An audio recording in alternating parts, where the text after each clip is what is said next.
Hello, everyone. Thank you for those of you who are joining me live. I know it was a really quick impromptu live stream, but I wanted to try a new style on these live streams. So generally, when I do the live streams, I'm using markers and whiteboards, but I think they're really not that practical for these video lessons. So what I want to do is try something new. So if you'll bear with me, I don't know if this is going to work very well or not, but we're going to try. Hello, Anna. Hi. Nice to see you. So I'm going to try a new style of lesson today. So I hope, this is my microphone, I hope that it's understandable. And I'm sitting in my living room. So we're going to try this new style, okay? So are you guys ready to talk about romance and love in English? So if you are, we can start. Hello, MD. MD Ansari. Is that how you pronounce your name? Hello, hello. Okay, so this is what I'm going to do today. No whiteboard for this lesson. We'll see how it goes. Okay, so I'm going to share my screen. So can you see that? Can you see romance in English? Okay, if I do this, it's really hard to see both windows, but okay, we're going to talk about romance in English. All right. So, oh yeah, I'm glad you think it's interesting. I think it's very interesting. Okay, so romance in English. We're going to go over the basics a little bit today, but we'll start, okay? So the first one, it's very, very basic. This is the beginning of any relationship, right? Oh, I'm very good. Good that you can see it, Jalil. Okay, so to ask someone out, this means to invite someone to go somewhere, especially because you have romantic feelings for that person. So when you ask someone out, that means it's the first time that you are asking them to go somewhere with you because you like them, because you love them, right? So usually it's the first step in a relationship to ask someone out, okay? So I'll have an example. He asked Tiffany out and brought her a bouquet of flowers. He asked Tiffany out. Okay, so it's broken up here, ask out. He asked Tiffany out and brought her a bouquet of flowers, which is really nice. Have you ever asked someone out and brought them flowers, or have you ever received flowers? Let's see. So it's a very nice way to ask someone out, okay? So we're going to do a few basic terms and with examples, and then at the end, we're going to do like participation, okay? So stick with me, okay? Ooh, the next one, very, very similar, to go out with. Now, this with is important. So if you say, well, let me just go over the definition first. To spend time with someone and have a romantic relationship. So to go out with. So when you go out, like to go out means maybe to go to a restaurant, right? But to go out with someone, after this with, we're going to put a name, right? So he is going out with Jenny. So that means they are in a relationship already. They are going out. Okay? They are going out. So after someone asks someone else out, maybe they start going out. So it's very similar to dating, to go out. Are you following me so far? Is it difficult to go out with someone? Let's see the example.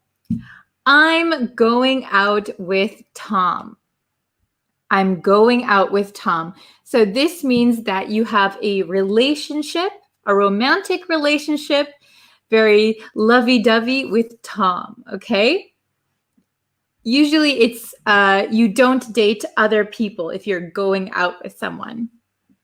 Is everybody here in a relationship? Please comment if you are in a relationship with someone.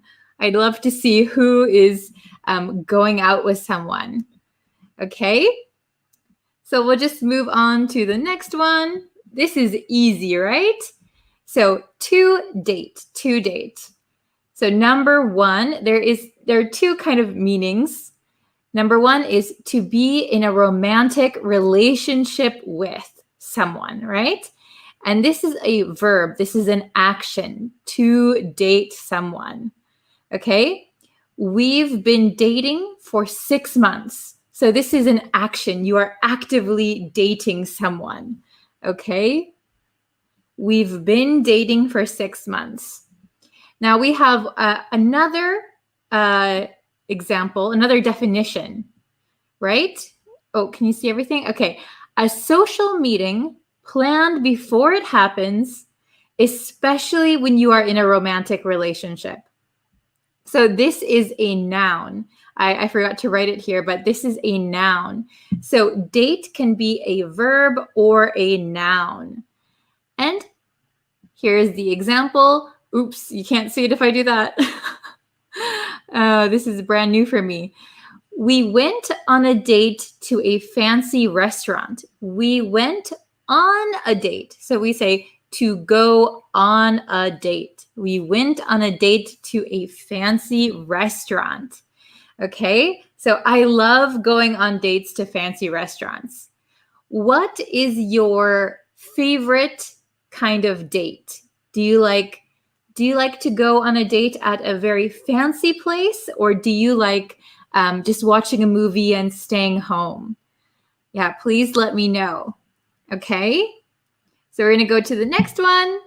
Ooh, to get engaged. Wow, this is a very fun one. So this means to formally agree to marry. So to get engaged, right? Let's see the example. We got engaged on our anniversary. So you'll notice that the next few that we look at, they all contain get, okay? So to get engaged. We got engaged on our anniversary. All right. Oh, let's see. Oh, Anna couldn't see the last example. Okay, hold on. Let me go back. Can you see it at the very bottom? Can you see it now? We went on a date to a fancy restaurant. That was the last one. It's at the very bottom. And then if we go here, we got that one. I know it was on the end of the page, so I hope you could see that one. So David asked, going out is similar to dating. Yes. To go out means they're synonyms, right? So I'm going out with Tom, or I'm dating Tom. The big difference is that, oh, you're welcome, Anna. The difference is when you say I'm going out, we usually say with the person's name. I'm going out with John. But if you say date, we don't add with. Okay? So I don't know if you can see me that well. Okay, can you see me better? So right when I'm talking, I'll make my face a little bit bigger. So when you say date, I'm dating Tom. We don't add with, okay? But they're the same meanings. All right, I'll make this bigger. Okay, and we don't say engaged with someone. So I am engaged to John. John is engaged to Sally, right? We got engaged on our anniversary. No with. Okay? And the next one, to get married. So I tried to find a good definition of to get married, but the basic definition is to become joined in marriage, to become joined in marriage. So, yeah, to become joined in marriage, I think everybody knows what married means. It means that under the law, you are officially a couple, and then you live together, start a family to get married. Example, they are getting married next month.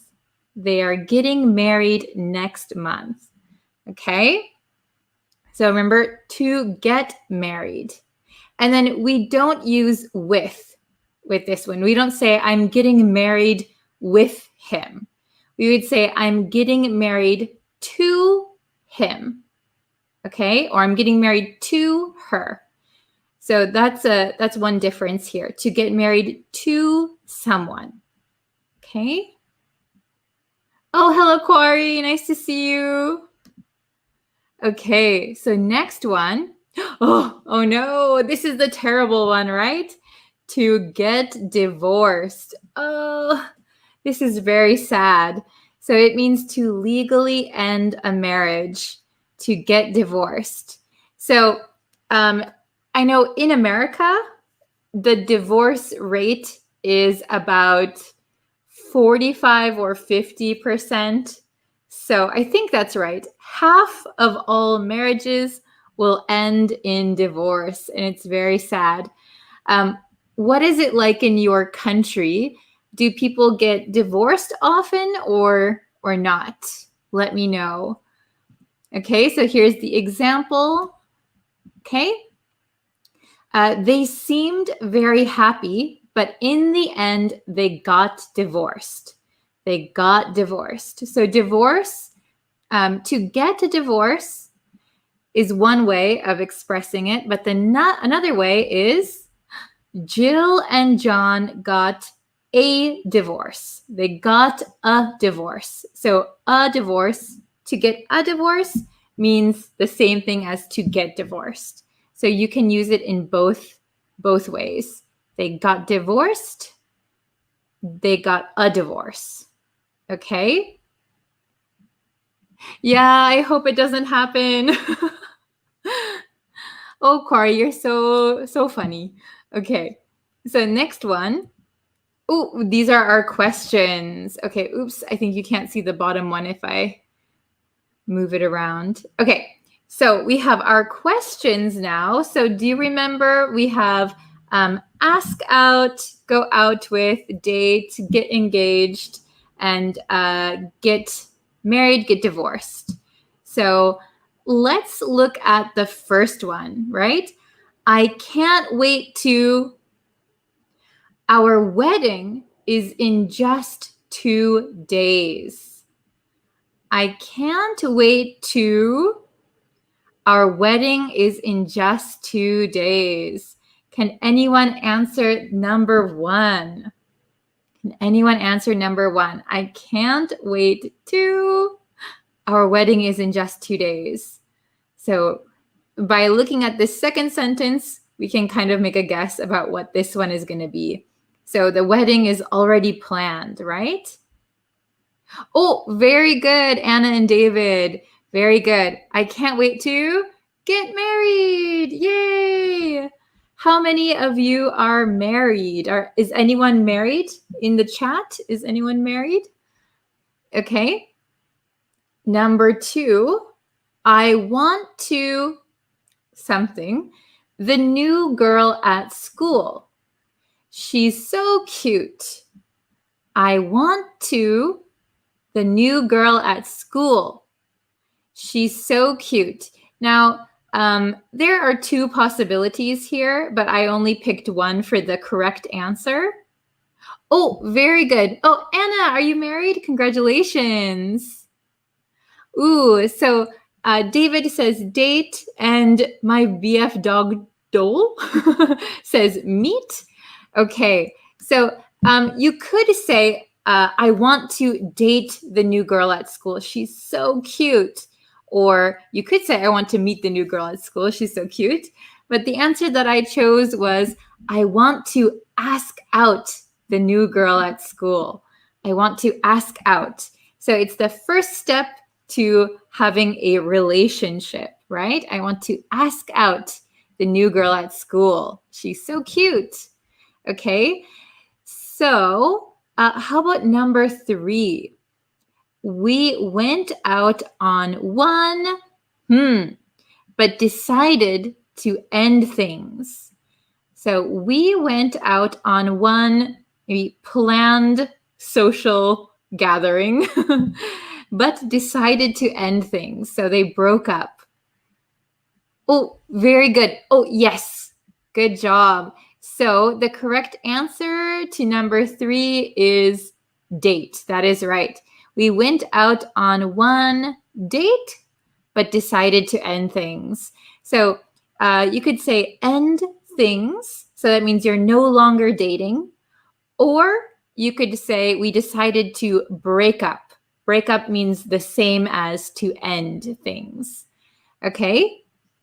So number 4, I can't believe they something.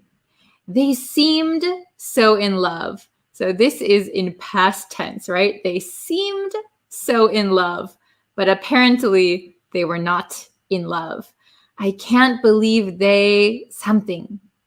What do you think? Dole is your dog's name. Oh, it's a cute name.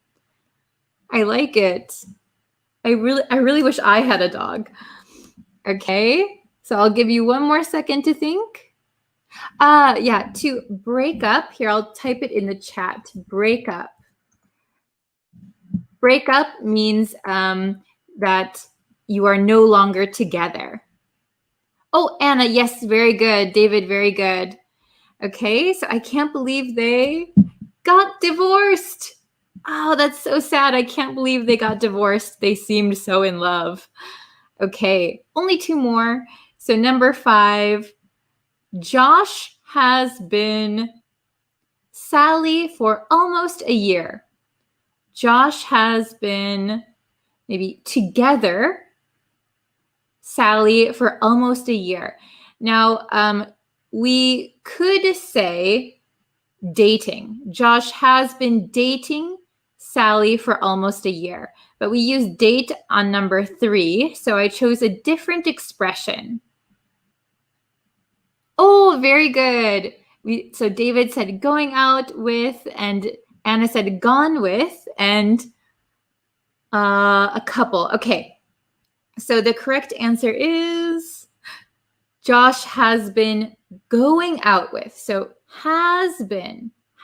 So it started in the past and is still continuing, right? They are still in a relationship. Josh has been going out with Sally for almost a year. Okay, so let's try the last one. Number 6. Oh my gosh, I gave away the answer already. Okay, so number 6, a woman usually receives a diamond ring when she something. A woman usually receives a diamond ring when she something. Okay? So does anyone have the answer? I know I quickly showed it, so if you caught it, you could see the answer. But I don't know if it's the same in your country, but in America, and I think most Western cultures, the man presents a diamond ring when, yes, gets engaged. Very good. A woman usually receives a diamond ring when she gets engaged. Very good. Okay. Awesome. You guys are so good. Thank you so much for participating. Okay. Does anyone have any questions on any of these? Is it all okay? Say yes after getting engaged. Yes. Very good. So, oops, I think, yeah. Okay. Can you see me now? So I don't know if it's the same in your culture, but in the US, when someone proposes, we call it a proposal. Usually the man will buy a diamond ring and propose, and then they will get engaged. Very good. Very good.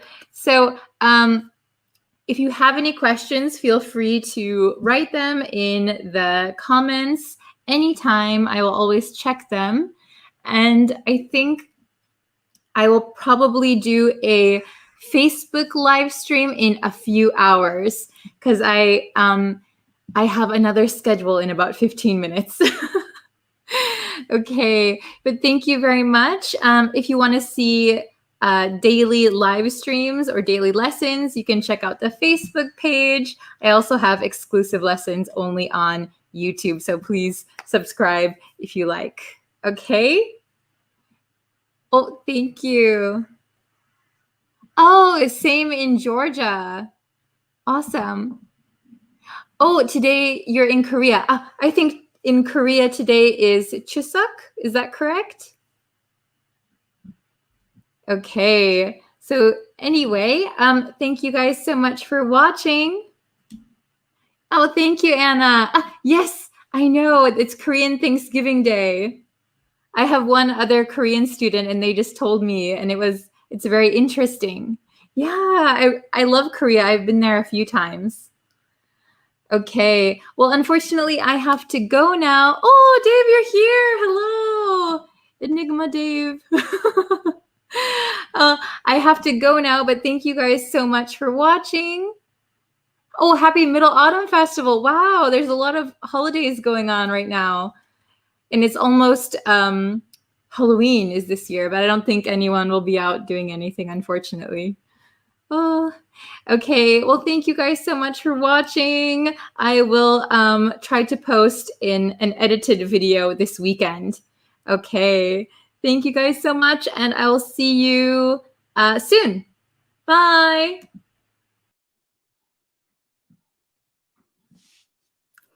Hello, students. How is everybody doing today? I hope you are having a good week. Welcome to another lesson. I don't have too much time again today. I'm so sorry. And if you don't know, excuse me, I am posting every single day on the YouTube channel. I'll put that link for you guys in the chat. Hello, Jordan. Hello, hello.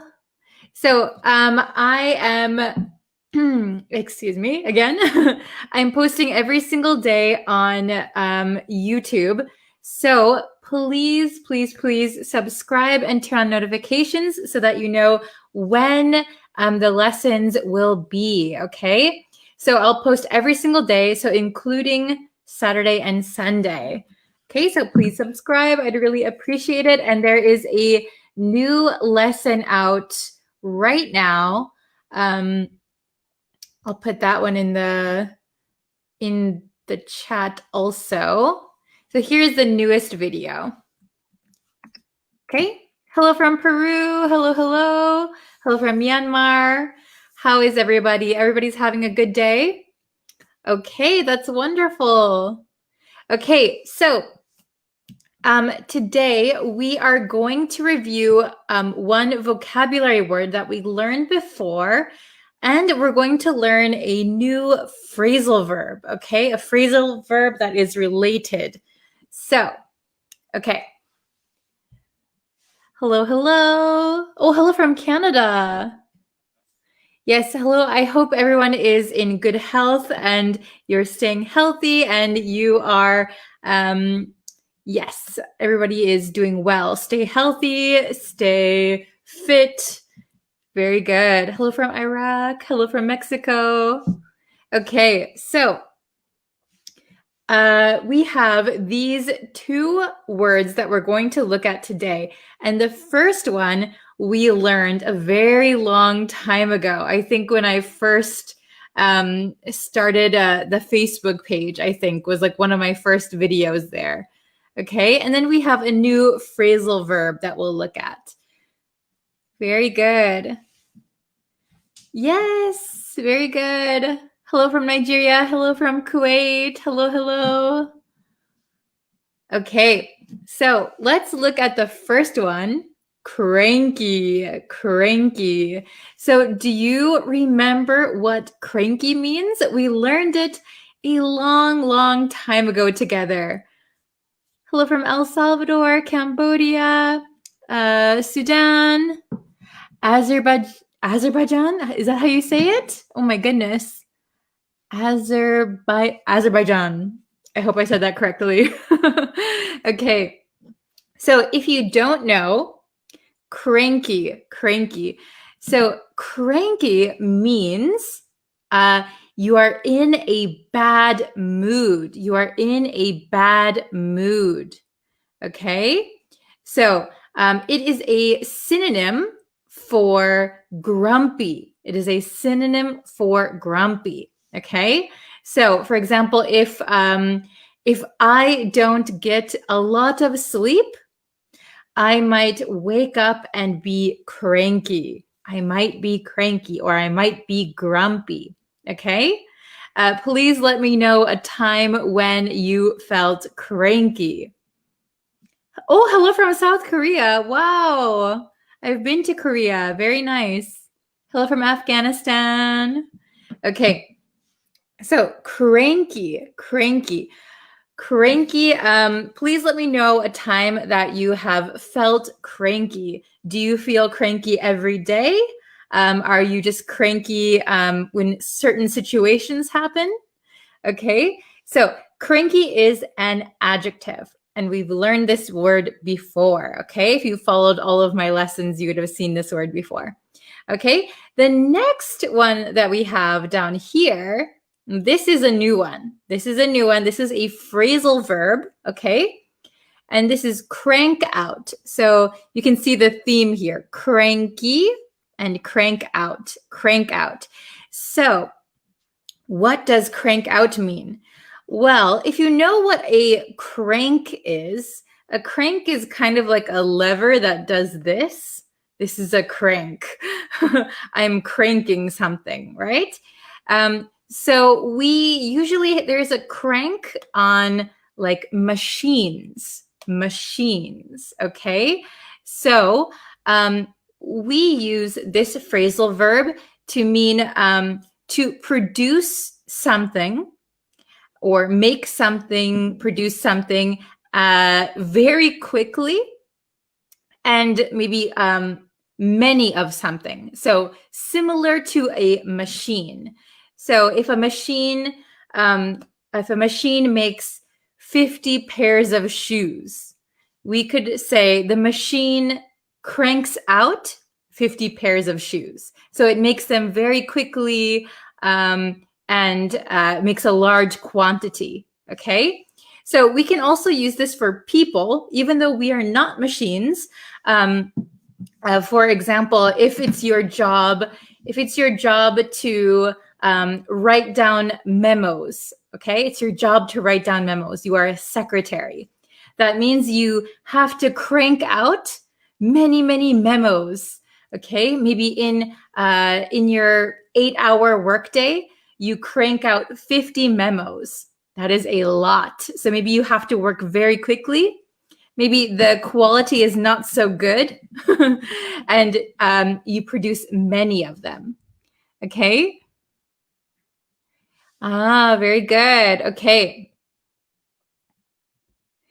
If I don't take my lunch at time, so maybe if you can say, if I don't have my lunch on time, I am cranky all afternoon. Yeah, I can understand it. Very good. If I am not able to finish my work, I'm cranky. Yeah, that means you're in a bad mood, maybe for the rest of the day. Very, very good. Okay. What is something that you can crank out? So something that you can produce very quickly. If you can give me an example of that, that would be really good. Oh, good morning. Okay. Oh, this is a good example of cranky. I don't care if people think I'm cranky. Very good. So you don't need a here because it is not a noun. It is an adjective. So I don't care if people think I'm cranky. Or you could say, I don't care if people think I am a cranky person would be okay. Very good. Okay. Very good. Oh, hello, Tututwin. Hello. Okay, so let's just quickly review. So cranky means you are grumpy, you are in a bad mood. And crank out means produce something very quickly and in large quantities, like a machine, like a machine. Okay, very good. So let's look at my other board really quick. So, ta-da! I can scooch over here. Okay. Very good. Okay. So let's look at these one more time. So cranky up here. Can you see me? Cranky means grumpy or irritable, in a bad mood, in a bad mood. And this is an adjective. I am cranky. She is cranky. We are cranky. He is a cranky guy. Okay? Very, very good. Then crank out. So remember a crank is like maybe machines used to have a crank, right? So you used to have to do this. This is a crank. So probably machines don't really have a crank anymore, but to crank out something means to produce something quickly in large amounts like a machine. And this is a phrasal verb. So I crank out, he cranks out, they cranked out. Okay? Very good. Let's see. Okay, what does it mean crank out in Indonesian? Oh, I don't know. I think you might be asking someone for a translation. So crank out just means to produce many, many things very, very quickly. Okay? Awesome. Okay, so I have two examples and then I have one that you can kind of figure out, okay? You can answer. So let's read my examples first. So number 1, he was cranky after a long day of hard work. So he was grumpy. He was in a bad mood. He was cranky after a long day of hard work. Very good. Okay. So we could say he was grumpy or he was in a bad mood. He was irritable. Okay.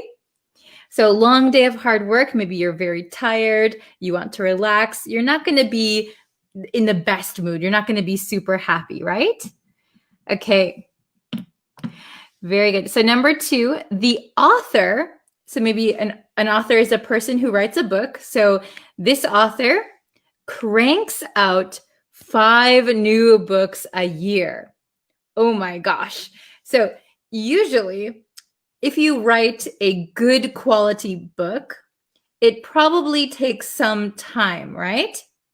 It takes some time. But this author is producing very, very quickly. They are writing books very, very quickly and producing a lot of them.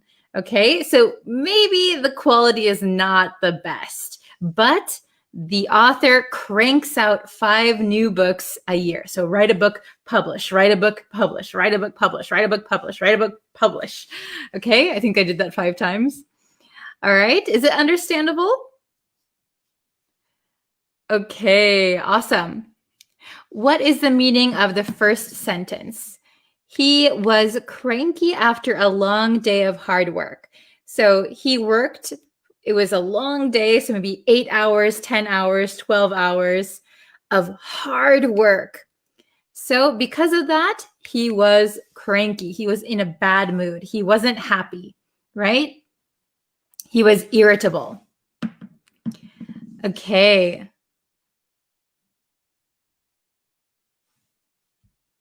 Yes, very good.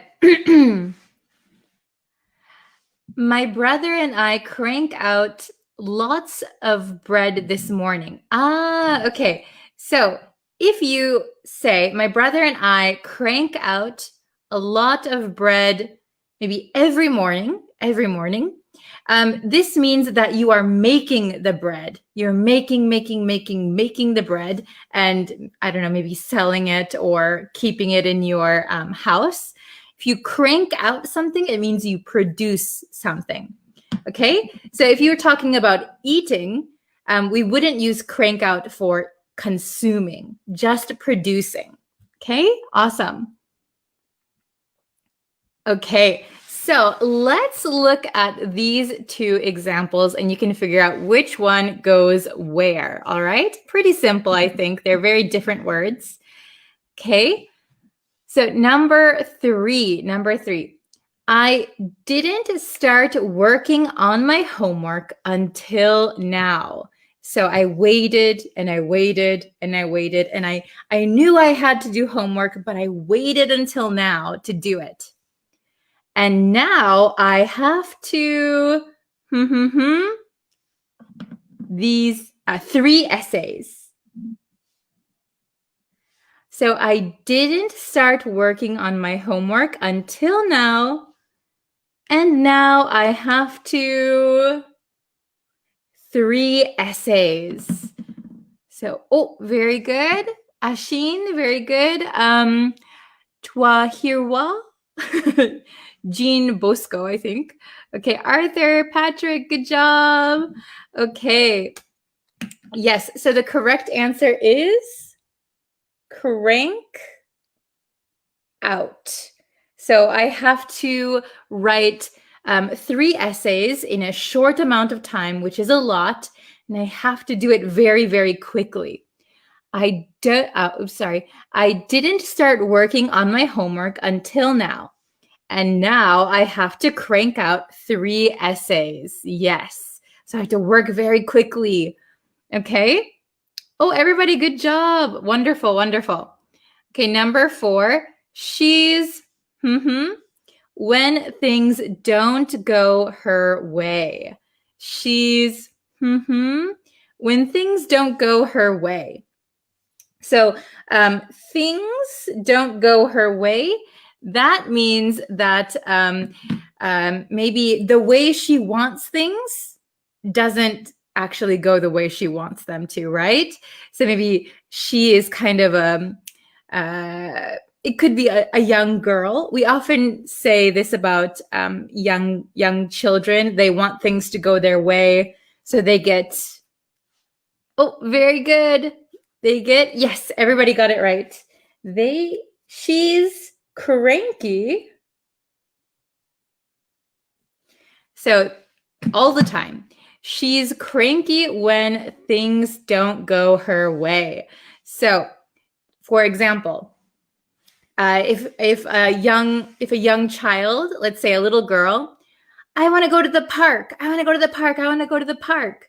But mom or dad says, sorry, Sally, we can't go to the park today. I have to go to work, or you have to go see your grandma. Maybe the little girl would be cranky because things didn't go her way. It didn't go as she wanted it, right? She wanted to go to the park, but she couldn't. So now she's cranky. Okay. Very good. Excellent, excellent. Okay, so we have cranky and crank out. Remember, cranky is grumpy, irritable, bad mood. To crank out something means to produce something quickly in large amounts like a machine, okay? Oh, very good example. For my portfolio, I should crank out 3 web projects. Wow. So yes, so maybe usually you might take more time, or you might work a little harder or a little slowly, but you need to get it done for your portfolio. So you'll crank them out. Or if they're easy, okay.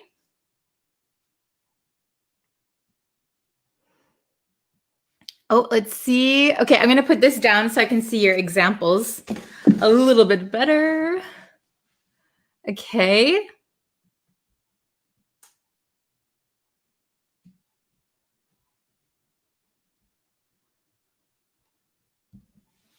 My boss will attend the meeting. I crank out his 2 reports. Okay. So does that mean that you have to do the reports for your boss? So you could say, my boss will attend the meeting, so I have to crank out his 2 reports. Okay. My boss will attend the meeting, so I have to, or so I will crank out his 2 reports. Okay, good job. Let's see. In this pandemic, I hope they crank out the vaccine. Yes, very good. I hope they produce it very quickly and in large quantities, right? Hopefully with good quality too. Okay, awesome.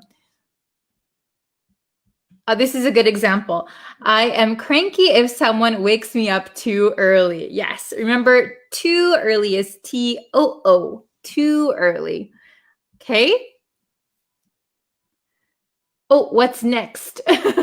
What's next? Well, there will be another Facebook lesson tomorrow and a YouTube lesson.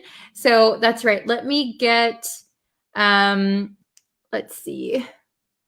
I'm going to post the link in the chat. So I'm posting it on the Facebook chat, by the way. So if you can, subscribe to the YouTube channel because I will be posting videos there every single day. Okay.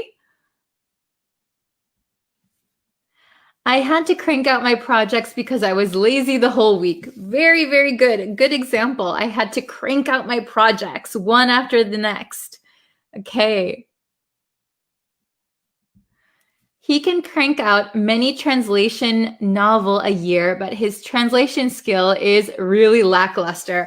Oh, this is very good. So I would correct it just a little bit grammatically. He can crank out many maybe translated novels a year, but his translation skills are really lackluster.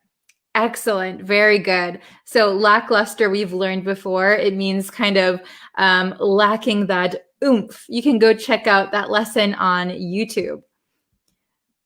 Okay. I just have 5 more minutes. Oh my gosh. So let me quickly see if there's 1 or 2 more I can look at.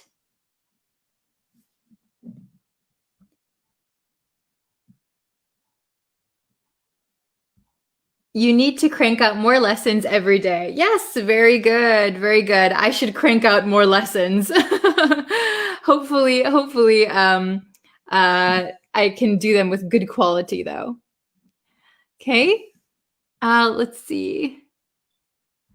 Oh, Jalil, thank you so much. Let's support the channel of Teacher Bree, guys. Subscribe, like, and share.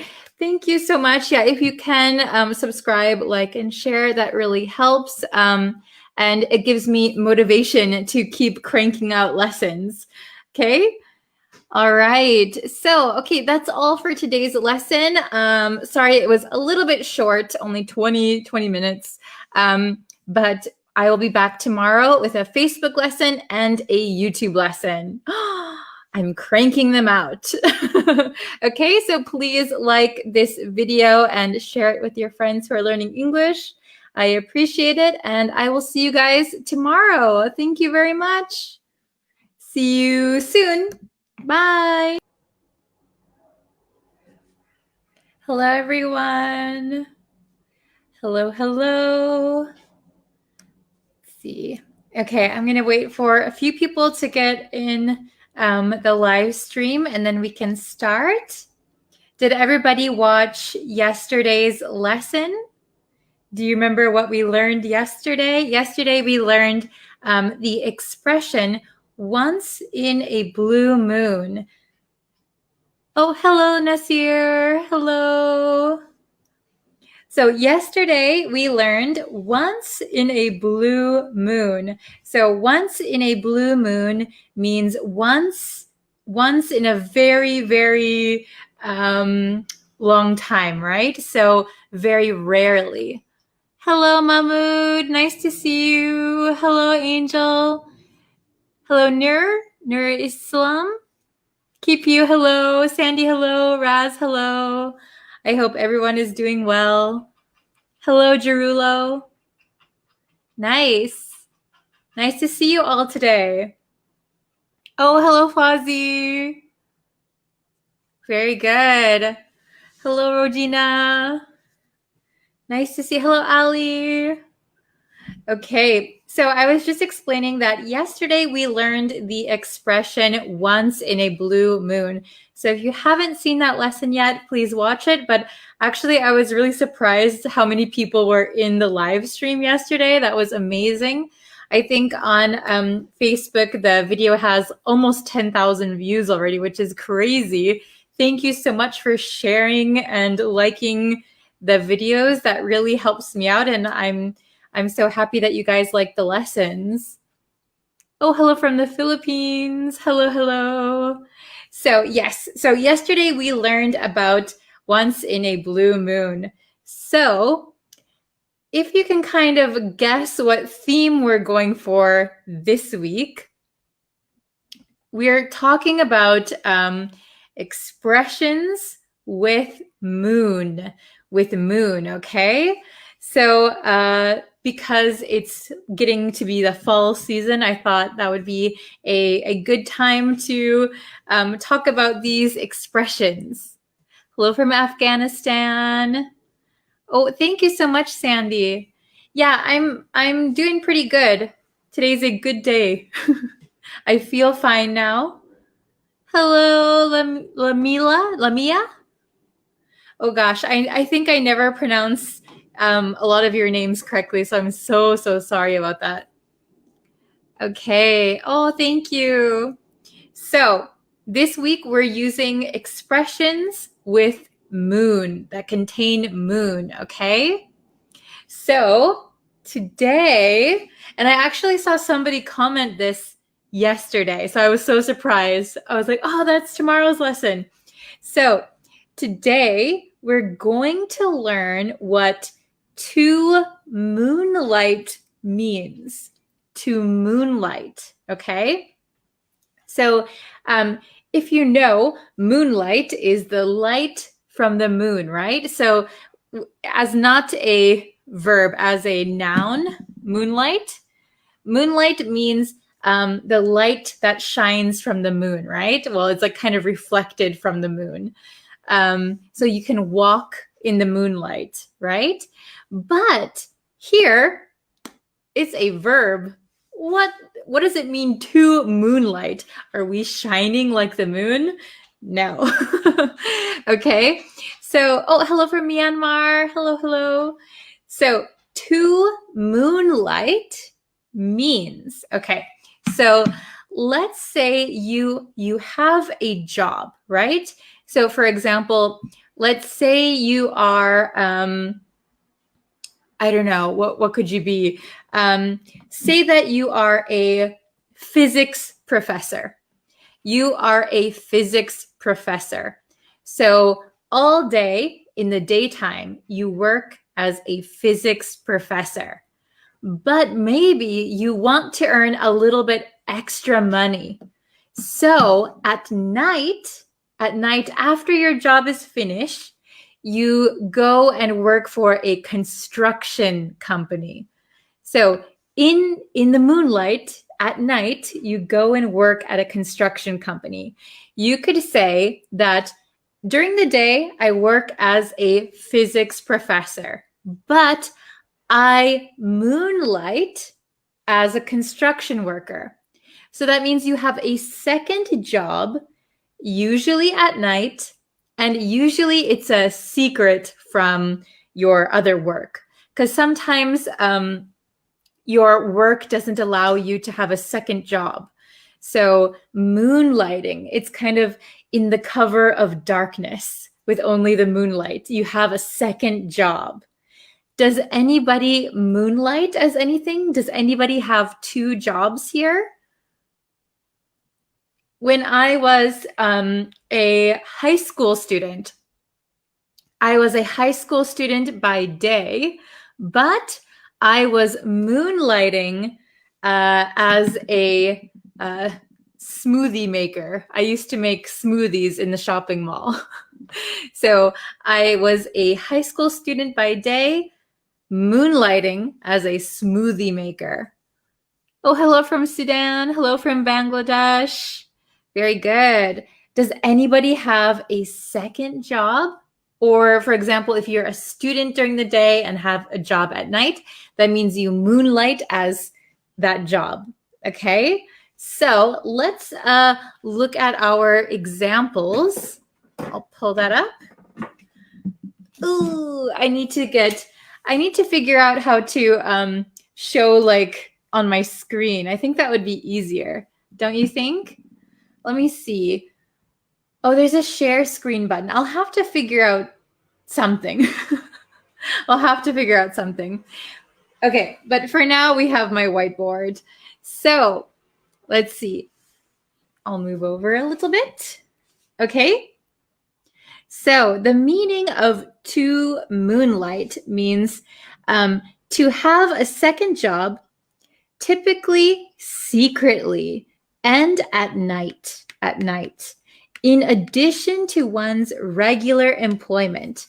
So you have a job, but you also moonlight and you have a second job, usually at night. Usually it's kind of a secret from your boss. Okay. Hello from Bangladesh. Okay. So let's look at these examples. We have 4 examples. Okay. So, and some of them I changed the tense to show you how you can use this. So number 1, he used to moonlight as a bartender. He used to moonlight as a bartender. So it means he probably had a full-time job or a daytime job, and he used to, so he doesn't anymore, but in the past, he used to moonlight as a bartender. So he used to go to a second job at night. Okay? He used to moonlight as a bartender. I used to moonlight as a smoothie maker. I don't know what you would call that. I think there was a word for us, but I don't really remember. Okay. Oh, from Afghanistan, hello. Okay. So number 2.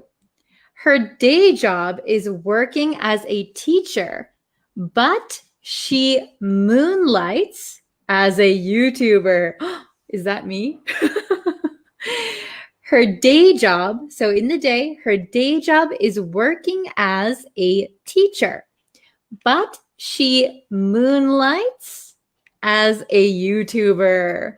Does anyone else moonlight as a YouTuber? Oh, so Heart says, I'm not seeing anything. What is happening, please? Oh no, can you not see me? Can you see me? Hello?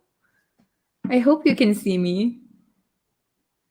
Let me know if the video is not working, because then that's a problem. I'll have to figure out what's going on. Can you see me okay? Is it just Heart that's having a problem? Hello from Pakistan. Okay, well, I'll keep going, and if you guys have a problem. Okay, Ali says, I see. Okay, I'm not sure. Okay, so I think the camera's fine. Okay, thank you for answering. Okay, so I'm your silent listener. Oh, thank you for watching. Okay, I'm so relieved you can see me. Okay, so number three, we're on number 3. Tom had been moonlighting. Okay, so we can also use it like this. Tom had been moonlighting for a rival newspaper for only a week before his boss found out. Oh no. Okay. So Tom had been moonlighting for a rival newspaper for only a week before his boss found out. So maybe he's working as a newspaper reporter at one company, but at night after he leaves his regular job, he moonlights and goes to the rival newspaper. and his boss found out. That is not good. Yes.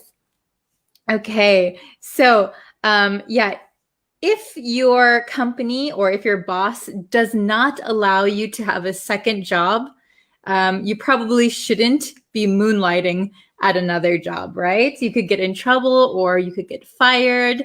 So you got to make sure that moonlighting is okay with your company, or make sure you don't get caught, right?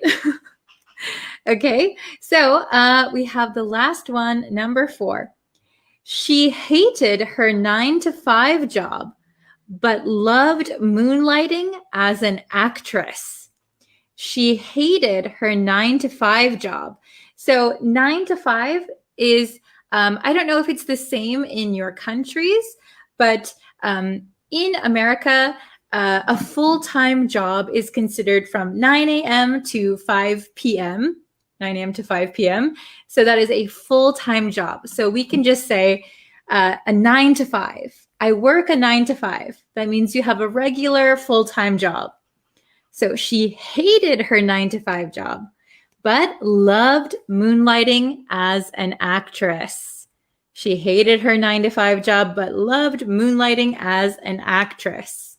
Okay, does everybody understand moonlighting? Oh, I was moonlighting as a telecaller. Oh, is that a true story, Sandy? Because that's one I think a lot of people do. I think a lot of people moonlight as like a telemarketer or moonlighting at a call center. Okay, does anybody moonlight as anything? I used to moonlight as grammar English. So do you mean like a grammar teacher? I used to moonlight as a grammar teacher, because that would be correct. So moonlighting as a job, right? It should be a second job that you have. Oh, Sandy, it's true. Wow. Did you enjoy it? Very good. Okay, so I'm going to read them one more time. Please listen to the pronunciation and let me know if any of the vocabulary or like 9-to-5, if any of these things are a little bit difficult to understand, you can just ask me and I'll explain again. Okay, so remember that moonlighting means having a second job, typically secretly and at night. That's why it's called moonlighting, and in addition to your regular job. Okay, so I'm going to quickly read these, so please listen and you can repeat at home. Number 1, he used to moonlight as a bartender. He used to moonlight as a bartender. He used to moonlight as a bartender. Okay, number 2, her day job is working as a teacher, but she moonlights as a YouTuber.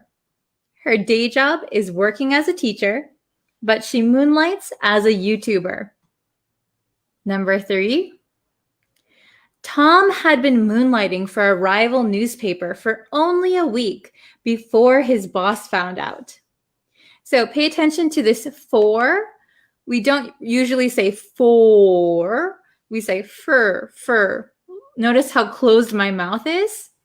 So Tom had been moonlighting for a rival newspaper, for only a week, before his boss found out. Okay? And the last one, number 4, she hated her 9-to-5 job, but loved moonlighting as an actress. She hated, notice the T becomes a flap T, hated. She hated her 9-to-5 job, but loved moonlighting as an actress. Okay, I'll put that up there one more time for you guys. Okay, very good. Ooh, so Sandy enjoyed moonlighting. That's good. Okay, you work a shift only. I moonlighted as a security guard. Oh, very good, Ahmed.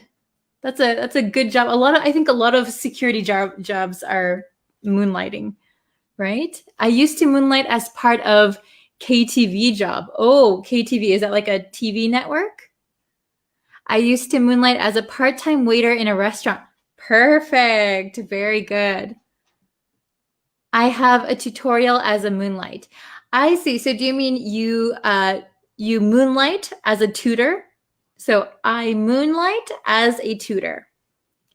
Okay. And oh, what is the meaning of bartender? So number one, he used to moonlight as a bartender. A bartender is the person who works at a bar and mixes the drinks. That is a bartender. It's usually a night job. That's why a lot of people moonlight as a bartender. They might have a full-time regular job and then go to a bar and work as a bartender at night. So mixing the drinks, serving customers. That is a bartender. Good question. Hello, Yassine. Okay. Hello, hello. All right. Does anyone have any questions? Is it okay? Understandable? I hope so. Okay. So thank you guys so much for watching. And I really appreciate all of you sharing and liking this video. It really, really helps me to know that you enjoy these. That's awesome. Ooh, I'm from Seattle. Wow. Are you from Seattle? Are you in America? That's amazing. Oh, so Mamour asked, teacher, where are you right now? I mean, in which country are you living? So originally I'm from the US, but I am living and working in Japan. Can I honest have a screenshot? Oh, do you want to see the board one more time? I'll show it to you one more time. I'll put it up like this. So if you need a screenshot, you can take one. Okay. All right. Very good. From Morocco. Are you living in Seattle then? From Kurdistan. Hello. Thank you guys so much. Okay. Wow. We've been going for 18 minutes already. Oh, thank you guys for watching. I really appreciate it. If you can share this video, I really appreciate it also. And yeah, thank you so much, Mahmoud. You're so kind. So yeah, I'll be back tomorrow with another live lesson. And if you can, please subscribe to the YouTube channel. I'm trying to get to 3,000 students on the YouTube channel, which is very exciting. Okay. I am a teacher in school and I'm learning English moonlight on Facebook. So you could say I'm moonlighting as a student on Facebook. Yes, very good. Hello from Philippines. How can I use the word tutor?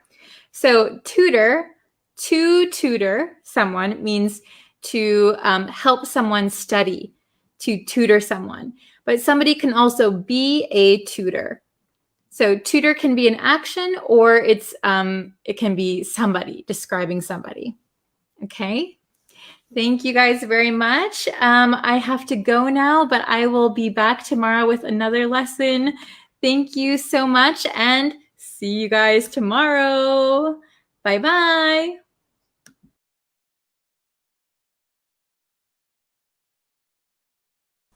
Good morning.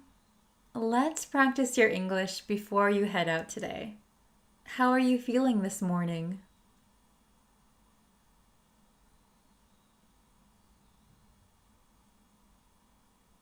Did you have a good night's sleep?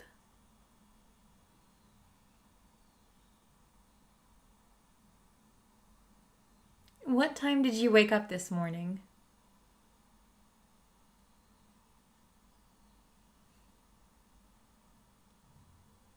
Did you have breakfast yet?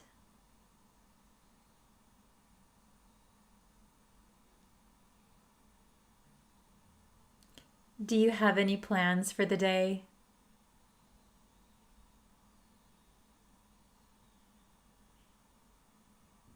What do you want to accomplish today?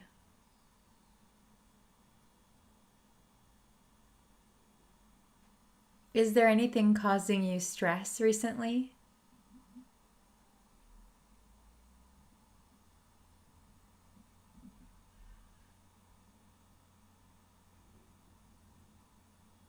I hope you have enough time to relax. What is something you're looking forward to?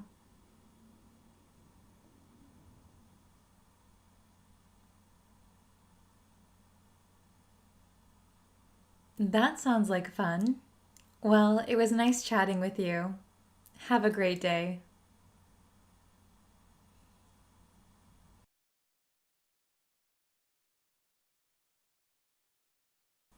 Good morning. Let's practice your English before you head out today. How are you feeling this morning? Good morning. I'm feeling great, thank you. Did you have a good night's sleep? Yes, I did. I slept like a baby. What time did you wake up this morning? I woke up at around 6:30 a.m. It's my usual wake-up time during the week. Did you have breakfast yet? Yes, I had some toast and coffee. It's my usual breakfast. Do you have any plans for the day? Not much planned for the morning. I have some work to do in the afternoon. What do you want to accomplish today? I'd really like to get some English studying done, but I'm not sure that I have the time. Is there anything causing you stress recently? Actually, work has been really stressful lately. I wish I had more time to do the things that I want to do. I hope you have enough time to relax. What is something you're looking forward to? I'm looking forward to the weekend. I can't wait to see my friends and unwind. That sounds like fun. Well, it was nice chatting with you. Have a great day. You too. Have a wonderful day.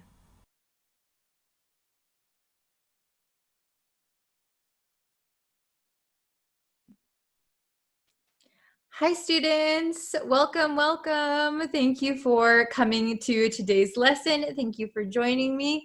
Today, we're going to have a little bit of a grammar quiz.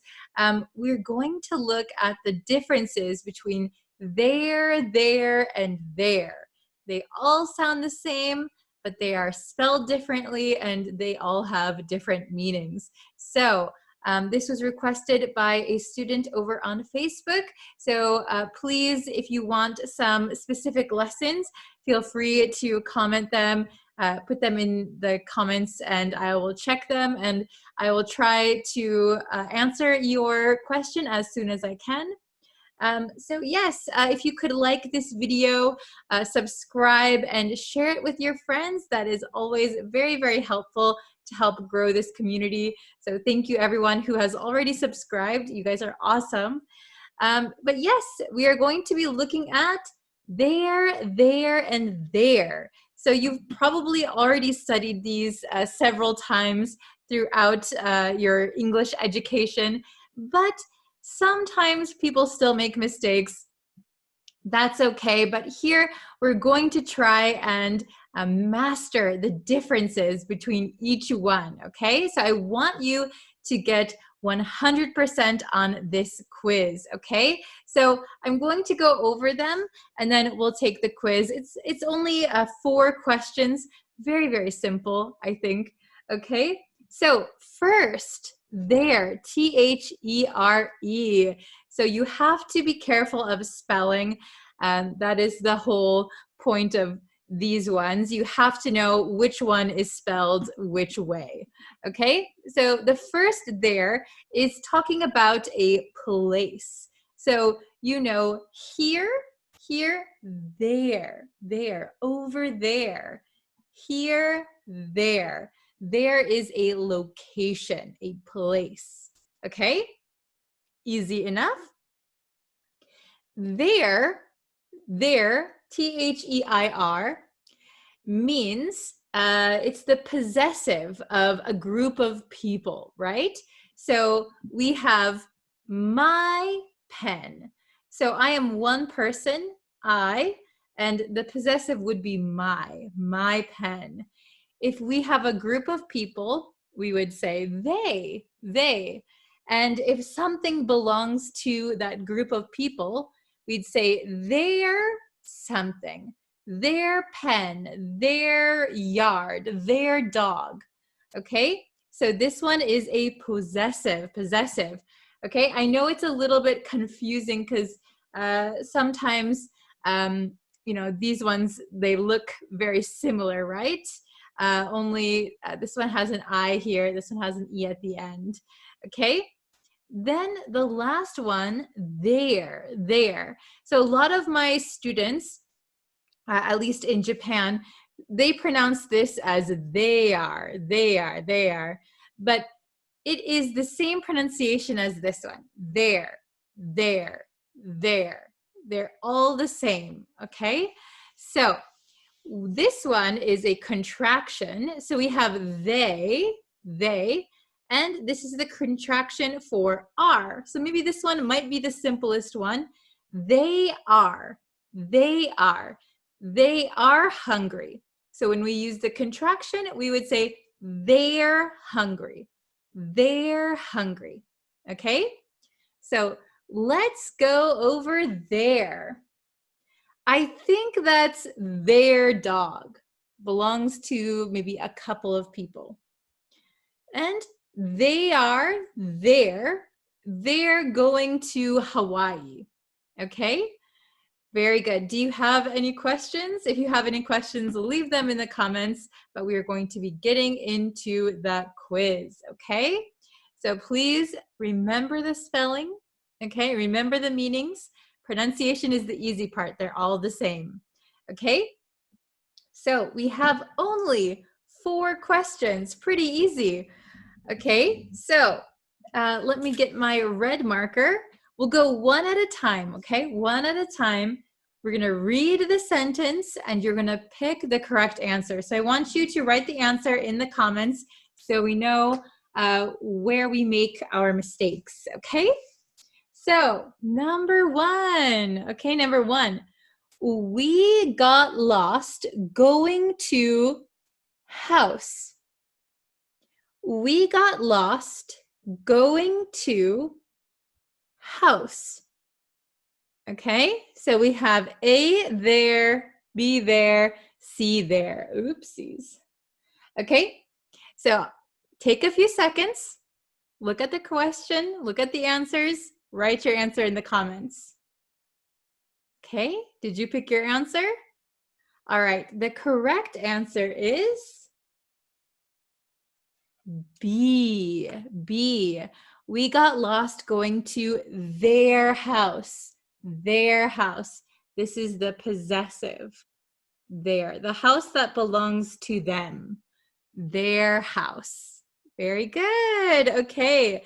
Number 2. These should be easy. I hope they're easy. If they're not, you can always go back and try again. Number 2. Going to Spain in November. Going to Spain in November. Okay, can you pick the correct answer? Give you a few more seconds. Okay, so the correct answer is C.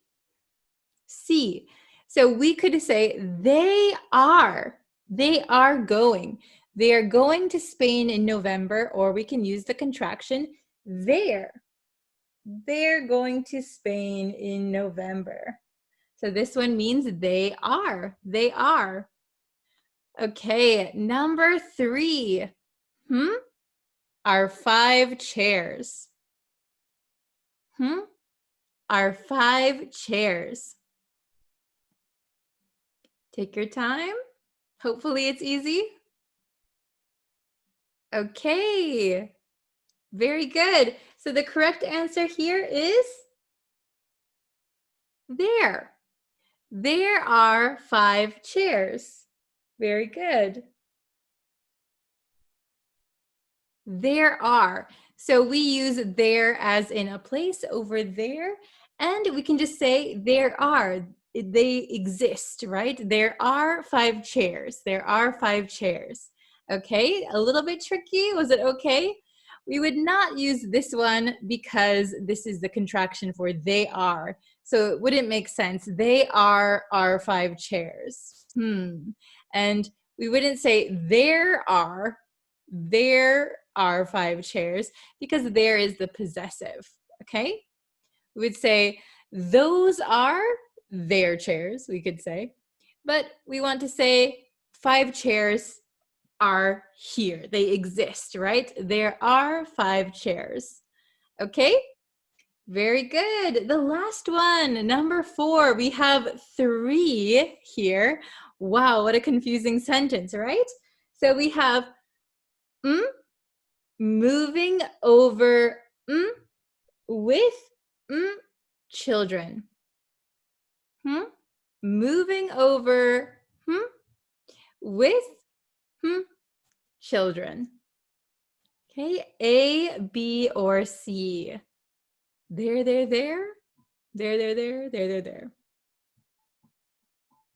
Okay, did you pick your answer? All right, the correct answer is C. Okay, C. So we have there, the contraction. So they are moving over there. So we don't know where, but a place could be Spain, could be the next neighborhood. They're moving over there with their children, the possessive. The children belong to them. Okay? They are. They're moving over there with their children. Okay, did you understand each one? Did you get 100%? I hope so. I hope you got 100%. This was just a quick quiz with a quick review. So if you have more questions about there, and there, please leave them in the comments. I will try and answer them. Also, if you have any requests for another lesson, you can always leave them in the comments as well. I'm always checking them. So yes, okay, thank you guys so much. I hope you got 100%. Please tell me your score. And if you want an even more difficult quiz next time, you can let me know, okay? Very good, everyone. All right, so that is it for today's lesson. It was a quick one. Hopefully it was a little bit easy. But yes, I'll be back tomorrow with another lesson. So please subscribe. Share with your friends. And yes, we'll be back tomorrow. Okay, thank you guys so much for watching. I will see you tomorrow. Bye, everyone. Hi, guys. How is everybody today? Thank you for taking this lesson with me today. Okay, so let me move this a little bit. Ooh. Okay, I'm ready. Are you guys ready? By the way, if you could go and subscribe to the YouTube channel, that helps me out so much. And it lets me know that you guys want to see more lessons. And if you can share this lesson with your friends, that is also amazing. Okay. Hello, Fisher. Hello, Ismail. Hello, good morning. Hello. Oh, Frederick, hello. It must be early in the morning for you. Hi, everyone. So today we're going to look at 2 phrasal verbs that have to do with failure. Failure. Oh, hello, Alma. Hello. Oh, thank you so much. Hello from Mexico, Bangladesh. Hello, Aliawan. Thank you so much. Yeah. Okay, so today we're going to talk about failure. I hope that it's not too depressing, but let's look at the 2 phrasal verbs. We have fall through, and fizzle out. Good morning. Hi, everyone. From Egypt, Bangladesh. Hello, hello. Cambodia. Hello. Okay. Thank you so much, Frederick. And by the way, if you guys haven't seen the video on YouTube, I'll post it in the comments for you. Oh, Merry Christmas, everyone. For me, I'm in Japan, so today is Christmas Day. I think in the US, it's still Christmas Eve. I have my Christmas tree over there. Hello from Mexico. Hi, everyone. Hello, Devashka. Hello. Hello, Jack. Kamal from India. And from Vietnam. Hello. Merry Christmas from Switzerland to everyone. Okay. So we have, sorry, I got off track saying hello to everyone, but we can jump back into the lesson. We have fall through and fizzle out. Fizzle out. Okay. So both of these, we use these when something doesn't go our way, when something fails, okay? When something fails. So if something falls through, so if your plans fall through or an idea fell through, it means that it ended unsuccessfully. Okay, it ended unsuccessfully. Hello, Tatetwin. Hello. Okay, so I thank you for joining me on this very busy Christmas day, or if it's still Christmas Eve for you. Hello. Okay. Oh, Merry Christmas from Myanmar. Hi. Okay. Oh, good question, Ali. I'll answer that in just a second, okay? So I'll try to remember your question. Okay, so fall through means that you had a plan, you had something, but it failed. It failed. So usually a plan falls through, an idea falls through, a deal falls through. Okay? Then we have fizzle out. Fizzle out. So we use fizzle out when something gradually becomes unsuccessful, and in the end, it ends unsuccessfully. Okay, so fall through, usually we use it before something happens. So there was a promise, there was an agreement, but before it could happen, it fell through, it failed. Fizzle out means it started very good, and then maybe gradually over time, getting worse until it's over. Okay? So let's look at the definitions and some sentences. Okay? Okay. So we have fall through means come to nothing or fail. So completely unsuccessful, right? Fizzle out means to gradually become less successful and end in a disappointing way. Oh, so sad. Okay. That's a good question. What's the opposite of fizzle out? I might say heat up. Things are heating up. That means they're getting more and more exciting or serious. Just to let you know also, fall through, we can use this in daily conversation. We can use this in business. We can use this all the time, basically. And just be careful, fizzle out is informal, a little bit informal. So it's okay to use in a conversation, but maybe if you are writing a report or something, maybe still some people would say fizzle out, but just so you know that this is informal, okay? Very good.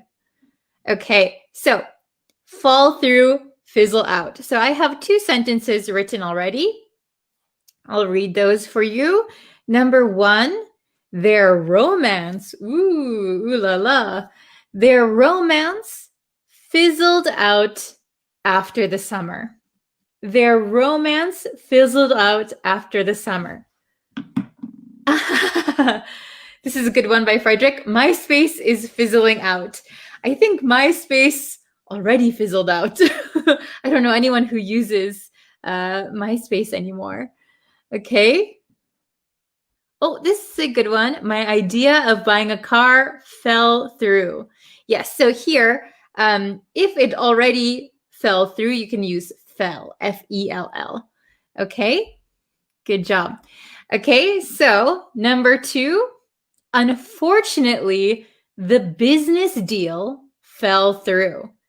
So maybe there was an agreement, maybe a business and a client, they made an agreement. They were going to do a project together or something. However, in the end, the deal didn't happen.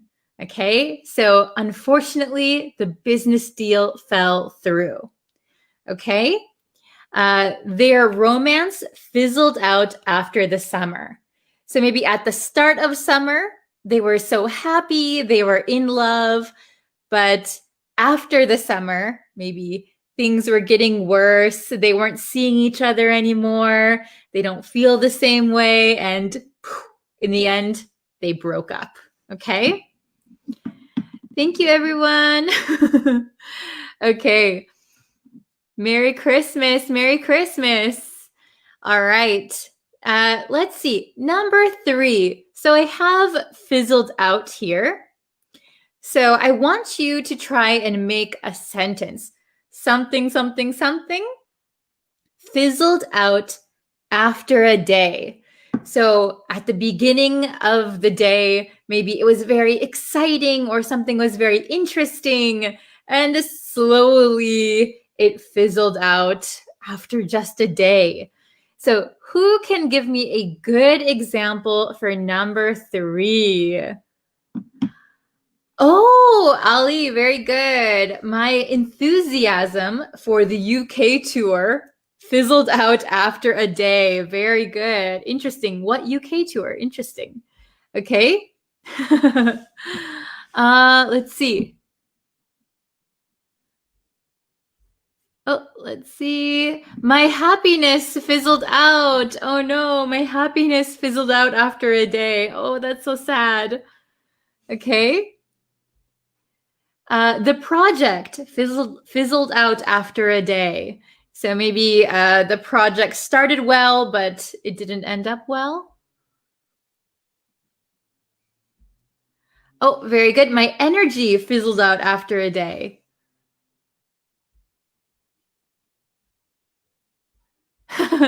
My idea of coming to teacher in Japan fizzled out after a day. Oh no. Yeah, maybe it's a difficult time to travel, right? Okay, oops. My soccer team fizzled out of the tournament after a day. Oh no. So slowly losing the tournament. Very good. Okay, let's go with oh no, my love fizzled out. Oh no. Okay, so let's do my I'll make it short. Enthusiasm. My enthusiasm fizzled out after a day. So you could say my enthusiasm for something or my happiness for something fizzled out after a day. Very good. Okay. So number 4, something, something, something fell through. So usually this is before something happens, right? So like a promise or an agreement or an idea. Something that didn't start yet, usually. Okay. So for example, do you guys have any good examples? I'm scrolling up. Oh, Merry Christmas. Okay, who can give me a good example for fell through? Fell through. Oh no. That's so sad. Okay, my friend's health fell through. Fell through. Came to nothing, failed. Maybe his fell my friend's health fell through. Yeah, I guess you could say that. We were good friends, but our business deal fell through. Oh, yes. Yes. Sometimes even though you are friends, business is not good to do with friends, right? Oh, let's see. This is fizzle out, but I hope my Christmas spirit won't fizzle out. That is a very good example. Awesome. Okay.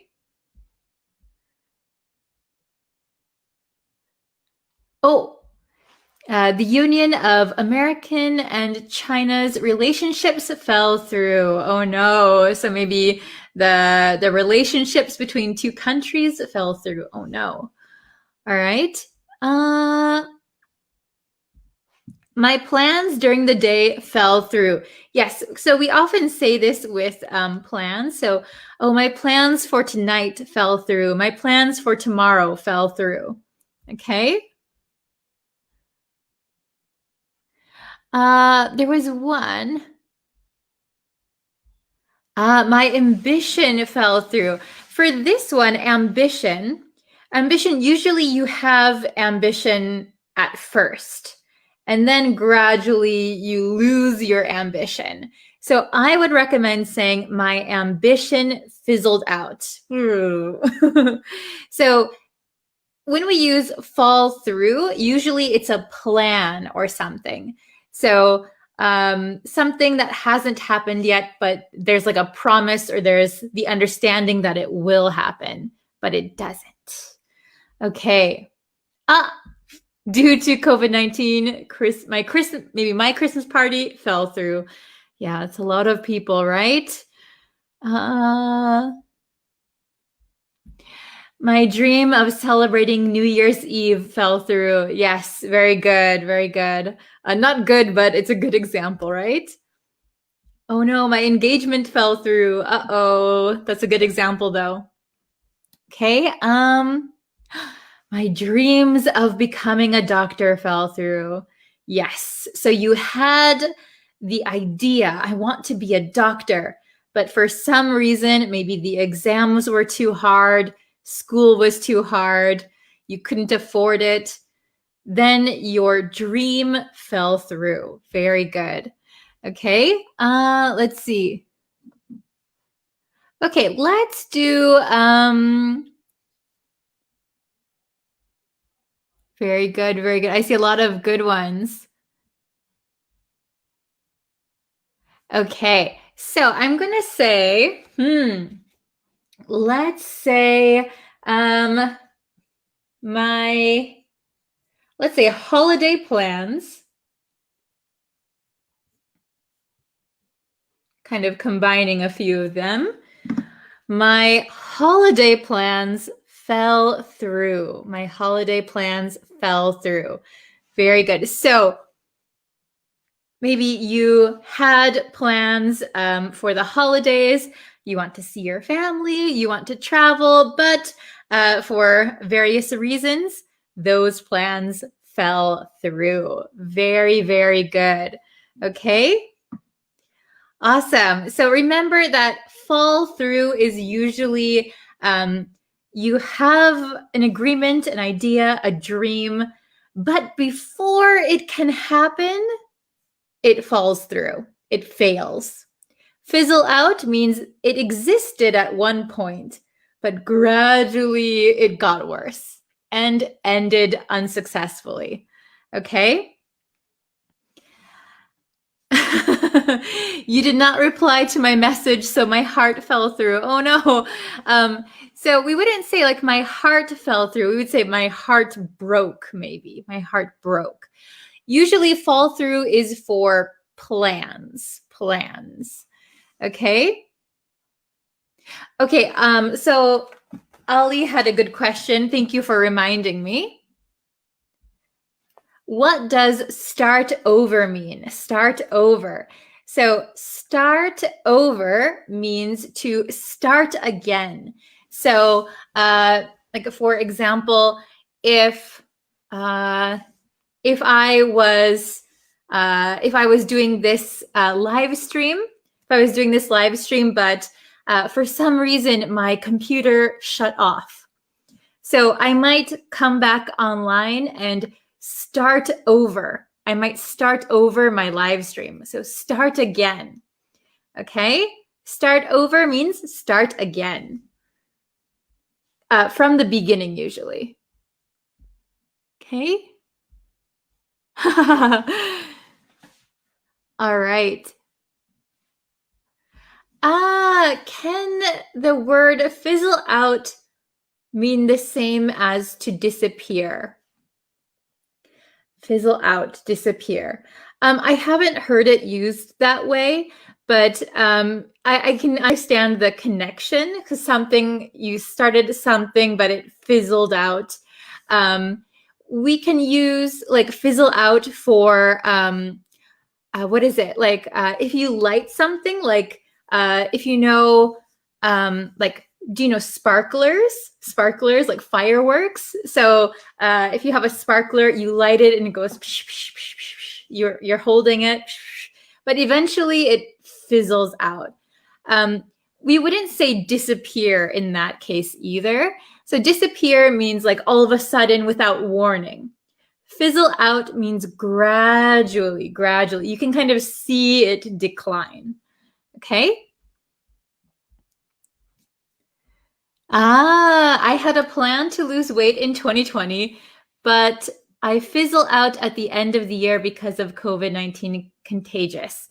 I see. So maybe I would say, instead of I fizzle out, maybe your plan to lose weight. I had a plan to lose weight in 2020, but it fizzled out. Yes, at the end of the year.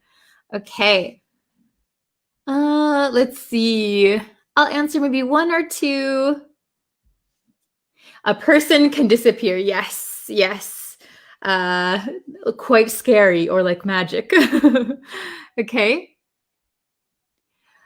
I don't understand the word fizzle out. So fizzle out just means that you had something like a relationship or an idea or something, but gradually over time it becomes unsuccessful. Okay?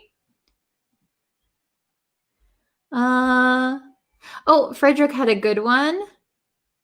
Yes, faded out. Yeah. At the end, the music faded out. So faded out is more like disappear, right? So kind of slowly disappearing, slowly fading out. Very good. Okay. Okay, so let's see. Okay, so I think it's a good time to end the lesson here. If you guys haven't yet, please go over to the YouTube channel and subscribe and watch the newest video. And I'm posting every day over on YouTube. And I think I'll try and continue to do that as much as I can. And on Facebook, I go live Monday through Friday, okay? All right. Thank you guys so much for watching. Merry Christmas, everyone. And I hope you guys have a good end of the year. I'll probably, let's see.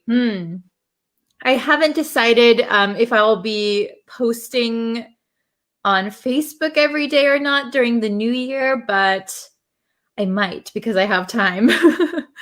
Okay. All right. Thank you so much for watching. I will see you guys tomorrow for sure on YouTube. Okay. Thank you so much. All right.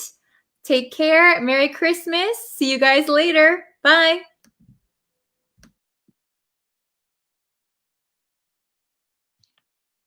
Hi, everyone.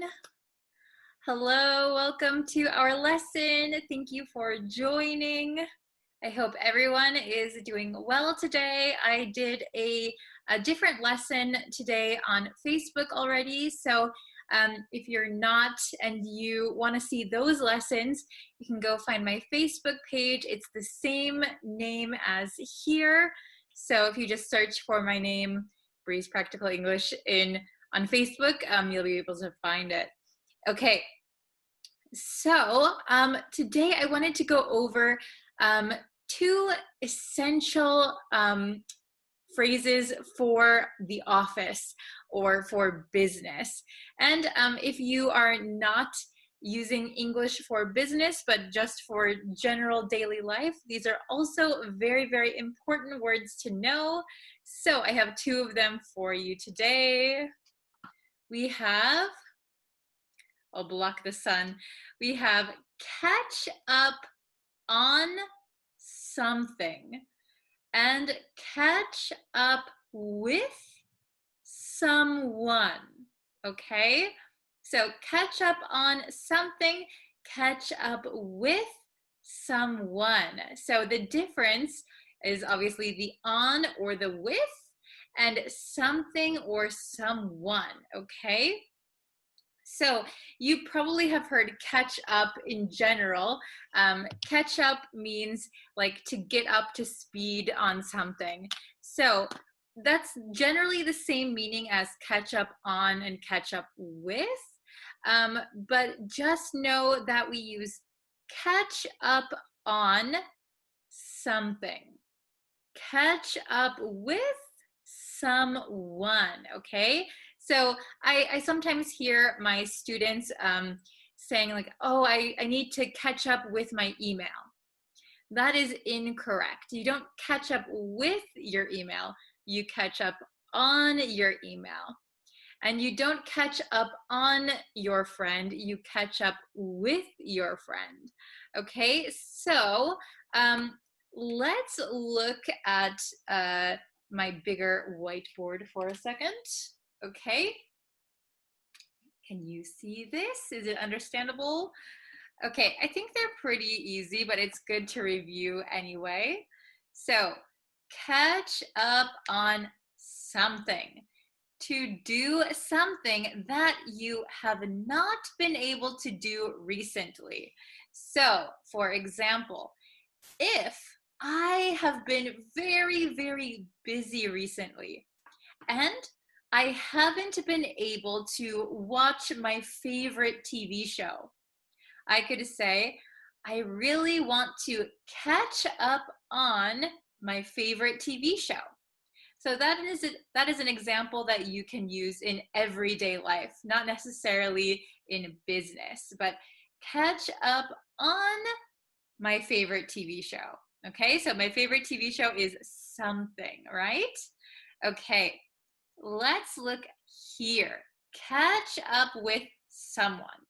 So get updates or exchange information, right? So if you haven't seen your friend in a very long time, you could say, I'd love to catch up with Tom, okay? Or I really need to catch up with you. All right, so should be pretty simple because it just depends on what we're talking about, which one we're gonna use, okay? But try and remember which one is correct for which situation. They're easily confusing, I know, like people can confuse them all the time.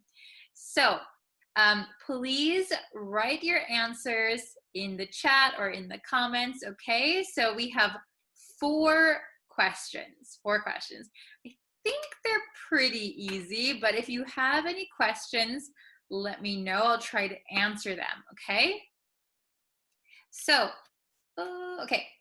So number one, I missed the meeting, but I'll, Kevin. I missed the meeting, but I'll, Kevin. Okay, so are we going to catch up on Kevin or catch up with Kevin? Which one do you think is correct? What is the correct answer? Okay, You can write it down, write it in the comments. Okay, and I'll write the answer. I missed the meeting, but I'll catch up with. Okay, so we catch up with someone. So who? Kevin. I missed the meeting, but I'll catch up with Kevin. Kevin will give me the updates. Kevin will tell me what I missed, okay? Very, very useful, right? Very, very easy. Okay, number 2. I was out of the office all day and needed to emails. I was out of the office all day and need to emails. What goes here? What do you think? Catch up on, catch up with. Okay? Da-da-da. All right, the correct answer is, ooh, I erased part of it, sorry. I was out of the office all day and need to catch up on emails. Catch up on emails. So emails is a something, right? It's not a someone. Even though you might be replying to someone, emails is your is a thing, right? So it's a task you need to do because you haven't been able to do it. So catch up on emails, okay? Very, very good. Number 3, let's see. Can you get it before I give you the answer? I haven't seen Alice lately. Oops, I don't think you can see that. I haven't seen Alice lately. I'd love to her. I haven't seen Alice lately. I'd love to her. Okay, so this one I think you can use in your everyday life, right? This doesn't necessarily have to be business, but it's very, very practical in the office, right? I haven't seen Alice lately. I'd love to her. So big hint is her, so that is someone. So we're going to use I'd love to catch up with her. I love to catch up with her. Okay, very good. And number 4, the last one. Have you all of your work? Have you all of your work? Okay, this one might be a little bit tricky. We have at the beginning. Have you all of your work? Okay, so in this sentence, which one are we going to use? Catch up on or catch up with? And I'll give you a hint that we need to change the tense. We need to change the tense. We have here. Okay, does anyone know the correct answer? Do you know the correct answer? Okay, so I'm going to put it down. Have you, we're not going to say catch because we have you. Have you caught up on all of your work? Have you caught up on all of your work? So, work, right? That is something. So, have you caught up on all of your work? Means, have you completed all of your work? Are you up to speed? Are you all caught up? Okay? So you don't need to catch up anymore. You've already caught up. Okay, so we can use these in like different tenses, just so you know, okay? So, for example, he's catching up with Kevin. Kevin is all caught up on emails, okay? So remember that you can and need to change the tenses sometimes, okay? So just remember, catch up on something. So to do something that you have not been able to do recently, okay? You need to catch up, all right? Catch up with means get updates or exchange information. And this is to catch up with someone. So somebody you haven't seen or you haven't, you need to get information from them, right? So number one, I missed the meeting, but I'll catch up with Kevin. I missed the meeting, but I'll catch up with Kevin. Kevin will give me the information. Number two, I was out of the office all day and need to catch up on emails. I need to catch up on emails. So I'm a little bit behind. I have a lot of unread emails. I need to reply to them. Okay, number three, I haven't seen Alice lately. I'd love to catch up with her. I haven't seen Alice lately. I'd love to catch up with her. I'd love to know how she is, what's going on. So she could be your coworker or she could be your friend, right? And the last one, number four, have you caught up on all of your work? Have you caught up on all of your work? Is everything completed? You're not behind on your work? Everything is done? Okay, have you caught up? All right, I hope this was understandable. Okay, so just get used to saying it like I say in a lot of my lessons. If you want to be able to say this naturally and without hesitation, it just takes practice, right? So practice making your own sentences. Of course, writing is very good, but don't forget to say your sentences out loud. So I see a lot of my students writing in the comments their examples, which is very, very good. But please remember to say them out loud, and that way you're going to remember them much, much easier, okay? So catch up on something, catch up with someone, all right? Okay, so thank you, everyone. Ooh, I'll block the sun, okay. Thank you so much, everyone, for watching. I will have new lessons out very, very soon, and actually, I think I should just announce it here. I think, let me block the sun. I think what I'm going to do is in December, I'm going to try and upload on YouTube every day. So every day a lesson will be uploaded. Okay, let me know what you think. And I think I can do it. Yeah, I think I can do it. So let me know what you think, and let me know if you have any lesson suggestions also. I'm very open to teaching you what you want to learn, okay? So I get a lot of requests, but if you have some, leave them in the comments, and I always check my comments, so I will definitely see them here. Okay, thank you guys so much for watching, and I will see you in our next lesson, all right?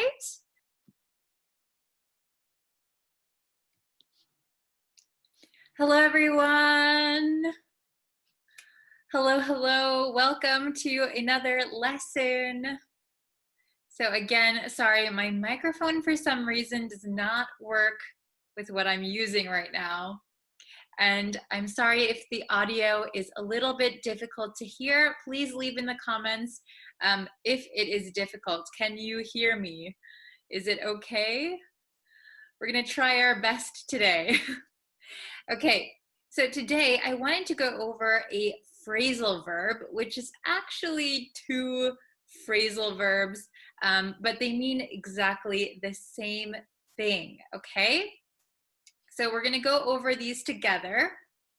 And let's see, does anyone know these phrasal verbs? Have you heard these before? So we have to breeze through something, and to sail through something. To breeze through something and to sail through something. So these phrasal verbs mean the same exact thing, okay? And the meaning of these is that to breeze through, to sail through something means you easily do something well, or you easily succeed at something, okay?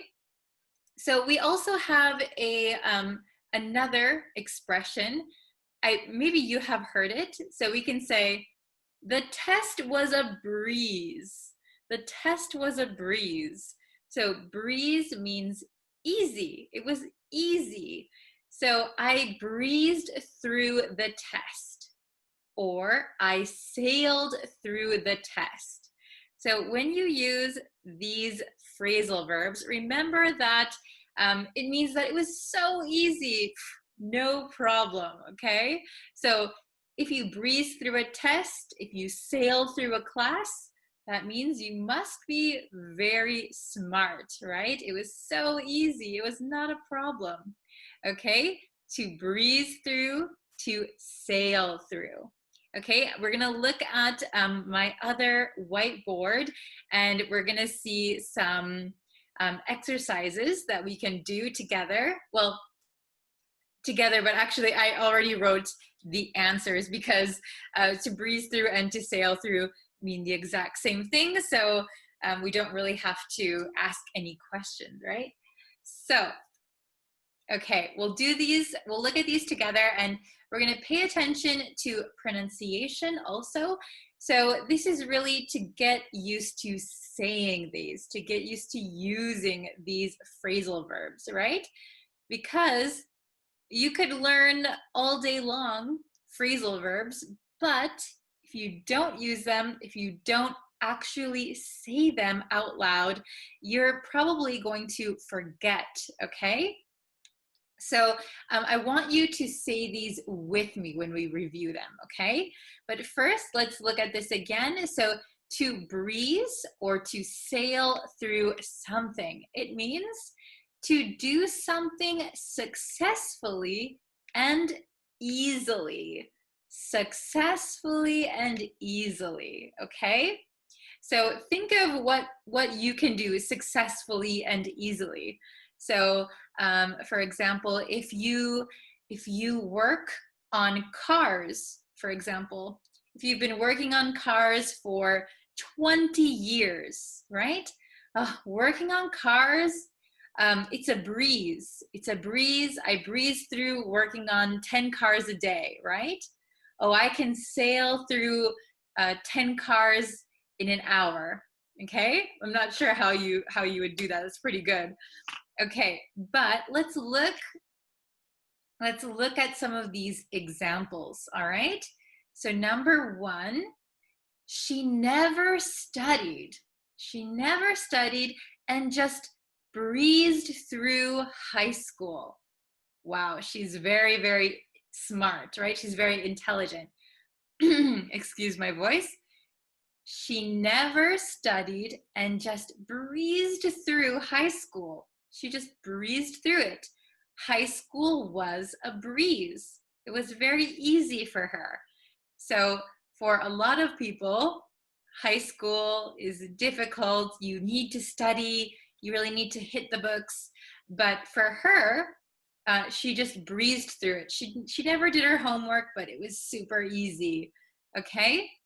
So let's look at number two. He sailed through the interview. He sailed through the interview. So maybe he went to an interview for a new job. But if he sailed through the interview, it means he did it very well. It was very easy. So he successfully and easily did the interview. Okay? Number three, I'm sure you'll breeze through the test. I'm sure you'll breeze through the test, okay? It'll be a breeze. I'm sure you'll breeze through the test. Breeze through. Okay, I'm sure it will be easy for you. And number 4, Tim sailed through the course while I was struggling. So this could be a course in school or any course that you take. So Tim is a very smart man. Tim sailed through the course. It was easy for him while I was struggling. So maybe we took the course at the same time. For Tim, it was easy. He sailed through it. But I, at the same time, was struggling. It was super difficult for me. Okay, so please, let's go over the pronunciation together, and I want you to say it out loud, okay?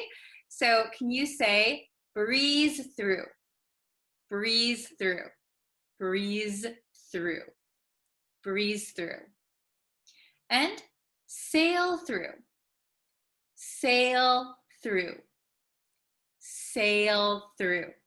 Okay, now I'm going to say number 1, and I want you to read it after me. Okay, so I'm going to say it one more time, and I'll pause, and you can read it out loud. Okay, she never studied and just breezed through high school.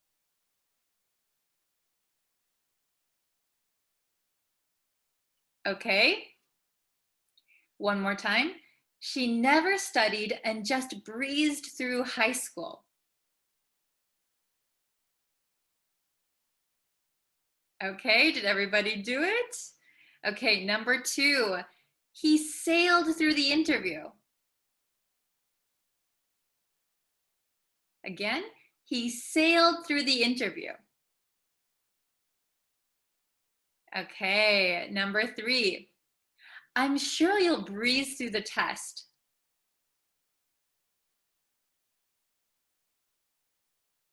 Okay, I'm sure you'll breeze through the test.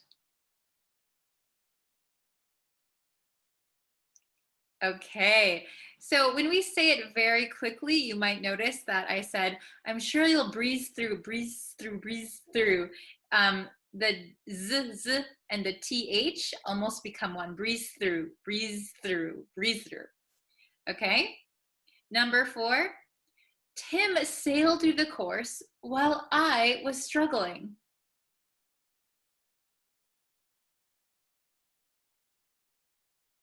Okay, I'll say it one more time. Tim sailed through the course while I was struggling.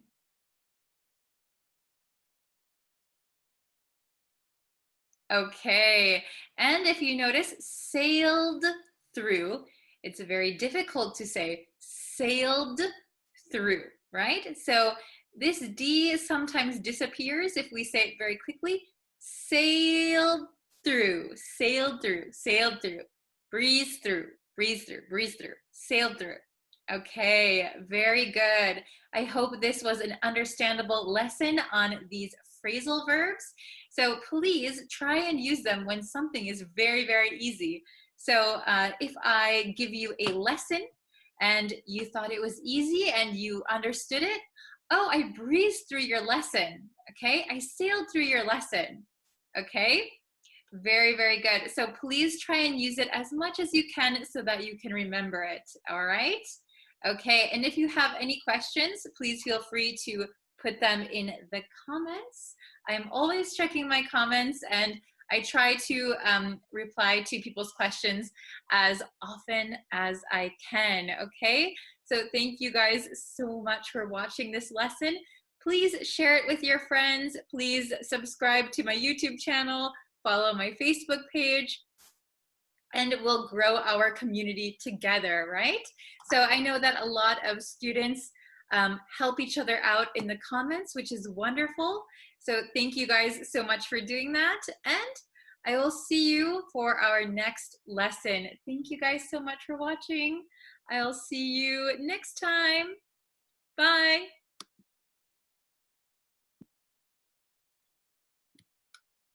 Oh, hello. Hello, everyone. Excuse my voice again, always. I think because I'm teaching every day, all day, my voice sometimes disappears. So I apologize for that. But anyway, if you are just joining now, please go ahead and subscribe to this YouTube channel. If you would like to know when I post new lessons and live lessons, so if you subscribe and if you turn on the bell notification, that will let you know when I post new lessons here, which is why you're here, I think, right? To learn English. And if you are new, hello, my name is Bree. I teach American English. So I'm from the United States. So my accent is an American accent. So we learn American English here, okay? So I wanted to get into two confusing phrasal verbs. Two confusing phrasal verbs that a student actually requested me to make a video about. So here it goes, okay? So we have these two. Oh my goodness. Have you heard of these before? So we have run into, and come across, come across. Does anyone know either of these phrasal verbs, to run into or to come across? Okay, so they both are very, very similar, and we can even use them interchangeably sometimes. However, there is a big difference, which I'm going to explain. Okay, so when you run into someone, right? We say run into someone. It means you meet someone by chance, right? We can also say to run into a problem, to run into difficulties. So we often use run into when we meet people by chance, excuse me again, when we meet someone by chance, or when we find or we experience difficulties or problems, right? If you say run into something, for example, I ran into the door. I ran into the door. That means you physically hit the door, right? You ran into it. Okay, so it's a very different meaning. That is the literal meaning. You ran into the door, right? You accidentally hurt yourself. Or I ran into, I don't know, I ran into the window. I thought the window was open, but I ran into the window, right? Has that ever happened to you? If the window is very, very clear, very, very see-through, you might think there's no window and you just run into the window. Okay, so the next one is come across. Come across. So come across can mean the same thing as run into. So we can come across a person, we can come across people. You could say, I came across a problem today. I came across a problem at work. The same as I ran into a problem at work, right? However, excuse me, however, you can also use come across something, okay? That means you found something by chance.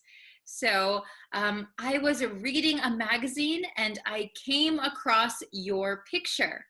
I didn't know you were a model, right? I came across your picture. I would not say I ran into your picture. That sounds like you physically hit someone's picture, right? I ran into your picture. So come across something means to find something by chance. We cannot use it for run into, right? Run into a person by chance or run into a problem. We can come across a person, we can come across a problem, and we can come across something by chance, okay? Are you following me? Okay, let's look at my bigger whiteboard. Oops, oops, oops, oops. Excuse me. Okay, I don't know why I was singing just now. It's a long day. Okay. Oh, wow, we have a lot. Okay, I'll scooch over here. So run into, run into. Run into means meet someone by chance, or it could mean experience a problem or difficulty. Okay, does everyone understand so far? Okay, good. Then we have come across. So come across means meet or find someone or something by chance, a little bit different, and appear or sound in a specified way, give a specified impression. Okay, so this one I haven't explained yet. So come across could mean to meet someone or find someone or something by chance, right? But we can also use come across for when someone appears or sounds in a specified way, or someone gives a specified impression. For example, when I saw him, he came across drunk, right? So he appeared to be drunk. He sounded drunk, right? That was my impression. Okay, he came across as very intelligent. He came across very intelligent. That means he appeared to be, or he sounded like he was very, very smart, very, very intelligent. Okay, so let's keep those differences in mind while we look at these examples, okay? So I have 5 examples for you. Okay, so let's look at number 1. I ran into my coworker at the gym. I ran into my coworker at the gym. That means I met my coworker by chance. I was not expecting to see or meet my coworker at the gym. So it was a coincidence. I ran into my coworker at the gym. Okay, let's look at number 2. He came across as a decent person. He came across as a decent person. So that means he looked like, or he sounded like, a decent person. So a decent person maybe is a kind, normal person, okay? He came across as a decent person. Number 3, the team ran into a problem with the new system. Okay, so maybe this is a team at work. Maybe you sometimes work in a team. The team ran into a problem with the new system. We could also say the team came across a problem with the new system. They found a problem. Okay. So I think there might be a slight nuance difference, very, very slight, between run into a problem and come across a problem. When I hear come across a problem, it sounds like you found a problem. If you ran into a problem, it sounds like you experienced a problem. But maybe that is a very slight nuance that you don't really need to pay attention to here. It basically means the same thing. So let's see number 4. Number 4, yes, number 4. So she came across this old newspaper article. She came across this old newspaper article. So here we cannot say she ran into this old newspaper article. We cannot say that. So when you find something by chance, please use come across, okay? Not run into. And number 5, we came across an adorable elderly couple in the park. We came across an adorable elderly couple in the park. So that means you found them or you saw them by chance, okay? So you could say, we ran into an adorable elderly couple in the park. We came across an adorable elderly couple in the park. Okay? Is it understandable so far? Let me just go over them one more time. So, run into. So, if people are just coming in now, run into means meet someone by chance, experience a problem or difficulty. So, we can use run into in two different ways. Come across, meet or find someone or something by chance, or appear or sound in a specified way, give a specified impression. So something looks or sounds like something, comes across as something. That is the impression that I get. Okay? So let's go over them one more time really, really quick. Please listen to my pronunciation and intonation. Okay? If my voice comes back. Okay, number 1. I ran into my coworker at the gym. I ran into my coworker at the gym. Number 2, he came across as a decent person. He came across as a decent person. That means he was a nice guy. Number 3, the team ran into a problem with the new system. The team ran into a problem with the new system. Number 4, she came across this old newspaper article. She came across this old newspaper article. And number 5, we came across an adorable elderly couple in the park. We came across an adorable elderly couple in the park. Okay, very good. If you have any questions on run into or come across, you can put them in the comments and I'll be sure to check them. Also, if you want to make some example sentences using run into or come across, please do so. I love to see your examples, and it's really helpful for the other students as well. So please, it's your homework. Write an example for each one in the comments below, okay? So just remember that come across can mean find something by chance. We cannot do the same with run into. And come across in another meaning can also mean appear or sound. You get some kind of impression. Okay, so thank you guys for watching. Again, really quick, I'll announce it here. So all of December, all of next month, if you're watching this when it's posted, right now is November. And for next month, I will be posting every single day on this YouTube channel, okay? I will be posting every single day. So if you want to see a new English lesson every day, please subscribe to my YouTube channel. And if you want, if you know anyone else who is studying English, you can always send them my channel or my videos and we can all learn together. Okay, so thank you so much for watching. I will see you in our next lesson. Take care, everyone. Bye-bye. See you.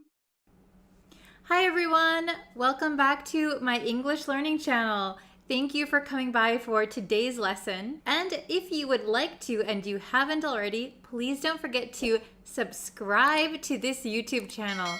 And that way you'll know when new lessons are uploaded.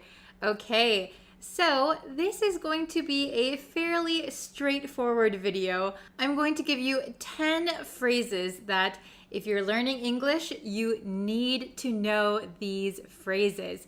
If you know these phrases, everything is going to be a lot smoother for you. We're going to start off a little easy. So number 1 is what's up? What's up? So what's up is a very casual way to say, how are you doing? How are you? What's up? So a proper response to what's up is nothing, nothing much, not much. It's almost like hello. It's just a greeting. We're not actually asking what's up with you. We just want to say, hi, how are you? So what's up is a very, very casual way to do that. So it's very simple. You can just say, what's up? And if someone says, what's up to you? You can reply, oh, nothing much, not much. Number 2, and this one always stumps my students for some reason. I don't know if I say it really fast or a lot of my students just don't know what it means. And number 2 is, what have you been up to recently? What have you been up to recently? What have you been up to recently? What have you been up to recently? So this one is a little different than what's up. What have you been up to recently means what have you been doing recently? So if I asked my friend, what have you been up to recently? They might say, oh, I started a new job. So that is what they have been doing recently. If there's nothing new that you've been doing, it's okay to say nothing much. That's okay too. But if you have something that you've been doing, this is the time where you would explain it. What have you been up to recently? What have you been up to recently? Now, when you use this phrase when you speak English, be careful not to sound like a robot, okay? So if you say each individual word by itself, you're going to sound a little bit unnatural. What have you been up to recently? We're going to kind of shrink it down to what have you been up to recently? What have you been up to recently? What have you been up to recently? What have you? What have you? What have you? What have you? What have you? Okay? So if you say what have you? What have you? What have you? What have you? You're going to sound like a native speaker. What have you been up to recently? What have you been up to recently? What have you been up to recently? Okay? Perfect. Number 3. How does sound? How does sound? So this is when you give a suggestion. So if I'm with my friend and we are deciding what we should have for dinner, my friend might say, how does Indian food sound? So how does something sound? We're not actually asking about the sound.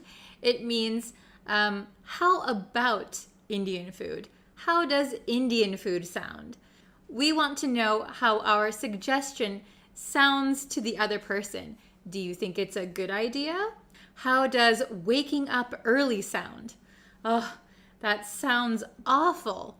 So when you want to give your suggestion and you want to see what the other person thinks of it, you can say, how does sound? How does a movie sound? Means, how about watching a movie? Let's watch a movie. How does 5 o'clock sound? Means, how about meeting at 5 o'clock? Is 5 o'clock okay for you? How does 5 o'clock sound? Number 4 is the response to how does something sound. So if someone says, how does 5 o'clock sound?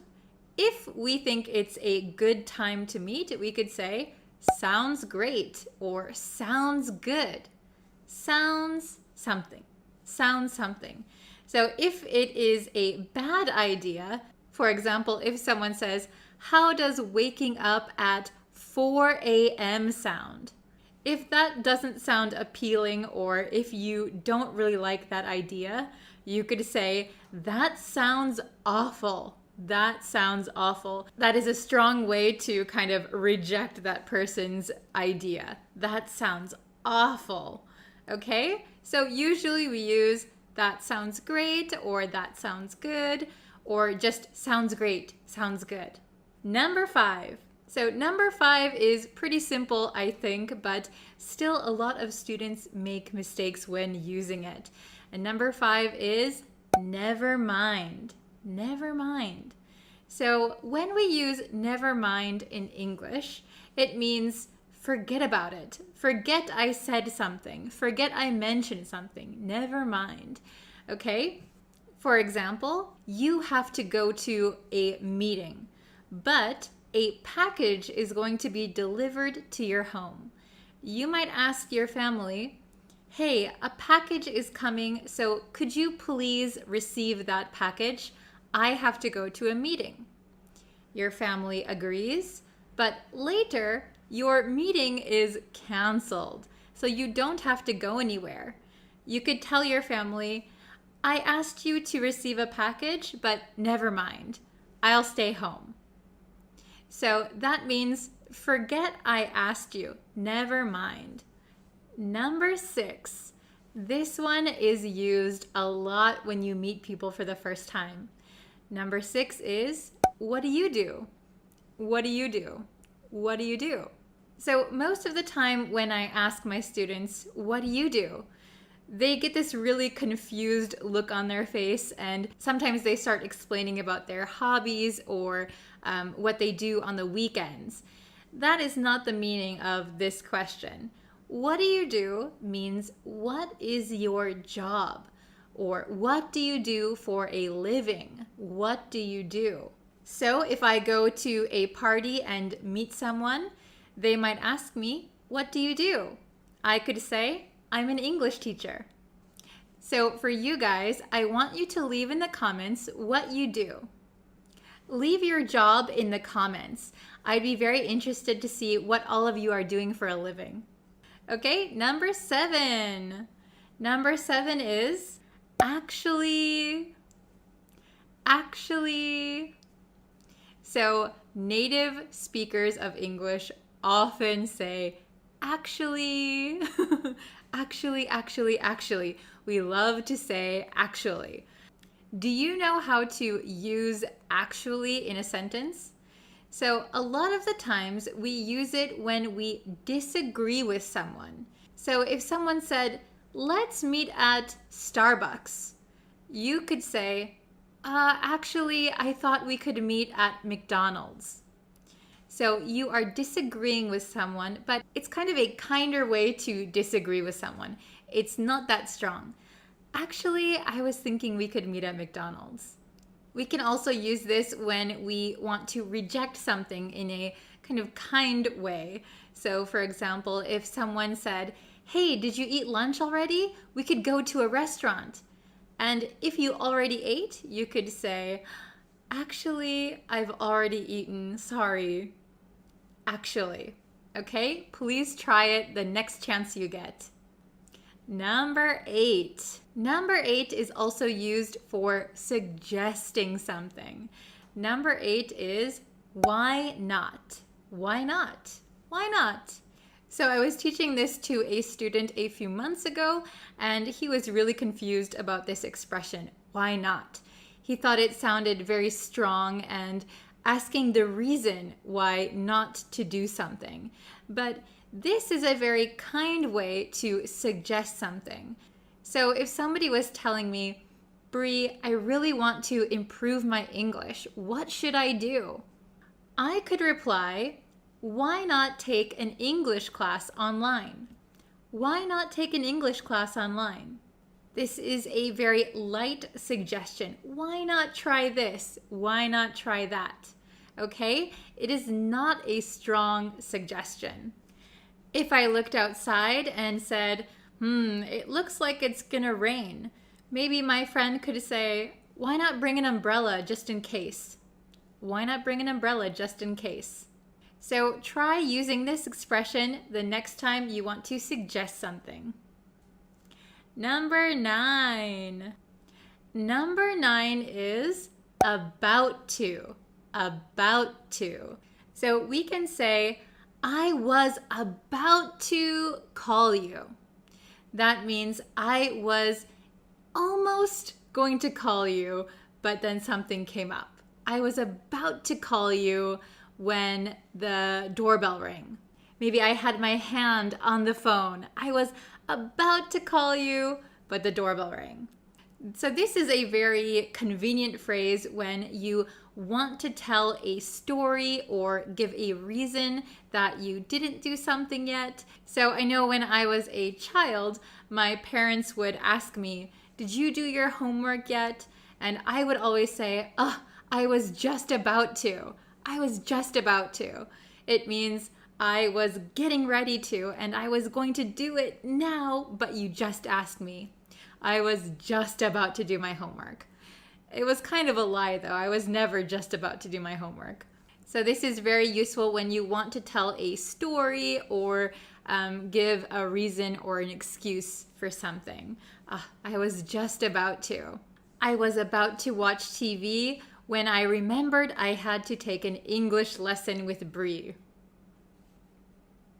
Number 10, the last one. This is anything else? Anything else? So I often see my students get really confused looks on their faces again when they ask me a question, I answer it, and then I say, anything else? Anything else?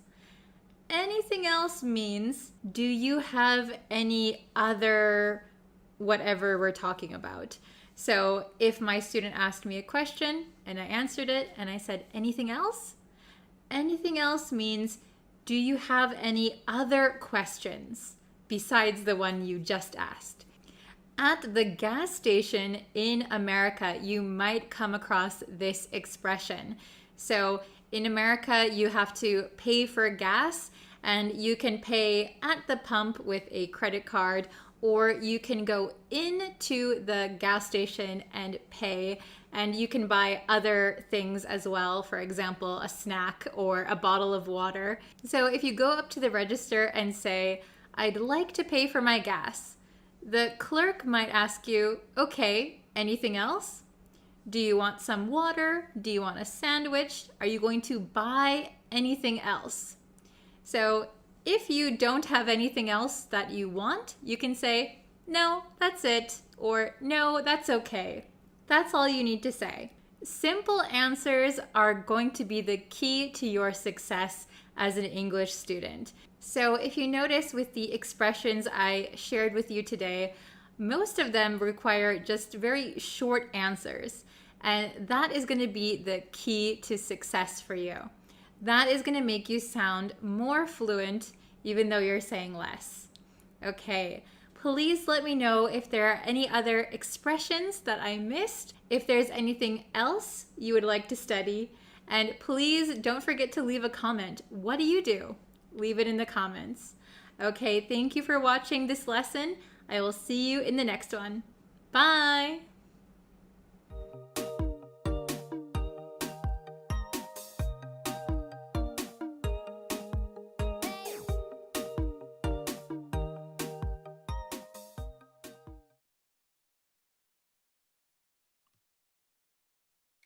Hello, everyone. Hello, students.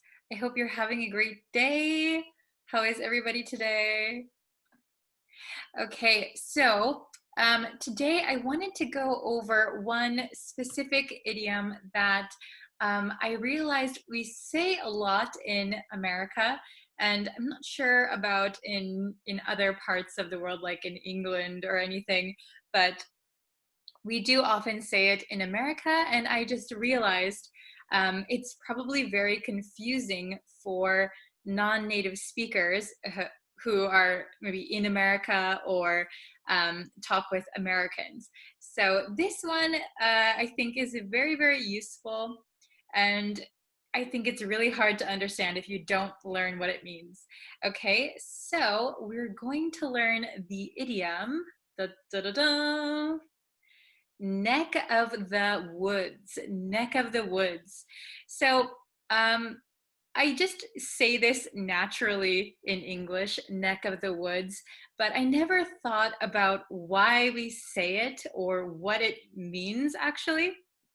So I did a quick Google search and I found that neck means like a strip of land. I think they used it in Britain, and so a strip of land may be surrounded by water.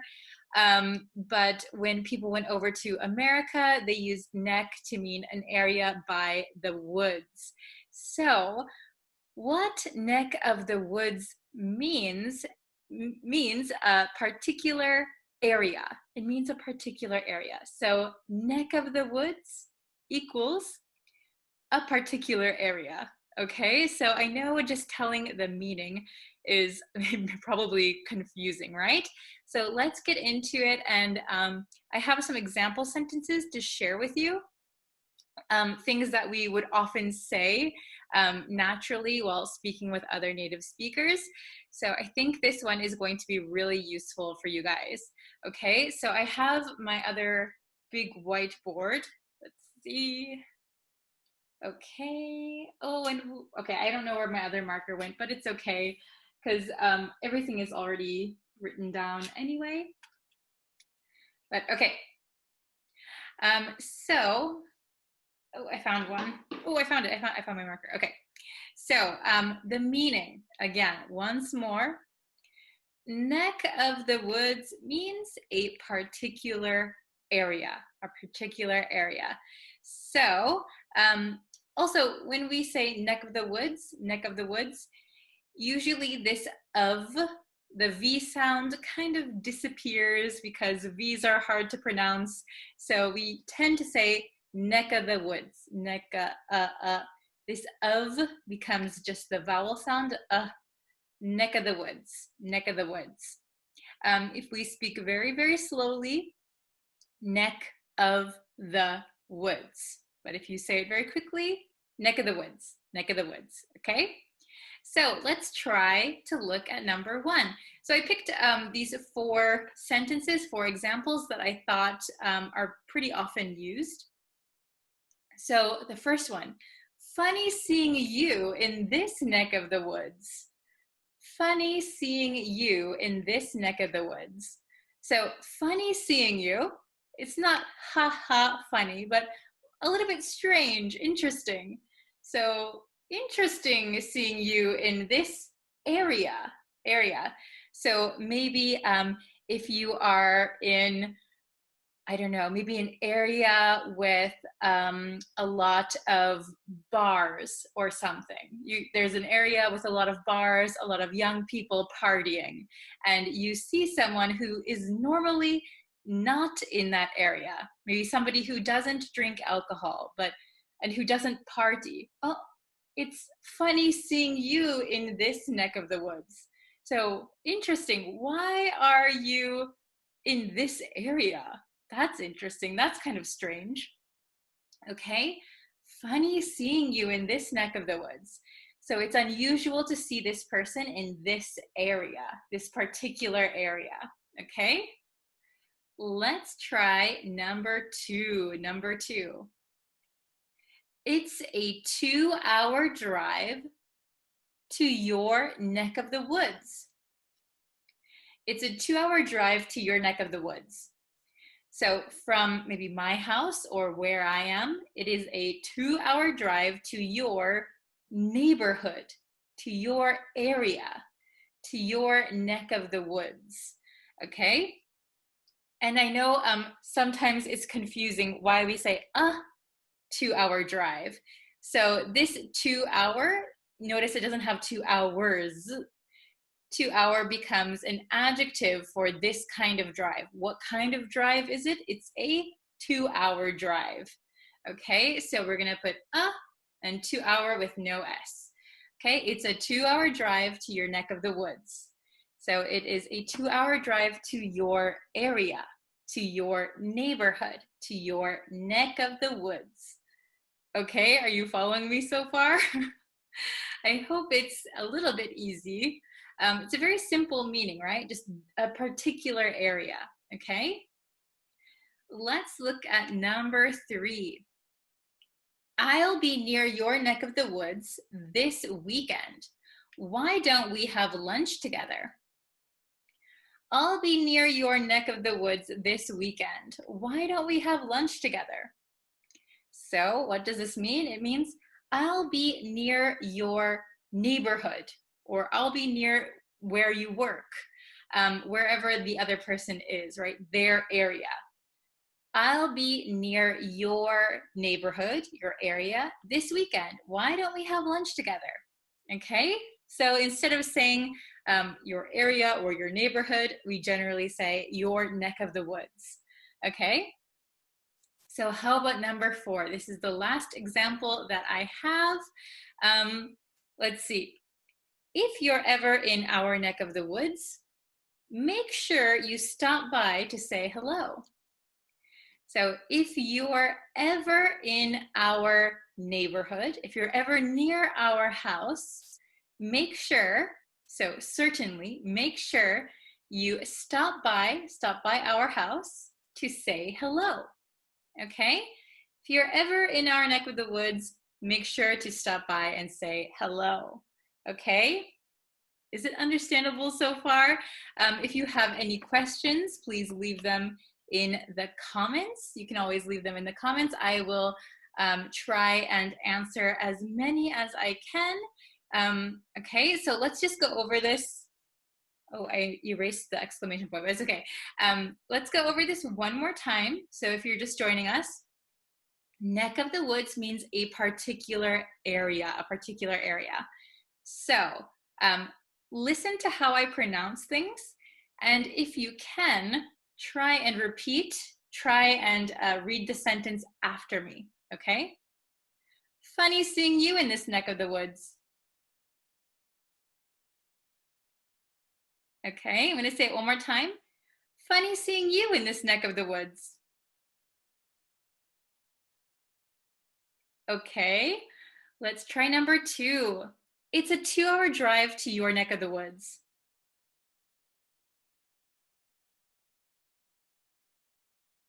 Okay, it's a 2-hour drive to your neck of the woods. Very good. Number 3. I'll be near your neck of the woods this weekend. Why don't we have lunch together?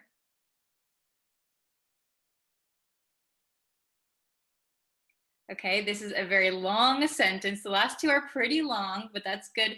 It's always good to practice longer sentences, right? So let's try it one more time. I'll say it and then please repeat it if you can, okay? I'll be near your neck of the woods this weekend. Why don't we have lunch together?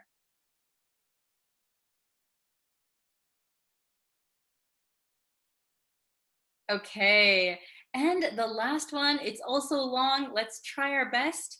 So please listen first. If you're ever in our neck of the woods, make sure you stop by to say hello.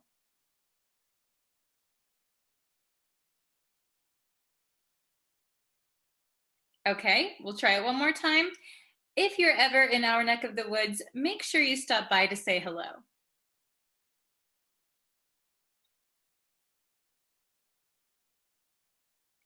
Okay, could you do it? Very good. So I know, especially with the longer sentences, if you're trying to say it, you might stumble over your words. That's okay. This is the first time you're probably hearing this expression. So if you want to master this expression, this idiom, I would suggest saying it over and over, right? Neck of the woods, neck of the woods, neck of the woods, neck of the woods. So the more times you say it, the more your muscle memory will remember how to say it, remember how to form these words. So it will become natural, okay? So remember that practice and repetition are the best ways to mastering a language, okay? So I hope this is helpful, especially those of you who are living abroad. You might often hear people say this and it might be confusing at first, but I hope this will help you. Okay, so thank you everybody for watching today's lesson. I'll be back probably tomorrow with another lesson. And again, if you have any questions, please leave them in the comments below. Thank you guys so much, and I will see you for our next lesson. Okay, bye.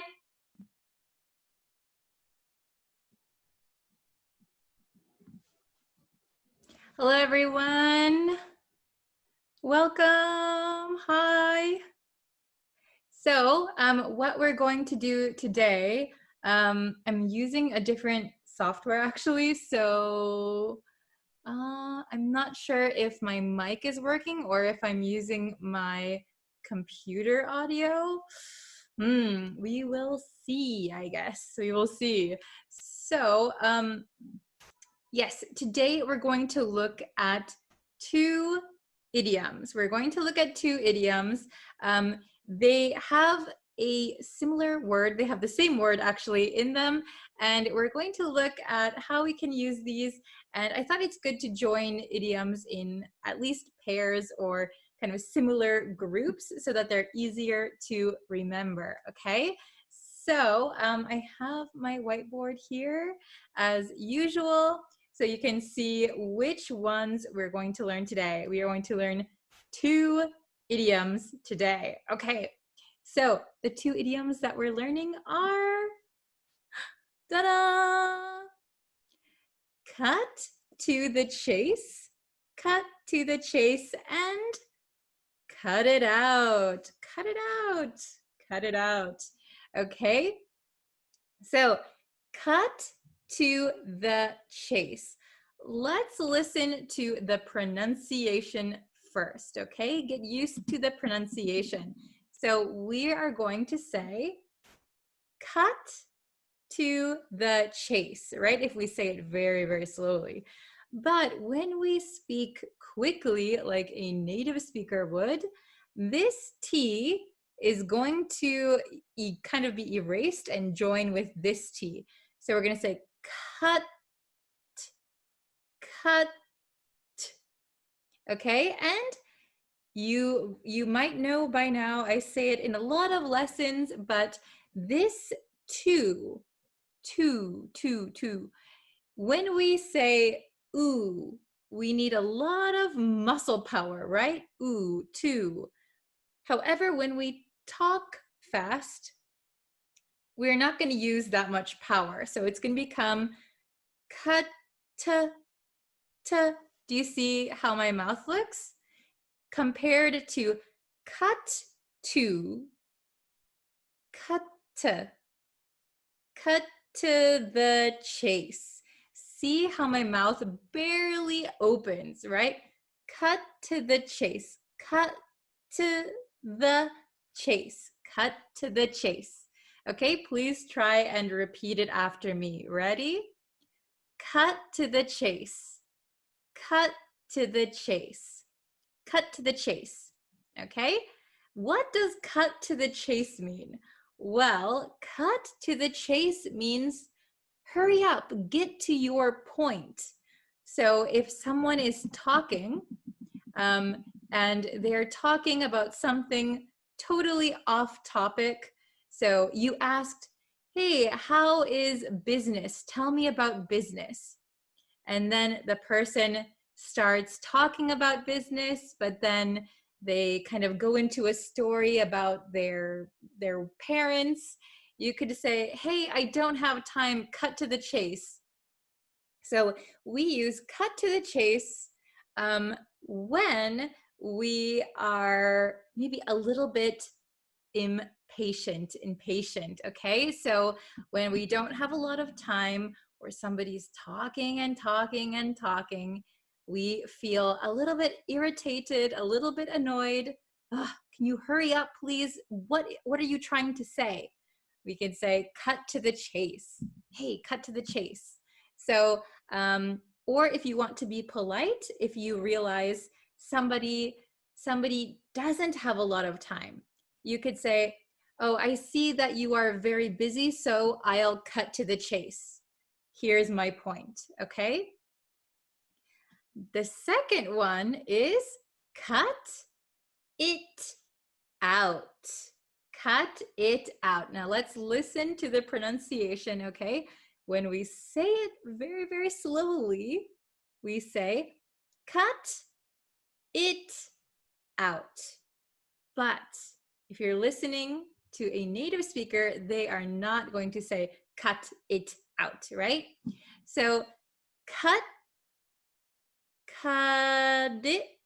So here we have a U. This is a vowel. Then we have a T. Then we have an I, which is another vowel, right? So this T is sandwiched between two vowel sounds. So that means that generally we change this T to a flap T. What is a flap T? It is a T that sounds like a D. So we're going to say cut it, cut it, cut it. And then look at this T. It is also sandwiched between an I and an O. These are vowels. So what's going to happen to this T? Yes, you're right. This is going to change to a flap T also. So it's going to sound like a D sound. Cut it out. So this last T is kind of going to disappear. But we're not going to say cut it out. That is incorrect, and a native speaker will think, cut it out, cut it out. What are you trying to say? So when a T disappears at the end of a word, we're going to still put our tongue in the position of the T, but we're going to hold it there. So if you say ta, ta, ta, your tongue, ta, ta, ta. But for the end of a word like this, where it disappears, our tongue is going to go. So out is going to turn into out. My tongue is up, out, out, out. Okay? So listen one more time. Cut it out. Cut it out. I'm going to say it really fast. Ready? Cut it out. Cut it out. Cut it out. Cut it out. Cut it out. Okay? So what does cut it out mean? Cut it out. So cut it out as an idiom means stop doing something. Stop it. Okay? We also use this when we are annoyed or irritated, and I've got hairs all over. I've got hair in my eye. Okay, we're going to use cut it out when you are annoyed at someone. Maybe somebody is saying something or doing something that is annoying you. Oh, can you please cut it out? Cut it out. Okay, so both of these can be used when you are irritated, when you're annoyed. Okay, so this one, cut to the chase. Cut to the chase. Hurry up, get to your point. I don't have time. And cut it out. Cut it out. Ugh, please stop doing that annoying thing. Okay? So let me show you the definitions written down. I have another whiteboard as usual. Okay. So, can you see this? Okay.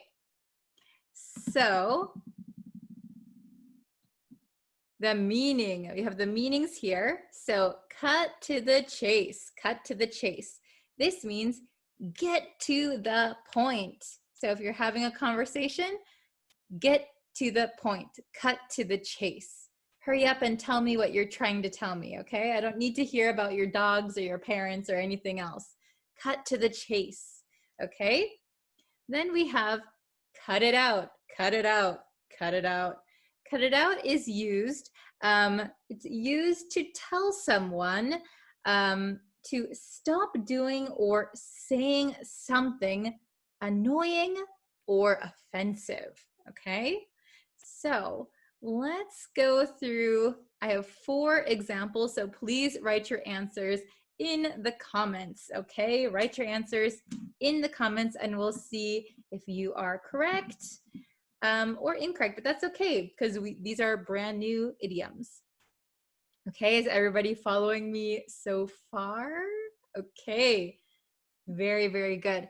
So number 1, we have an exclamation point here. What are you trying to say? What are you trying to say? So it sounds like for number 1, 2 people are having a conversation and they are maybe irritated or frustrated. What are you trying to say? What are you trying to tell me?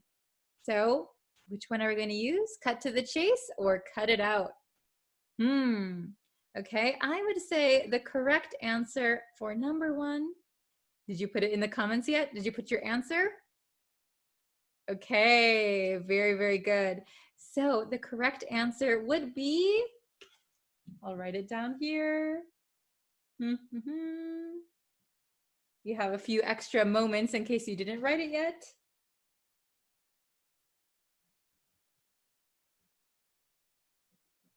Okay, the correct answer is going to be cut to the chase. Cut to the chase.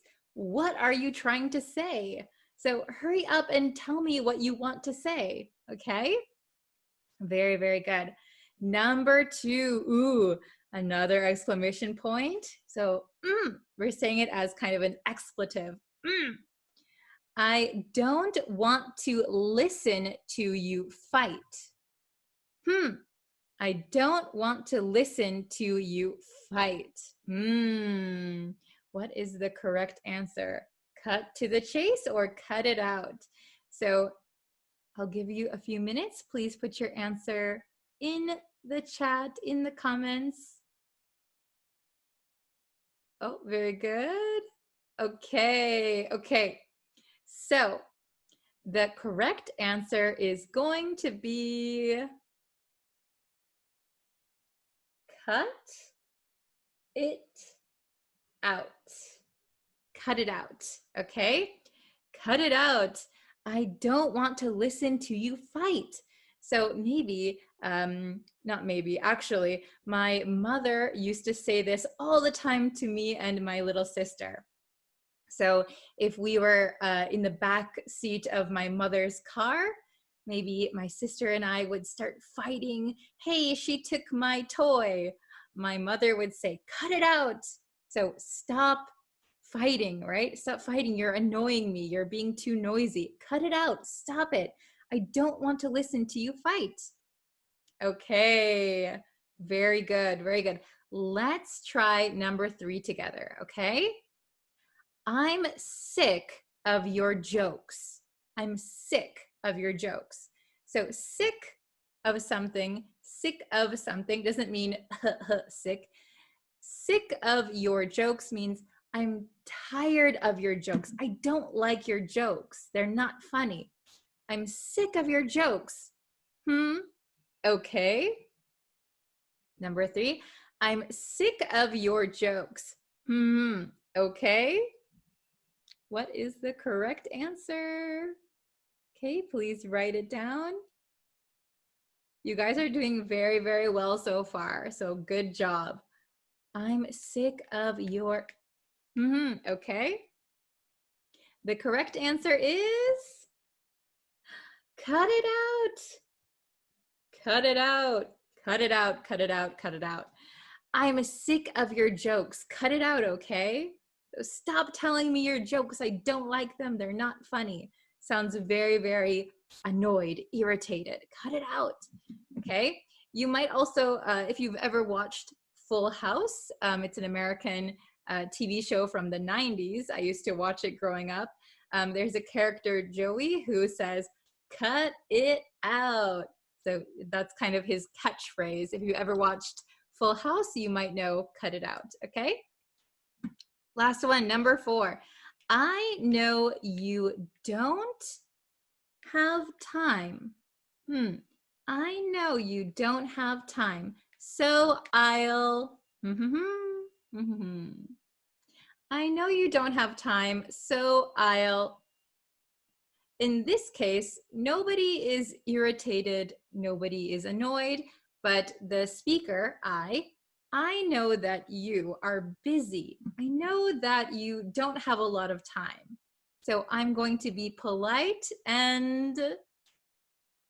Okay, did you write your answer? Okay, the correct answer is, I know you don't have time, so I'll cut. Both words have cut. Cut to the chase. Okay, very good. I know you don't have time, so I'll cut to the chase. Very good. Okay, is it easy? Are you guys understanding it? Feel free to ask questions in the comments. Okay, so let's go over these one more time. Okay, so listening to the pronunciation. Cut to the chase. To the. Cut to the chase. Cut to the chase. So that means get to the point. Get to the point. Hurry up. Cut it out. Cut it out.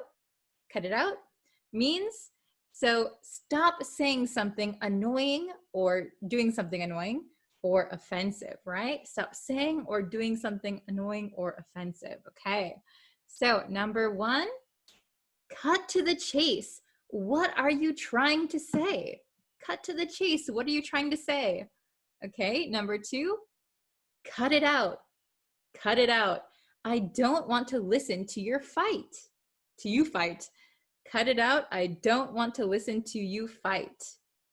Number 3, I'm sick of your jokes. Cut it out, okay? Number 4, I know you don't have time, so I'll cut to the chase. This one is kind of polite. Okay, very good. Does everybody understand how to use cut to the chase and cut it out? Okay, so if you have any questions, please leave them in the comments and I always check them. So thank you guys so much for watching and I will see you in our next lesson very, very soon. Should be a good one. Okay, so if you haven't already, please subscribe to the YouTube channel. I'm posting videos all the time. So yeah, I will see you for our next lesson. Bye.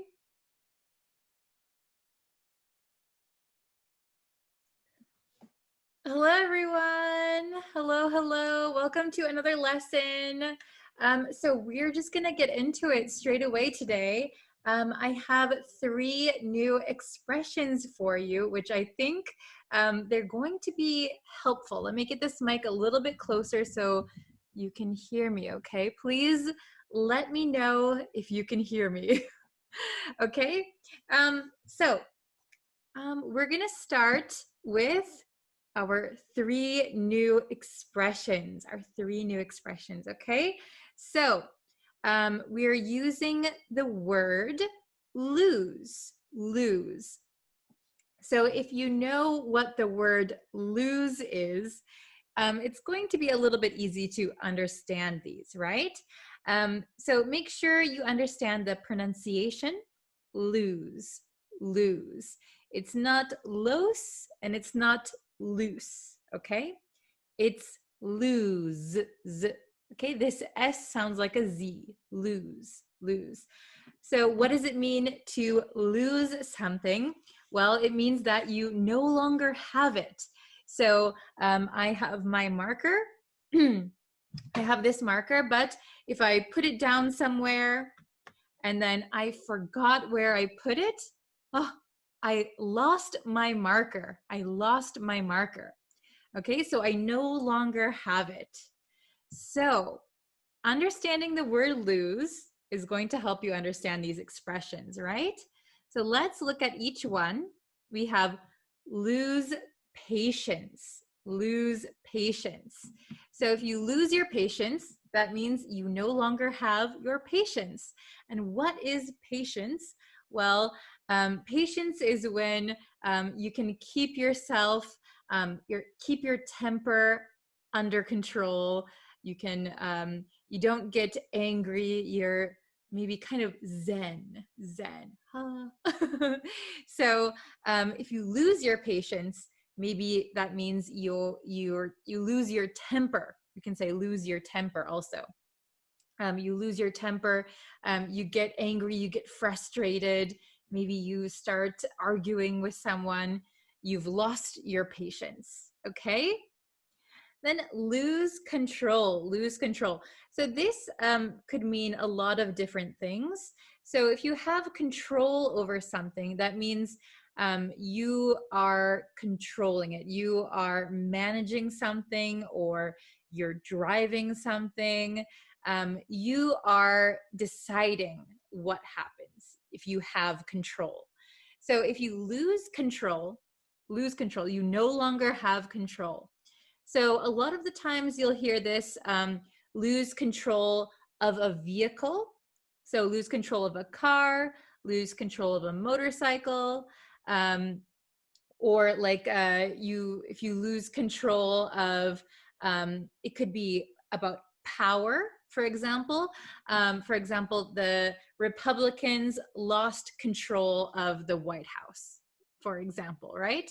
Or I lost control of my YouTube channel. Maybe somebody hacked me and they now control my YouTube channel. Oh no, I hope that doesn't happen. But lose control. You're no longer in control. Okay? Lose one's mind. Lose one's mind. So we could say lose my mind, lose your mind, lose his mind. So if you lose your mind, basically it means go crazy or like become insane. So we don't mean it in the literal sense. Usually we don't, lose our mind. We don't, for example, going crazy, going insane. We don't mean that in the literal sense, like as a medical condition. We mean it typically when people say this, when you hear people say this, it means that you're kind of maybe really frustrated, or let's see, very annoyed. For example, if I have to write another essay, I'm going to lose my mind. Maybe you're so frustrated, you don't want to do something. It's like you're going crazy, right? So it doesn't mean it literally, but it means that maybe you don't like something, or something is really annoying you. For example, if I have to listen to the teacher talk one more time, I'm going to lose my mind. So you're very annoyed, right? Okay, so once again, lose patience, lose control, lose one's mind. All right, let's take a look at some examples, okay? We'll do this pretty quick. Da-da-da-da. Lose patience. This is the definition. Become unable to keep one's temper. So you're unable to keep your temper. You show your emotion if you lose patience. Oh, why don't you listen to me? Okay, you lost your patience. Okay, lose control. Lose control. No longer able to control something. Like we talked about, it could be anything. It could be a vehicle. It could be power, lose control of something. Okay, lose one's mind. That means to become crazy, to go insane. You lose your mind. So maybe like you lose, what is it? What am I thinking of? Well, basically you're kind of, we say, here's another expression for you. We say, at your wit's end. At your wit's end. You're going crazy. You're losing your mind. Maybe something is very frustrating, or something is very annoying. Okay? So let's look. We have 6 today. We have 6 questions. So let's go through these and see if by answering them, you're able to understand a little bit more. Okay? She with the young boy. She with the young boy. Okay? So we need to change the tense and of these. So some of them, a few tenses could be acceptable, but okay, can you leave your answers in the comments? Leave your answer in the comments, okay? She with the young boy. So we have a big hint here. We have the word with. Okay, so I'm going to tell you what that hint means in just a second. she with the young boy? Okay, I'm going to write the answer. I hope you wrote your answer also. I'm going to put it in the past tense. So I'm going to say, she lost patience. The answer is she lost patience. Oops, I hope you can read that. She lost patience with the young boy. Okay, so you could also say she loses patience with the young boy. That means quite often, right? She loses patience regularly. Or maybe it was just one time yesterday, she lost patience with the young boy. So that means she was no longer able to keep her temper. So maybe the young boy was not listening to what she was telling him. So, for example, make your bed or do the dishes. The young boy didn't listen to her and she lost her patience. Maybe she yelled at him. Maybe she showed she was angry. I told you to do that. Why didn't you do that? She lost her patience, or she lost patience with him. Okay, so we say lose patience with someone or something. So that is your big hint. Lose patience with someone, something. Okay, so we could also say she lost her patience with the young boy. That is also okay. Or she lost patience with the young boy. Okay, number 2.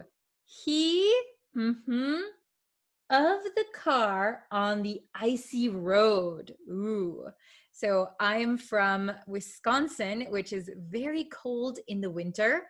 And it gets very snowy and icy. And sometimes this happens. So he of the car on the icy road. We have another hint here. We have the word of. Okay? We have the word of. So I'll let you type your answer in the comments. Okay. So I'm going to put this in the past tense. Okay. So maybe this happened yesterday. So he lost control.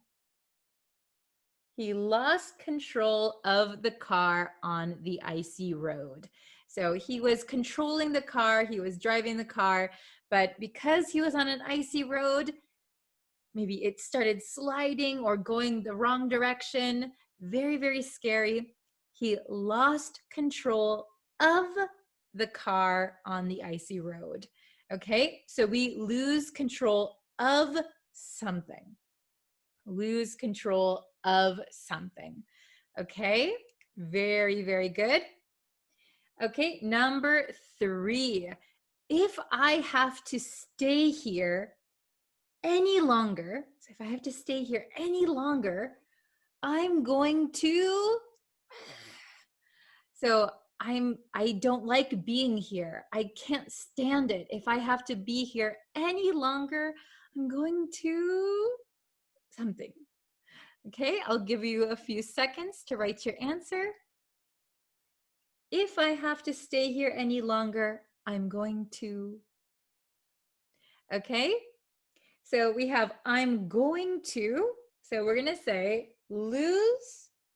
And the answer is, if I have to stay here any longer, I'm going to lose my mind. I'm going to go crazy. I'm going to lose my mind. I don't like it. I don't want to be here. It's very frustrating. Okay. If I have to stay here any longer, I'm going to lose my mind. Very, very good. Okay. Let's try number 4. I of big hint, super big hint. I of my temper last night. So what this means is similar to another one we have up here, but I'll give you a second to answer the question. I of my temper last night. Okay, very good. Please write your answer. Okay, so I lost control of my temper last night. So we use lost past tense because it happened last night, and we have the word of, big hint. So we're going to use control. I lost control of my temper last night. Okay, so I was no longer able to control my temper. This is very, very similar to lose patience. So if you lost control of your temper, that could also mean you lost your patience. Okay, so I could say I lost patience last night, or I lost my patience last night. But we have of my temper, so lose control of my temper. Okay, is it understandable? Are you following me so far? Okay, number 5. I sometimes with him. Okay, I sometimes with him. Okay, leave your answer in the comments. Very good. Okay, I sometimes, so we have sometimes, so I'm going to say lose because it's something that happens maybe a little bit regularly sometimes, right? I sometimes lose patience with him. Okay, so lose patience with someone or something. So I sometimes lose patience with him. So sometimes I can't keep my temper down, right? Sometimes I get angry or frustrated. I lose my patience with him. So you could say, I sometimes lose my patience with him, or I sometimes lose patience with him. Both are correct. Okay. And number 6, the last one. Let's see if you can get it. I of my bike and fell off. I of my bike and fell off. Ooh, what is the correct answer? Okay, I'll give you just a few seconds. Please write your answer in the comments. See if you get it right. Okay. I lost. So we're going to say lost past tense because fell is past tense, right? Fall, fell. I lost control. I lost control of my bike and fell off. I lost control of my bike and fell off. Very good. So I couldn't control my bike and I fell off. Okay, very, very good. If you have any questions, please write them in the comments. I'll try to answer them. But yeah, I hope this is understandable. We had lose patience, lose control, lose one's mind, go crazy. Okay, very good, everyone. So I'm going to end the lesson here. Please, if you have any questions or you want to make some example sentences, feel free to leave them in the comments and I'll do my best to check them. Okay, thank you everybody for watching. Please subscribe and hit the notification bell. That way you'll know when new lessons are uploaded. I'm uploading quite a lot, so if you turn on notifications, you'll know when new videos are available and when I go live. Okay, so thank you very much for watching, and I will see you guys for our next lesson. Bye. Hi everyone. Welcome back to my English learning channel. Today I want to teach you 2 phrases that are very useful for when you remember something. Okay? Imagine you are driving in a car. Your friend is sitting next to you in the passenger seat. Your friend says, "Can we stop at a gas station? I want to buy some snacks." The conversation from your friend triggers something in your mind. You remember that you need to get gas. So You can say, that reminds me, I have to get gas. That reminds me. That reminds me I have to get gas. We use this phrase when something in the conversation triggers a memory or reminds you of something. So, that reminds me, I need to get some gas. I'll give you one more example. I was talking on the phone with my mother. She told me that it was my cousin's birthday. Her conversation of my cousin's birthday triggered a memory.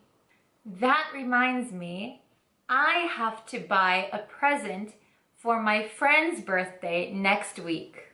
So my mother was talking about my cousin's birthday, but it sparked a memory in me that I'm going to a birthday party next week and oh yeah, I need to buy a present. So something in the conversation, something someone says reminds me of something. The second phrase that is very similar is come to think of it. Come to think of it. Come to think of it. Say, for example, you go out with your friends. You are ready to pay the bill. You reach for your wallet, but you don't have it. You start thinking, and you realize you haven't seen your wallet since you left your house. You can say, come to think of it, I forgot my wallet at home. Come to think of it, I forgot my wallet at home. Come to think of it is used when you realize something. You realize there is a problem, you realize there is a question, you realize something. So that reminds me and come to think of it are similar, but they're not the same. So that reminds me, something someone did or said reminds you. It triggers a memory. But come to think of it could be your own realization. I'll give you one more example. Someone asks you, have you ever been to America? You might say, yes, I've been to America, but only one time. Come to think of it, I haven't traveled much recently. You are having a conversation with someone and they ask about your travel experience. You reply and you realize, oh, I haven't traveled so much recently. Come to think of it, I haven't traveled so much recently. Sometimes that reminds me and come to think of it can be used interchangeably. For example, someone might ask you, was Tony at the party last night? No, he wasn't there. That reminds me, I haven't seen him in a month. Or you could say, no, he wasn't there. Come to think of it, I haven't seen him in a month. In this situation, the conversation triggers a realization. That reminds me, I haven't seen him in a month. Come to think of it, I haven't seen him in a month. But be careful, sometimes they're not interchangeable. So if we think about forgetting your wallet at home, you want to pay the bill? Oh, where's my wallet? You probably wouldn't say, that reminds me, I left my wallet at home. That reminds me sounds like you already had that idea, so you are reminded again. Come to think of it sounds like you are thinking about it for the first time. So the nuance is a little bit different. That reminds me means you've already thought about something before. I need to buy gas, but I forgot. That reminds me, I need to buy gas. But forgetting your wallet, you probably didn't already know you forgot your wallet. So it is happening for the first time. You are realizing something for the first time. Come to think of it, I forgot my wallet. Shoot. Okay, let's try a little quiz. So I will give a situation. Please think of which expression to use. That reminds me, come to think of it, or either. Okay, first question. You're riding the train and you put your heavy bag on the seat next to you. You arrive at your destination. You are in a hurry to get off the train and you forget your bag. What expression would you use when you realize you forgot your bag? Would you say, that reminds me, I must have left my bag on the train? Or would you say, come to think of it, I must have left my bag on the train?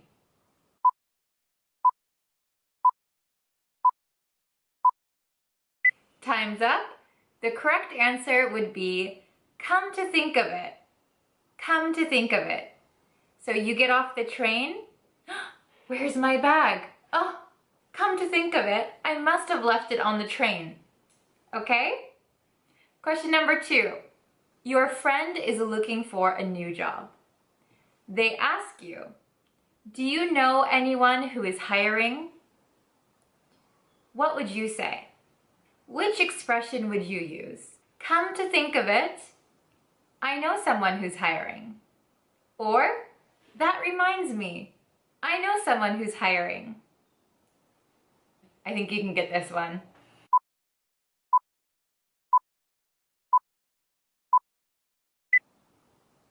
Okay, ready? Time's up.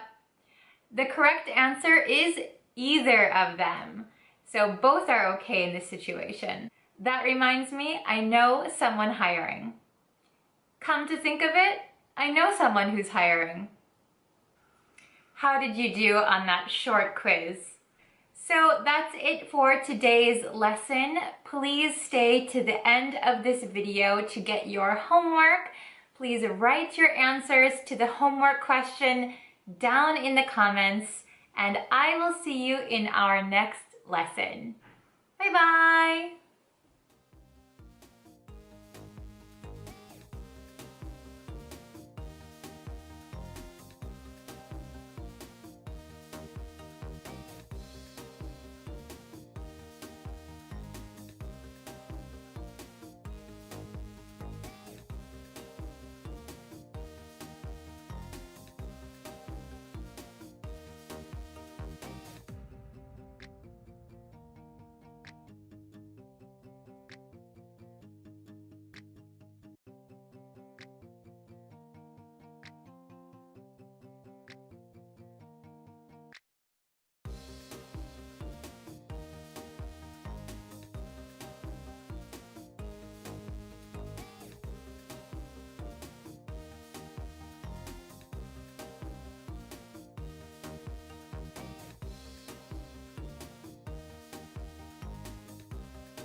Hi everyone, welcome back to Bree's Practical English. I'm Bree and let's learn some English today. Okay, so I wanted to give you guys some new words that you can use instead of saying, I'm tired. Ugh. Okay, I often hear, I'm tired, I'm so tired. Sometimes I hear I'm exhausted from my students, but English is a very colorful language. It has a lot of flavor to it. So we don't just have one way to say something. We have a lot of ways to say the same thing. And if you want to sound like a native speaker, Or if you want to be able to understand native English, I would recommend these 5 words that I'm going to teach you to use instead of I'm tired. Okay, let's get into it.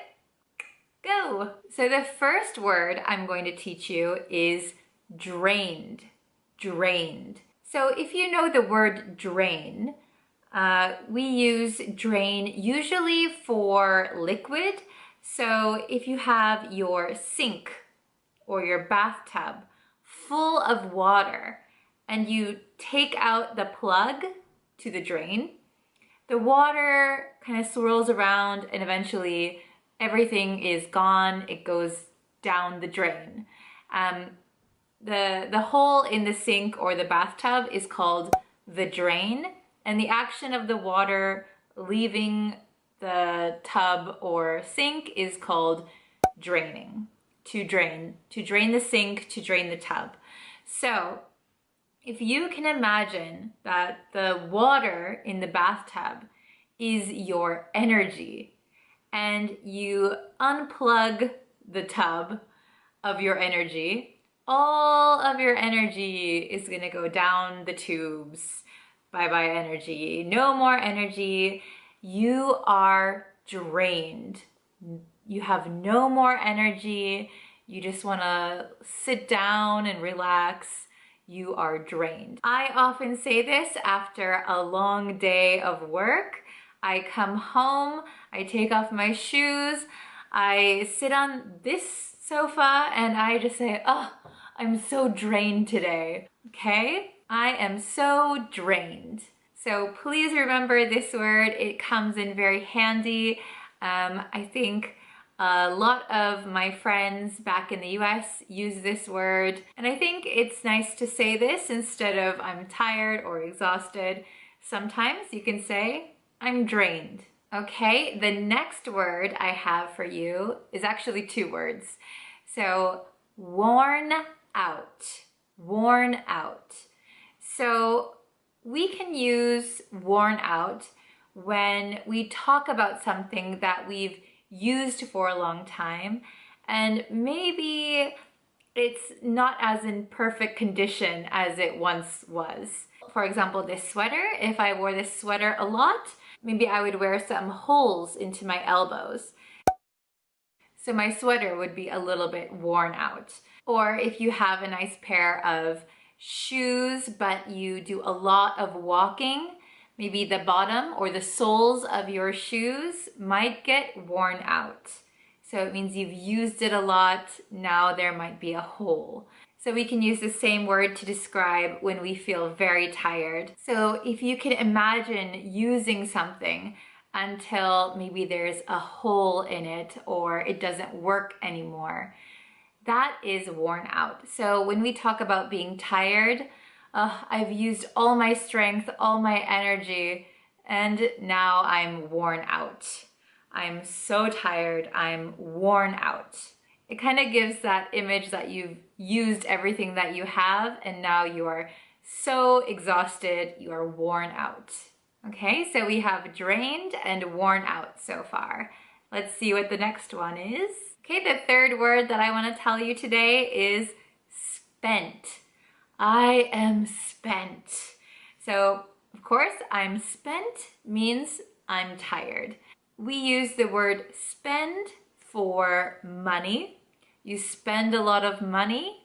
I have spent a lot of money. I'm not sure of the origin of spent, but for me personally, I have the image that you've put out a lot. There was a lot of output, and now there's nothing left to give.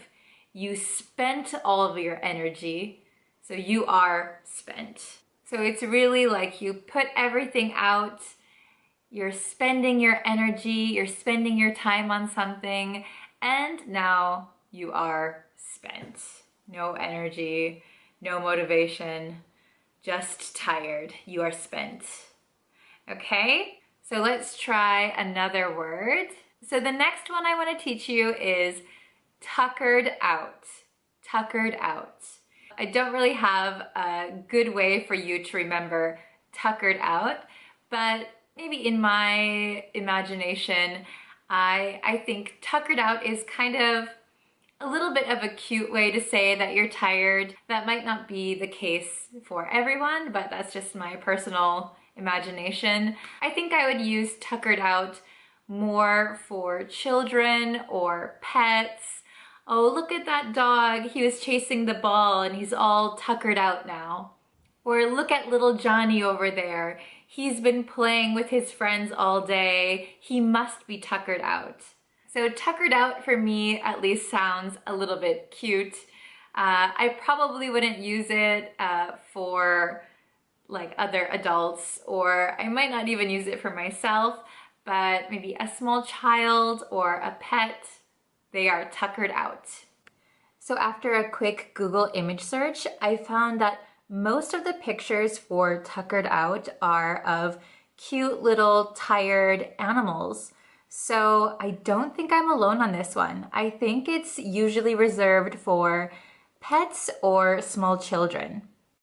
Okay, and the last one, number 5, sounds a little bit funny, but I assure you this is a word that we use, and it's I'm pooped. I am pooped. So again, I don't know why we say I'm pooped, but yes, we say that. And I'm not gonna give you a visualization of it. I don't really think I need to. So saying I'm pooped is a little bit of a casual way. It's not rude at all, so you don't need to worry about that. You can say it to pretty much anyone, but it is a pretty casual way to say that you're tired. Okay, do you remember all 5 words? I'm gonna go ahead and give you another example for each, but of course they all mean the same thing, that you're tired. Okay, drained. I worked a lot of overtime this week and now I'm drained. I worked a lot of overtime this week and now I'm drained. Worn out. I'd love to go hiking this weekend, but I'm so worn out from work. I'd love to go hiking this weekend, but I'm so worn out from work. Spent. You've been working on that project all day. You must be spent. You've been working on that project all day. You must be spent.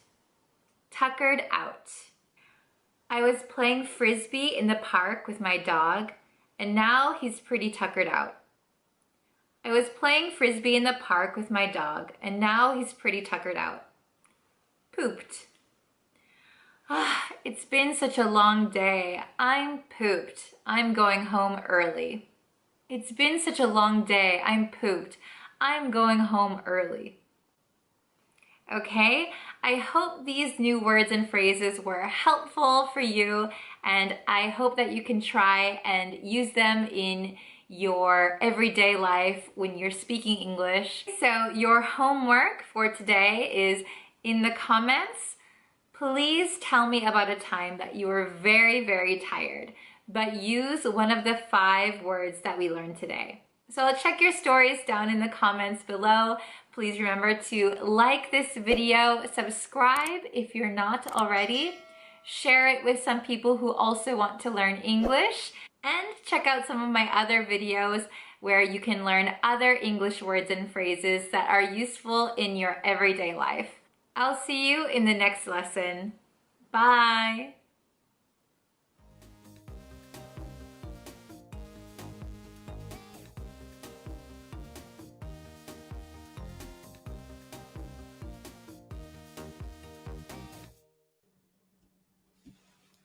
Hi everyone. Hi guys. Hello. Welcome to another lesson. Are we ready? So this week, I think I've taught you several idioms, and today we're going to do the same. And I'm thinking that on Friday, oops, I dropped my phone. On Friday, what I should do is a review lesson of all of the lessons that we've done this week. What do you guys think? Hello. Thanks for joining. Hi. You guys are always able to join at this time. Thank you so much. Good morning. So, good morning. Hello. So I was just saying that this week I've taught many idioms, and I'm thinking maybe it's a good idea to, let's see, maybe do a review lesson on Friday and review like the 4 lessons Monday through Thursday, and then Friday have like a review lesson. Oh, what's your name? Okay, so my name is Brittany, but you can call me Bree. It's my nickname. Yes, yeah, good idea. We should review the idioms. Yes, because I think maybe just one time is not enough, right? You can forget them because you don't use them. So we're going to review. So I'm going to show you the idioms. We're learning 3 idioms today. And I just accidentally erased it with my hand. Okay. Oh, hello from India. Hello. Wow. Okay. Oh, hello from Colombia. Very nice. Okay, so today we are learning 3 idioms, and all of the idioms relate to age. So we're talking about age with these idioms. Okay? So let's see. We have these 3 idioms today. Okay? Do you guys know these? Oh, you listen every day. Thank you so much. Okay, so we have the first one is over the hill. Over the hill. Does anyone know what over the hill means? Over the hill. Remember, we're talking about age. So if you know that we're talking about age, can you guess what over the hill means? So if you think of life as a hill, right? So, oh, I should have had another whiteboard ready. I only have 2 whiteboards. So over the hill, I'll use these markers as an example. So this is life. Okay, can you see this? So on this side, you're young and you are going up the hill. You have a lot of energy, up, up, up, up, up. Then you kind of reach your maybe peak, the best point in your life. And then you start to go down. So, oh, very good. Anna with the correct answer. So over the hill means old. So you've already passed the prime of your life, and now you are on the way down. So it's a little bit, I guess, sad way to say somebody's old, but it's a very casual way. Oh, you're over the hill. You've turned 56 or something. I don't think 56 is that old anymore. Okay, over the hill means old, maybe past the prime of your life, past the best point of your life. Over the hill. Okay? Yes, very good. Means old. Okay? Oh, you're welcome for the subtitles. I hope they help. Okay? And the next one, I wasn't born yesterday. I wasn't born yesterday. So if you are an adult, not a baby, I don't think any of us here were born yesterday. So this means, this is maybe a hard one to understand, but I wasn't born yesterday means I'm not stupid. I'm not foolish. You can't fool me. I wasn't born yesterday. So this kind of comes from the image that young people are less experienced, have less knowledge. So a baby has the least amount of experience or knowledge, and you can kind of fool children, right? But if we are an adult and somebody tries to trick us, if somebody tries to fool us, we could say, hey, I wasn't born yesterday. You can't fool me. Okay? You can't fool me. I wasn't born yesterday. Yes, I'm not a kid. Okay? I'm an adult and I am smart. I wasn't born yesterday. So if somebody says, for example, if I said, hey, did you guys see the sky today? Today, the sky is bright purple. All day, the sky is bright purple. Maybe that is very hard to believe, right? So you could say, I wasn't born yesterday. I don't believe what you're telling me. I wasn't born yesterday. Okay? And the very last one, maybe the easiest one of them all, this is young at heart. Young at heart. So when we say it very quickly, young at heart, young at heart, young at heart. Okay? Does anyone know what young at heart means? Does anyone know? Oh, hello from Bangladesh. Yes, very good. Good examples. Okay, so young at heart means, yes, very good, Anna, very good. It means youthful, that's true. So young at heart means that you are physically, you are older. So you are an adult or you're in your 50s, 60s, 80s, 90s. Okay, so young at heart means that you are older, but in your heart, you have a youthful spirit. Okay, you are young at heart. So maybe an old person who likes to play jokes. Maybe they're young at heart. Or an older person who likes to play games. Young at heart. Okay, very youthful, very bright. Okay, so alive. Yes, young at heart. So it just means youthful spirit, not an old spirit. Even though you're older, you like to have fun, you like to joke, you're young at heart. Okay, so one more time. Over the hill, I wasn't born yesterday, young at heart. Okay, so let's go to my next whiteboard where we have the, let's see, the questions. Okay.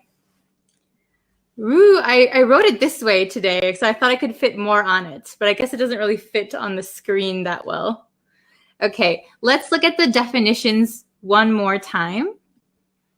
So over the hill means old and past one's best. Past one's best.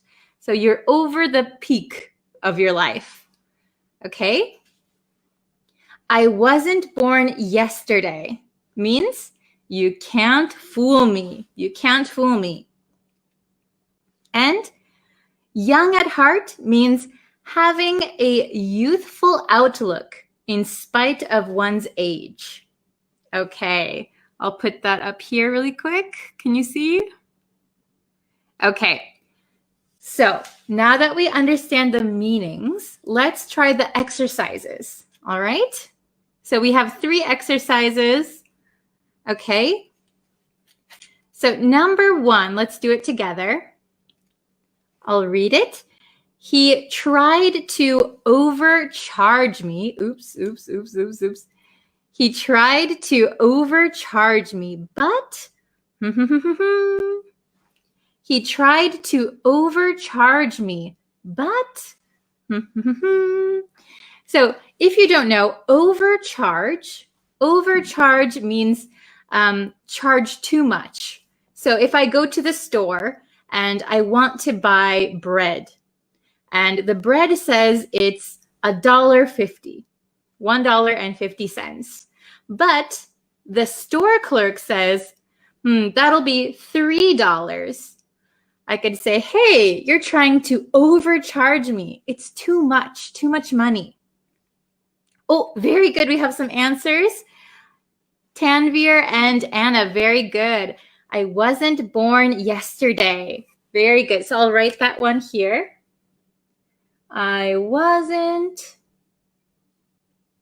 born, this is a long one, yesterday. It's kind of going off of my line, but that's okay. Okay, so he tried to overcharge me, but I wasn't born yesterday. So he couldn't trick me. He couldn't fool me. I said, hey, that's too much money. I know how much it costs. I wasn't born yesterday. Okay. Oh, very good. Everyone got the right answer. Okay. The number 2. You say that you're, but you're still as strong as ever. You say that you're, but you're still as strong as ever. So which one do you think it could be? So over the hill, I wasn't born yesterday, young at heart. You say that you're, but you're still as strong as ever. Oh, very good. Anna is very good. You say that you're over the hill. Over, oops, my marker's dying. Over the hill. So you say that you're over the hill. You say that you're too old, but you're still as strong as ever. You're not over the hill. You're still strong. Okay? Very good. Let's look at number 3, the last one. The last one is always the easiest, right? My grandma may be 93, but she's, my grandma may be 93, but she's, what do you think? Oh, very good. I don't know how to pronounce your name. Yasin? Yasin, very good. Young at heart. Good job. That's the last one we have left. So my grandma may be 93, but she's young at heart. She's very youthful. She has a youthful spirit. Okay? So I'm going to read them out one more time. Let me switch my marker to this one. Okay? He tried to overcharge me, but I wasn't born yesterday. He tried to overcharge me, but I wasn't born yesterday. Number 2, you say that you're over the hill, but you're still as strong as ever. You say that you're over the hill, but you're still as strong as ever. Okay?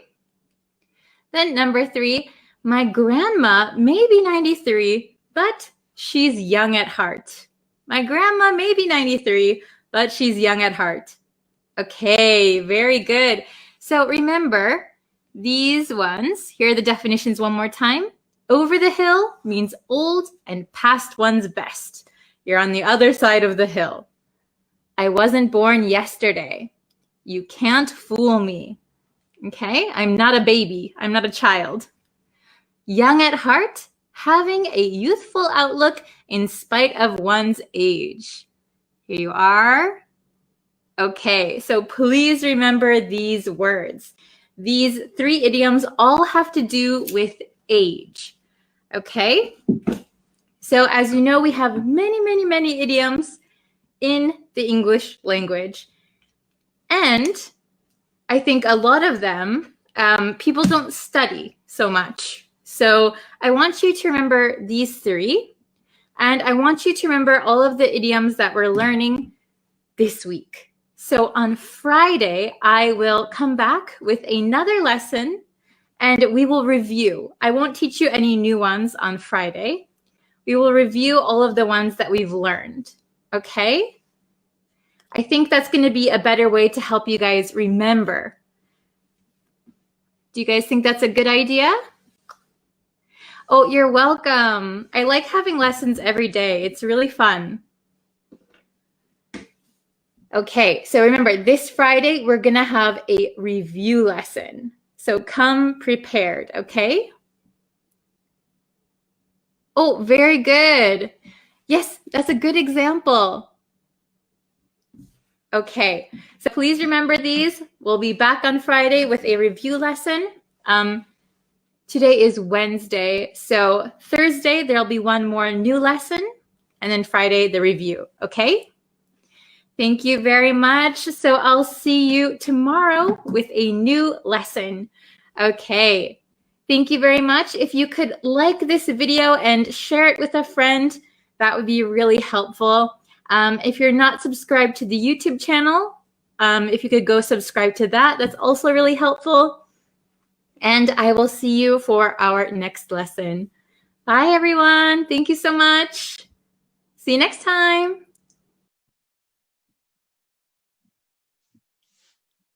Hi, guys. Hello, everyone. Welcome to our lesson. Hello, hello. So let's see. For today, I thought we could talk about time. So we're going to go over a lot of time or like periodic vocabulary today. Okay, so we're going to go over 5 periodic vocabulary words. And I want you to, in the comments, try to make an example, hopefully for each one, but there are 5. So I know you want to watch the lesson also. So if you can, try and make a sentence for each one. If it's a little difficult, just try and make a sentence for the ones that you think are the most difficult for you to use, the one that you use the least, okay? So that way we have some good practice for this lesson, all right? And before we get into the lesson, if you could subscribe to the YouTube channel, that would really, really help us out. We want to grow our community so that everyone can talk to each other and help each other learn and all that good stuff. And like this video, share it with someone else who is studying English. We also have a Facebook page, so you can go over there. I think on Facebook we have over 40,000 students, which is crazy, which is very, very awesome. So if you could go and like the Facebook page also, that really helps us out. Okay, so let's get into the lesson, all right? So, ta-da! Here are all of the periodic vocabulary words that we will be using today. We're going to put them in sentences, and I think also you can learn some new vocabulary in the sentences as well, okay? So we have, the first one is daily, daily. And if you'll notice, the all end in ly, ly, okay? It looks like an H almost, a backwards H, but that's RLY, okay? So the first one is daily, daily. So daily means every day, okay? So we use this word when we're talking about something that happens every day or something we do every day, okay? So for example, if you eat the same breakfast every day, so my daily breakfast consists of bacon and eggs, for example, okay? My daily breakfast. Every day I'm eating the same thing, okay? Or you could say my daily commute. So commute means when you go to work, right? Or go to school. So my daily commute is about 1 hour, okay? So I have to take the train every day for 1 hour to go to work or school, okay? Daily, daily. The next word we have is weekly. So you can kind of guess what that means, right? Every week, okay? So I have a weekly saxophone practice. For example, if you play the saxophone, I have a weekly saxophone practice. Or I go to a weekly English lesson, okay? Every week. Not every day, but maybe once a week, okay? The next one we have is monthly, monthly. Monthly is going to mean every month, okay? Our monthly meeting. So that means once every month, okay? Once every month. So try and think, what is something that you do once every month? Do you have a monthly meeting? Do you go to a monthly study group?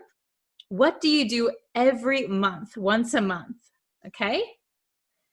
Then we have quarterly, quarterly, quarterly. Do you guys know this word, quarterly? And if you'll notice, quarterly. This T is going to become a flap T. So if you watch a lot of my lessons, you'll notice that I often talk about pronunciation. I'm American, so I teach American pronunciation. So quarterly, quarterly, this T is going to become a flap T. So it sounds like an English soft D sound. In your country, it might sound like an R, but in English, it sounds like a soft D.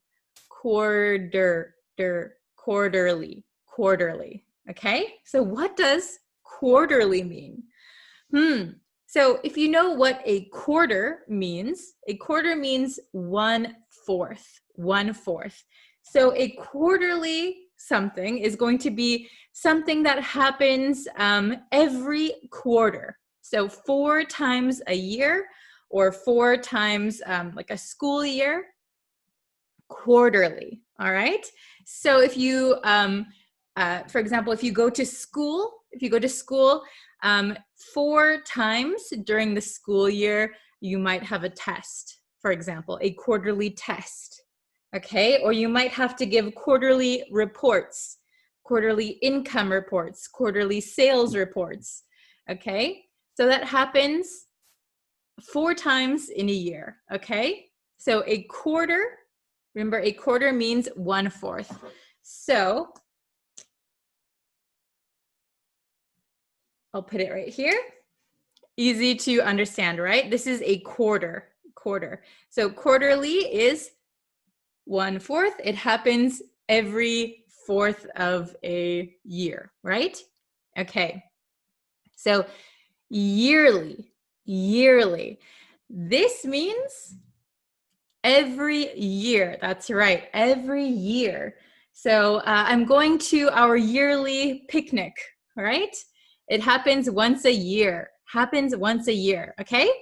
So this happens every day, once a week, once a month, once a quarter, so 4 times in a year, and yearly, once a year, okay? So try and think, what do you do daily? What do you do weekly? What do you do monthly? What do you do quarterly? And what do you do yearly? All right? Let's get into some example sentences, okay? Our favorite part, right? So we just have 5 example sentences, 1 for each word. So I hope by seeing these in sentences, you can get a better understanding of how and when to use these words, and maybe you'll learn some new words from these sentences, okay? So number 1, waking up at 6 a.m. is part of my daily routine, okay? So I want you to think about your daily routine, okay? So what do you do every day? So for example, my daily routine starts when I wake up at 6 a.m., I wash my face, and I make a cup of coffee. That's my daily routine. That's the start of my daily routine, okay? Number two. I handed in my weekly report to my manager, okay? I handed in my weekly report to my manager. So handed in means that you submit something. You hand it in, okay? So weekly report. So that means every week you have to hand in a report to your manager. Okay, you have to submit every week a report. that's a lot, right? I used to have to do that at a previous job. I didn't like it very much. Okay, so what do you do weekly? Weekly, every week, once a week. Okay? Number 3. What is your gross monthly income? Ooh, what is your gross monthly income? Okay, so gross income means all of the money that you made before taxes. Okay, so we know we have to pay taxes, right? We have to pay insurance, all those things. So gross income means all of the money that you made before you pay any taxes or anything. Okay, that's the total. What is your gross monthly income? So how much money total before taxes do you make every month? Okay. You don't have to answer that question, by the way. Okay, but just think of something that you do monthly, okay? Number 4. In high school, you will have quarterly exams, okay? In high school, you will have quarterly exams. So quarterly exams means you have a school year, and then 4 times in the school year, you will have an exam. So every quarter, okay? And then number 5. I will go to the hospital for my yearly checkup. I will go to the hospital for my yearly checkup. So yearly means every year, once a year. Checkup. So this means like a health check. In American English, we often just shorten it to checkup. I have to go get a checkup. That means like a physical, a health check, a checkup. Okay? Very good. So I'm going to read these one more time. Okay? So number 1, waking up at 6 a.m. is part of my daily routine. Number 2, I handed in my weekly report to my manager. Number 3, what is your gross monthly income? Number 4, in high school, you will have quarterly exams. And number 5, I will go to the hospital for my yearly checkup. Okay, very good. All right, so I hope that you understand how to use all of these: daily, weekly, monthly, quarterly, yearly. I want you to, in the comments, please, if you can, write an example for each one. If it's a lot of sentences, I understand. Maybe just try and do the ones that you don't use as often. All right? Okay, I can't wait to see your comments. Thank you guys so much for watching this video. I've got to go now, but thank you so much. And please don't forget to subscribe to the YouTube channel. All right, thank you everyone for watching, and I will see you guys next time. Bye.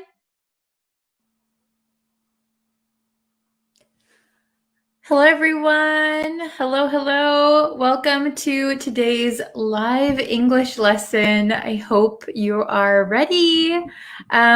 Before we get into today's lesson, and while we let some people join the chat, I would like to remind you, if you haven't yet and you would like to, you can go over and subscribe to the YouTube channel.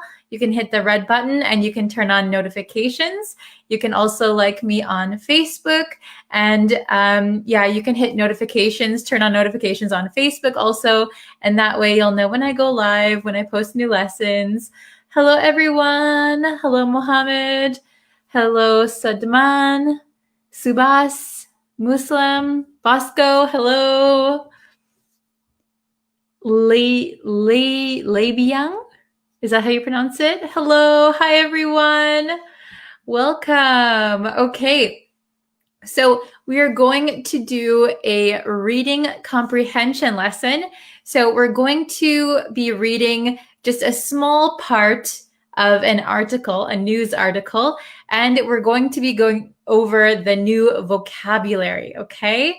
So some of the vocabulary is probably a little difficult, but that's okay. That's why we're here to learn. So very good. Hello. Okay. So I'm going to share my screen with you. Let me know if you guys can see it okay. All right. Can you see my screen? Is everything, are you able to see everything? Okay. So, and don't forget to shout out your country. Let me know which country you are watching from. Okay. So great. We're going to start the reading comprehension lesson. Let me move my window over a little bit. Okay. So let's see. Okay. So let's start. We're going to look at the small article first. Okay. This is just a portion of an article. So I'll give you some background. We're going to be reading a small part of an article that is talking about Elon Musk. Do you guys know who Elon Musk is? So Elon Musk is a very rich man in the US, and he started a company called SpaceX.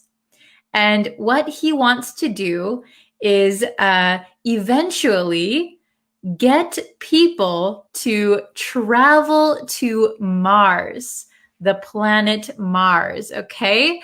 So this article is going to be talking about traveling to Mars. Very exciting, right? I don't know if you guys like space travel or not. I think it's fascinating. Okay, so let's read the article. I hope everyone can see it. So I just put read up here. So I will read it out loud one time, and then we'll go and look at these words that are in bold, okay, the darker words. All right, so please listen and follow along. SpaceX's plans for a Mars settlement bring up numerous technological, political, and ethical questions. One of the most challenging hurdles may also be financial, and SpaceX is likely still many, many years from developing all the technology such a settlement would require. The planet is also exceedingly lethal place to visit. Humans could be killed by radiation exposure, and the planet's surface is so low in atmospheric pressure that a person's blood would literally boil if they were exposed to the elements. That means settlers would permanently need to live in airtight habitats or clunky spacesuits to keep them alive. NASA and others have been researching possible Mars habitats and survival methods for decades, but there is no clearly defined path forward as of yet. Okay? So we read the article one time. How much of this article can you understand? Is it very difficult? Is it a little bit understandable? Can you understand 60%, 70%, or is it quite difficult? Let me know in the comments. But we're going to go over some of these vocabulary words, okay? Not all of the words, but some of them, okay? Some that I think are useful, right? So the first word is settlement, settlement. So a settlement is a noun, and the meaning is a place usually without people. So a place that was not inhabited by people previously. Okay, so like a new land, new area, where people establish a community. Okay, so they were talking about Mars. Right now, nobody lives on Mars. There are 0 people on Mars. So to go to Mars and to set up a community on Mars would be called a settlement. The verb form is to settle. Oops, we went too far. To settle, okay? So a settlement is a noun, a place usually without people, where people establish a community, okay? Here is an example sentence. The pioneers established a settlement in the New World, okay? So usually nobody lives there yet. People come there and make a home. That is a settlement, okay? Oh, I see Abbas understood 70%. Ontin understood 80%. I see 75, 30. Okay, no problem. Let's see. The next word is ethical. Ethical. Ethical, the meaning is relating to beliefs about what is morally right or wrong. Okay, so we use the word ethical a lot when we talk about if something is ethically right or morally right. So sometimes, for example, sending people to Mars. All right, the article is talking about sending people to Mars, and many people might die on the way. Okay, so is it morally right to send people to Mars when we know that some people will die? Okay, that is an ethical question. Here I have another example. There are ethical dilemmas. So dilemma is kind of like questions. There are ethical dilemmas surrounding cloning. If you know what cloning is, you take somebody's DNA and you can make a copy of someone. That is cloning. So there are ethical dilemmas surrounding cloning. Okay, very good. Let's see. Let's go on to the next one. The next one is lethal. Lethal. Okay, lethal means able to cause death. Able to cause death. Okay, so they were talking about the atmosphere on Mars is lethal to humans. So if we went to Mars with no spacesuit, no oxygen, we would die. The atmosphere is lethal, okay? So here's an example. Snake bites can sometimes be lethal. So lethal is similar to fatal. Lethal, fatal, able to cause death, okay? Very good. All right. And then let's see.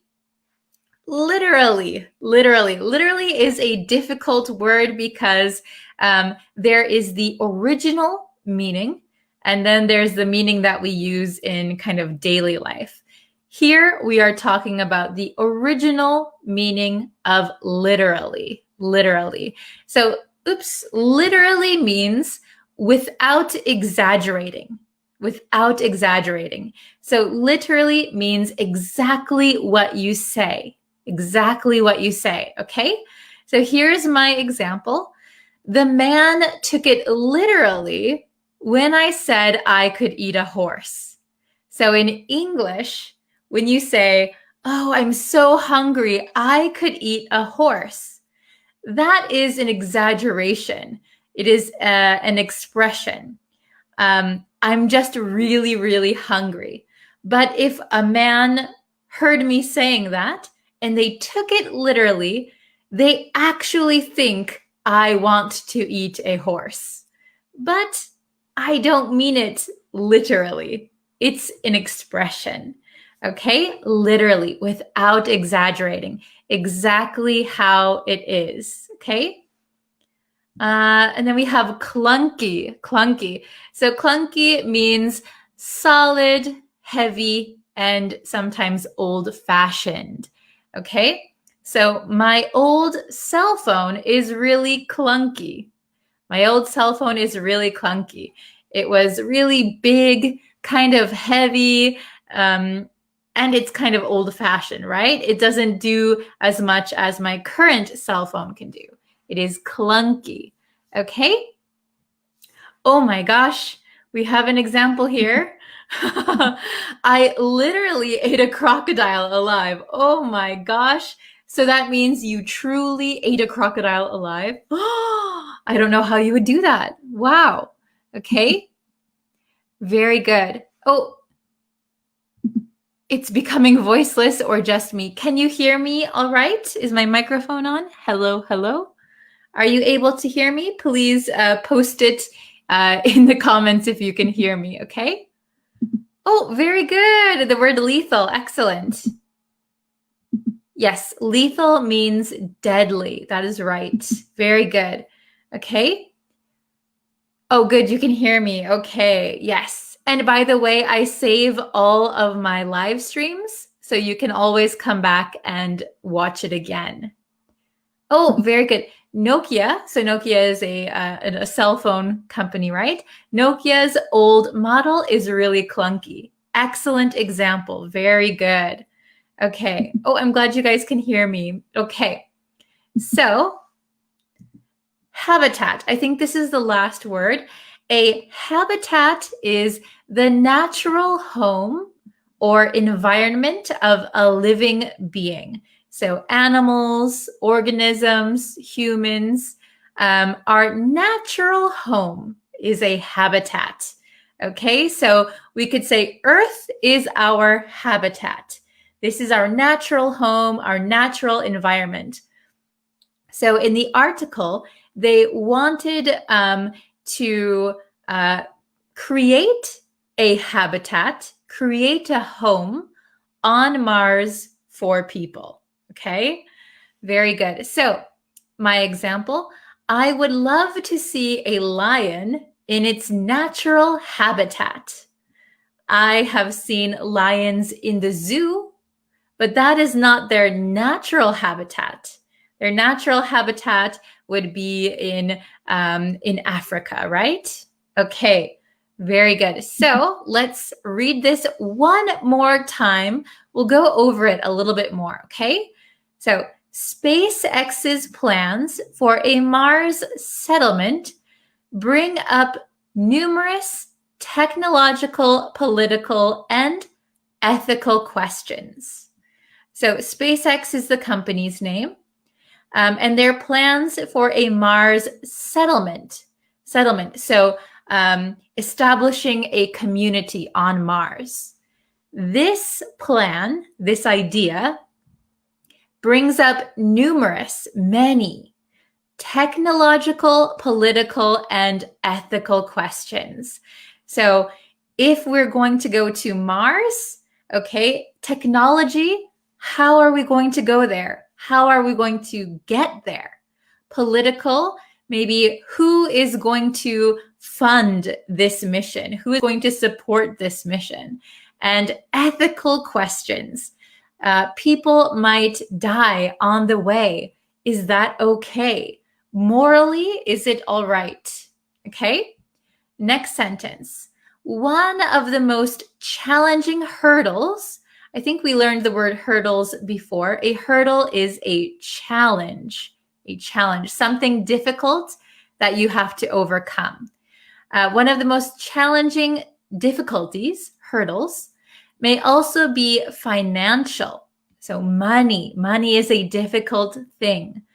And SpaceX is likely still many years. So they still have many years to go from developing all the technology such a settlement would require.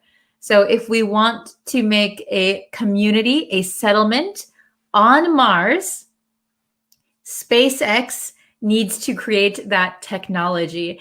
And it is still likely that they are a long time away from making that kind of technology. Okay, very good. So this is a good one. A challenging challenge. Yes, a challenging hurdle. Yeah, kind of repetitive. That is true. Okay. Let's see. Let's go to the next sentence. The planet is also an exceedingly lethal place to visit. So here that we have the word exceedingly, this just means very. The planet is also very deadly. It is a very deadly place to visit. It is an exceedingly lethal place to visit. Humans could be killed. So this is where our ethical question comes up. Is it morally right to send people there? So humans could be killed by radiation exposure. So on Mars, there is a lot of radiation. So radiation for humans is not good, right? Okay. And the planet's surface, the surface of the planet, is so low in atmospheric pressure. So on Earth, we have atmospheric pressure. There is some pressure on us from oxygen and the air. So on Mars, the surface is so low in atmospheric pressure that a person's blood, so the blood in your body, would literally, so this means actually, boil. Like if you boil a pot of water, our blood would boil if they were exposed to the elements. Here, elements means on Earth, the elements would be outside in nature. So in the rain, in the sun, in the snow, these are the elements. So if we go to Mars and we don't wear a spacesuit, we are exposed to the elements and our blood would literally boil, not figuratively, literally, actually. Okay, that means settlers, so these are the people who are making the settlement, making the community on Mars, would permanently, forever, need to live in airtight habitats. So airtight means that no air can get in or out. So a spaceship is airtight. They don't let any air in or out. Okay, I don't think there is any air in space, but they need to live in airtight habitats. Okay, or clunky spacesuits. So kind of big spacesuits that are heavy, a little bit old-fashioned, you know, not like how we can wear clothes. They'd have to wear spacesuits and walk around, very uncomfortable, okay, to keep them alive. Okay, I'll read that sentence one more time. Try to understand it as I go. That means settlers would permanently need to live in airtight habitats or clunky spacesuits to keep them alive. Okay? NASA and others have been researching possible Mars habitats and survival methods for decades. Okay, so a very long time, NASA has been researching this. But there is no clearly defined path forward as of yet. Okay? So if we want to go to Mars, a lot more research has to be done. A lot more technology has to be developed. We have to answer the ethical questions, and there is still no clear path. All right? It is still up in the air, not decided if we can go or not. Okay. Did everyone understand everything in this article? I'll bring myself back up. Okay. So do you have any questions? If you have any questions, you can put it in the chat. Let's see. Oh, you have some interesting comments. Okay. Yes. Require equals need. Very good. Something is necessary. Very good. Very good. The scientists took the DNA from the apes and caused lethal. Is this ethical?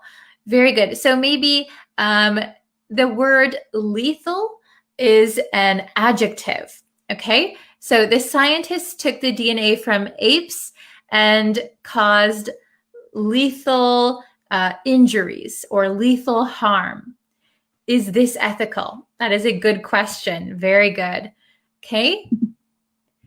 Exceedingly equals extremely. Very good. Yes. Will we ever live in Mars? So very good question. When we talk about planets, we say on. Okay. Will we ever live on Mars? That is a good question. I'm not sure. Maybe I heard a good argument that if we could go to Mars and create a settlement, why don't we fix Earth first, right? Fixing Earth sounds easier than going to Mars. Okay. I won't go to Mars. Oh, very good. Does anyone want to go to Mars? This drill is literally impossible. Very good. Very good. It's actually impossible. We cannot complete it. Okay. Good point. NASA is wasting money on researching that. Very interesting. Yeah. Okay. Oh, very good. Understood 100%. Excellent. I'm so glad to hear that. Very good. Let's see. The chat. What is the meaning of Mars? So Mars is a planet. I can show you a picture of Mars. I have my phone right here. This is Mars right here. This is Mars. This is a planet. I guess this is what it looks like on Mars. I think not so. Can you see that? A little bit difficult to see on camera, I think. But Mars is like a planet, but it has no, grass. It has no water, really. It looks very dry. Okay. Very good. Let me just check my time. Okay, I think I have a few more minutes. Okay. Oh, I think I saw a question I wanted to answer. Is settlement and colony the same? Please tell me. So settlement and I think you mentioned colonization a little bit earlier. So generally, a settlement is when people create a community where nobody lived yet. So an open place, right? That is free to take. Colonization is taking land or taking a city or town from the people who already live there. That would be colonization. Okay, so like what the British did when they came over to America. There were indigenous people, but they colonized, they colonized the US. Very good. Okay, let's see. Oh, clunky, lethal, settlement. All good new words that I got now. Very good. I'm so glad. Okay. Okay. Dear teacher, I'm afraid I have to leave now. No worries. Thank you for joining the lesson. We're almost about to wrap up, I think. Very good. Let's see. Okay. So, oh, this is a good one. I share your point of view. I prefer that they fix Earth before looking to settle anywhere else. Very good. I'm glad you agree with my point. Okay.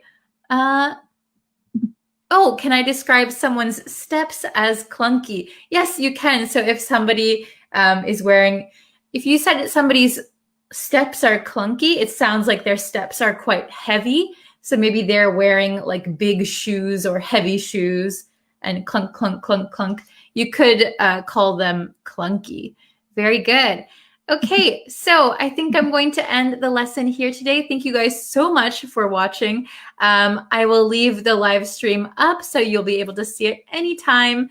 And yes, I'll be back on YouTube a little later and Facebook. So please subscribe to me on YouTube and like the Facebook page, and I will see you over there.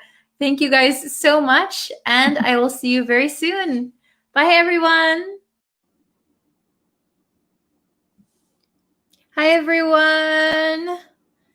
Okay, so I think we're live. I'm going to wait for a few people to get into the chat, and then we will start our lesson.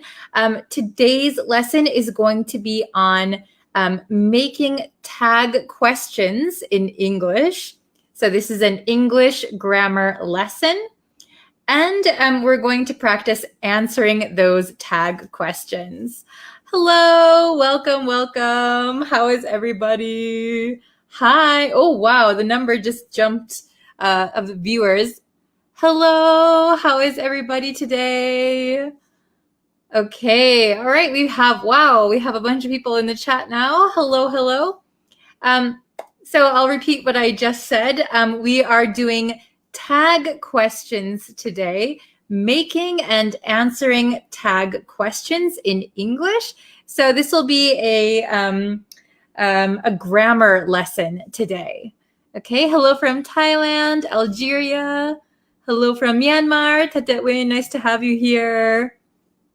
Okay, so let's get into the lesson then, since we have a bunch of people in here. By the way, if you can please share this lesson with your friends who are also studying English. That really helps.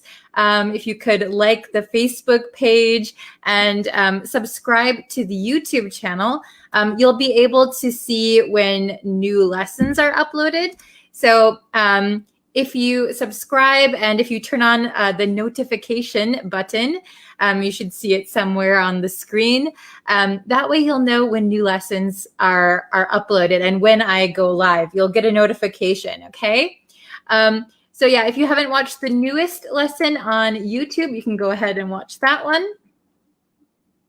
Hello from Myanmar. Okay, very good. So let's see. All right, so we are making tag questions today, tag questions. So is everyone familiar with tag questions? So you might notice in English when we ask a question, we tag something on the end. So for example, you're from India, right? Or you're from India, aren't you? Okay, so we're going to go over those today, okay? All right, let's look at some. I think probably if you've studied English grammar before, you've probably come across these in previous lessons, but okay. Oh, I'm dropping everything. Okay, so let's look. I have two examples written here, okay? So let's look at number one together, all right?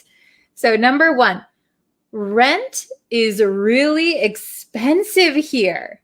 And then we have a tag, isn't it? So I am, without the tag, it looks like a statement, right? Rent is really expensive here, period. That would be a statement. But in this sentence, I'm stating my opinion, but I'm asking for confirmation. Okay, I want to see if you also think so. So rent is really expensive here, isn't it? Isn't it? Don't you think so too? Isn't it? Okay, so here we have a positive sentence. Rent is really expensive here. So if we have a positive statement, we are going to use a negative tag. Okay, very confusing, right? So rent is really expensive here, isn't it? Okay, are you following me so far?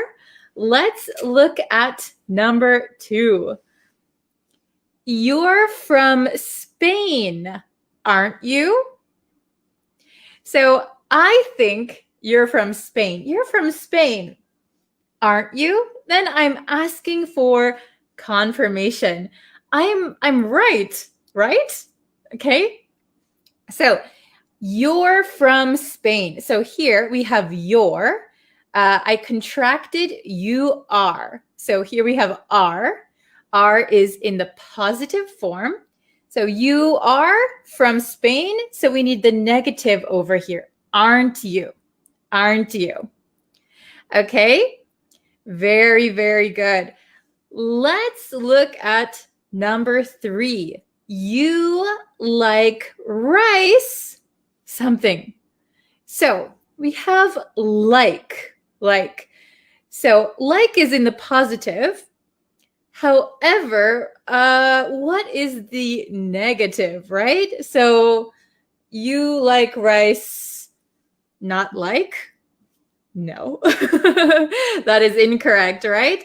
So when we have a verb like, we need to use, I think I see a bunch of correct answers in the chat. Very good. So we need to think about how we would ask this as a regular question. So this is a statement, you like rice. If you were to make it a question, I would say, do you like rice? Do you like rice? So over here is positive. Do you like rice? Then here we're going to need the negative. So I think I see a bunch of good answers. So remember the negative, do, don't you? Okay. You like rice, don't you? You like rice, don't you? Very good. I see a bunch of great answers. Good job, everyone. Okay, let's try number 4. Number 4. She can't reach the book. What would we put here? So we have a negative. Can't is in the negative. So number 4, what would be your answer? She can't reach the book. Something. Very good. Aliawan, very good. Fuzuli, Raphael, Hisumiat, very good. Novi, Saber, Moe, Sadia. Okay, I hope I'm saying your names correctly. So she can't reach the book. Can she? She can't reach the book, can she? Okay, she can't read the book. She can't reach the book, can she? All right, very good. Number 5. You shouldn't say that. What do we put here? What do we put here for number 5? You shouldn't say that. Yugen, very good. Okay, I see. Very good. Ali, Awan, Fuzuli, very good. Awesome. You shouldn't say that. Should you? You shouldn't say that, should you? Very good. I see a bunch of correct answers. Awesome, everybody. Well done. Well done. All right. Let's try number 6. There aren't enough chairs. Something. There aren't enough chairs. Something. Okay. What do you think the answer for number 6 is? There aren't. Aren't is in the negative. Sadia, good job. Okay. Awesome. Very good. Very good. Okay, everyone, good job. There aren't enough chairs, are there? So here we don't have you, right? There aren't enough chairs, are there? Are there? Very good. Very good. There aren't. Okay, there aren't enough chairs, are there? Okay, that was a little bit tricky, right? Good job. How about number 7? This English class should be longer. Oops, I forgot my comma. This English class should be longer. What would you put a tag as? Mio says, I like rice and bread as well. Very good. Oh, Sadia, very good. So this English class should be longer. Shouldn't. Oops, I'm going to run out of space. Okay. Shouldn't it? Can you see that? Shouldn't it? Okay. So very good. Is everyone following so far? Excellent. Excellent. Okay. This English class should be longer. Shouldn't it? So we have should here. So we're going to use shouldn't. Okay. Like you shouldn't say that. Should you? All right. Very good. So let's see how we're going to answer these questions, how we answer these questions. So number 1, rent is really expensive here, isn't it? So if I agree, I also think rent is expensive. Rent is really expensive here, isn't it? I can say yes. Yes, it is. Yes, it is. If I don't think so, no, it isn't. No, it isn't. Rent is really expensive here, isn't it? No, it isn't. Or, yes, it is. I agree. Okay. Number 2, you're from Spain, aren't you? You're from Spain, aren't you? If I am from Spain, I can say, yes, I am. Yes, I am. But if you are not from Spain, if you're not from Spain, no, I'm not. No, I'm not. Okay, maybe those are pretty easy because they're pretty straightforward. Number 3, you like rice, don't you? Yes, I do. No, I don't. Okay, number 4. Ooh, what about this one? We have a negative up here.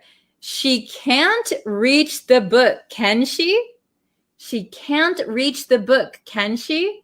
So if she can reach the book, she can't reach the book, can she? Yes, she can. Yes, she can. Yes, she can reach the book.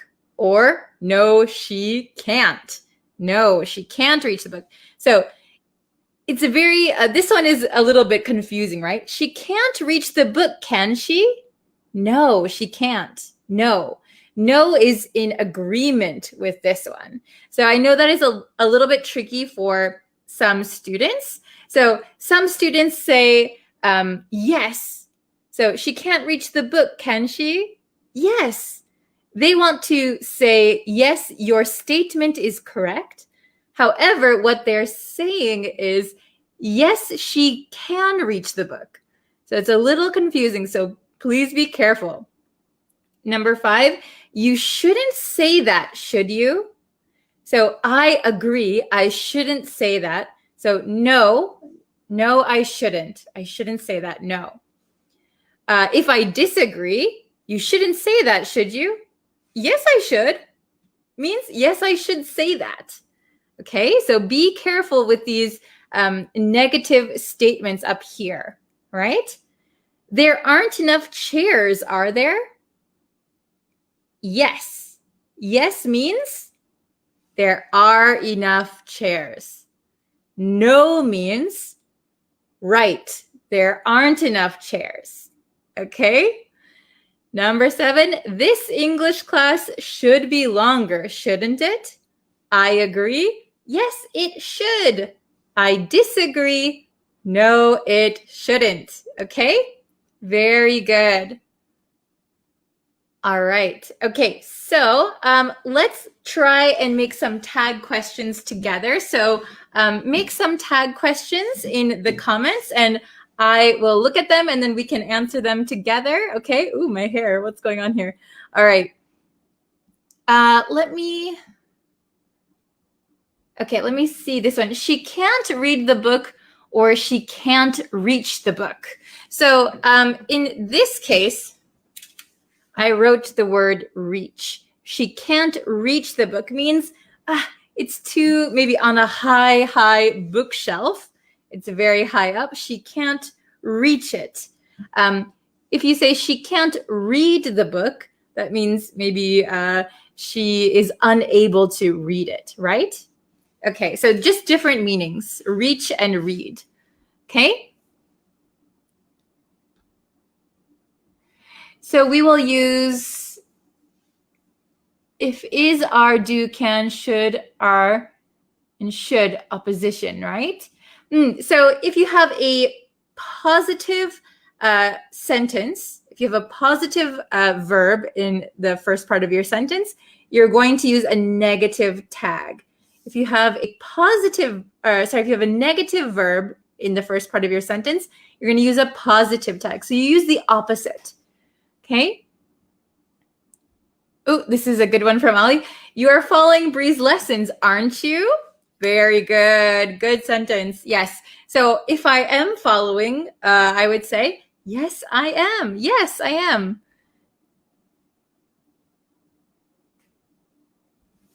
This grammar is intelligible to students, isn't it? Oh, very good, Tetetwin. Okay.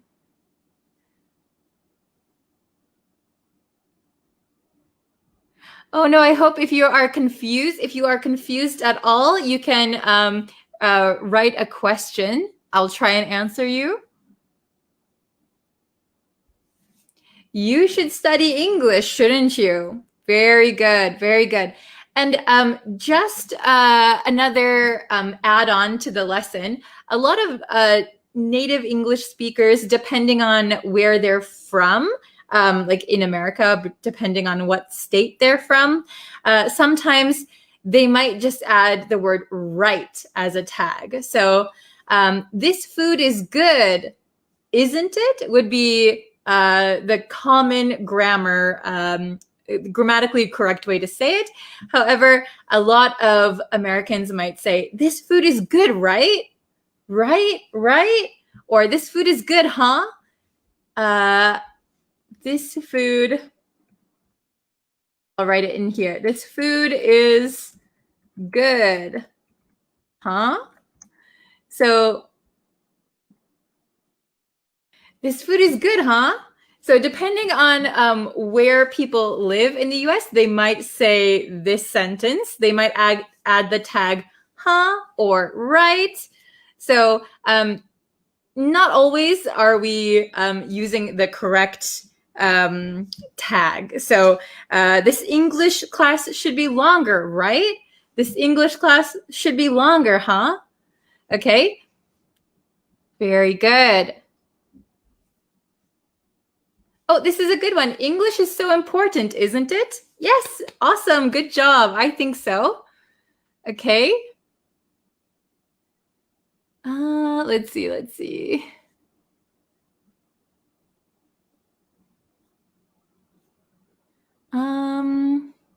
Oh, I saw a good question.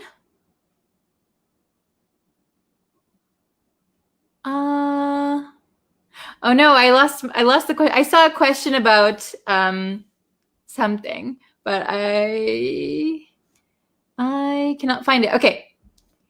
Teacher, I like Japanese food, right? Okay, very good. So this question, the way you have it written, you said, teacher, I like Japanese food, right? So that means you're talking about yourself. So when we add a tag, we're asking for confirmation. So if you say, I like Japanese food, right? It sounds like you don't remember if you like Japanese food or not. So you could say, teacher, you like Japanese food, right? So then that means you're talking to me or your teacher, right? So I could say, yeah, I love Japanese food. Okay? All right.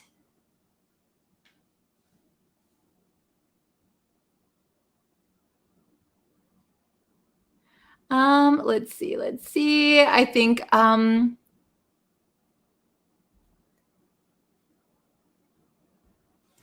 Bree's English is good, right? Yes, very good. I hope so. I hope my English is good. Okay, I hope you can understand me, all right?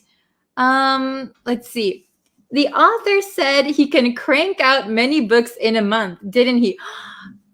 Very well done. So we studied crank out. Crank out means to produce many of something, usually of maybe not the best quality. So you're cranking out something means you are producing many of something. So the author said he can crank out, make many, many, many books in a month. Didn't he? Very good. Very good. Excellent. Okay. We should not ignore tag questions, should we? How will you answer this one? Oh, very good. So we should not ignore tag questions, should we? So I would say right, or we should not ignore tag questions, should we? No, we shouldn't. So if I agree with you, I would say no, because no, we should not ignore tag questions. No. Okay? Sometimes it can get a little bit confusing. Okay. Oops. Let's see. India is a great country, isn't it? Wow, very good. I have never been to India, but I would really like to go there sometime. I have a student in Japan who is from India. And yeah, he loves his country. Okay. Okay. So this one, do you like dancing, don't you?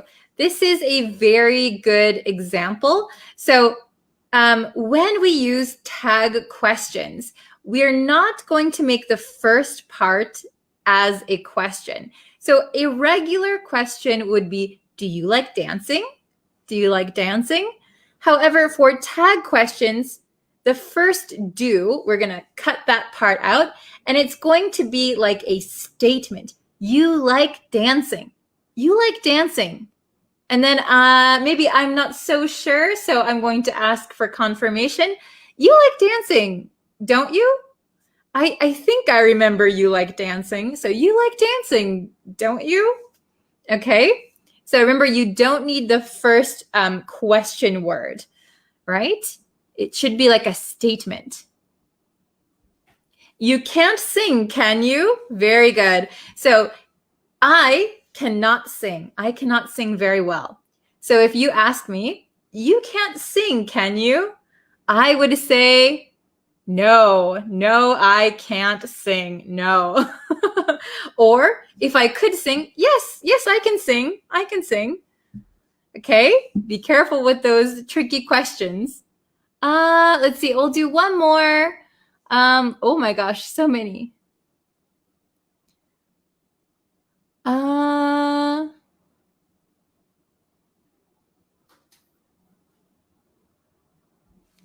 Mother gives lots of love her sons and daughters, doesn't she?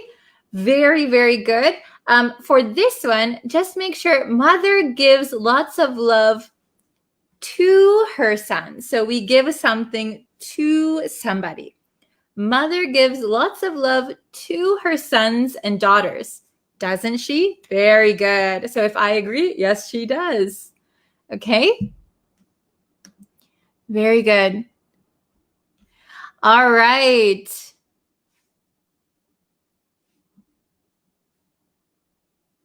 Okay.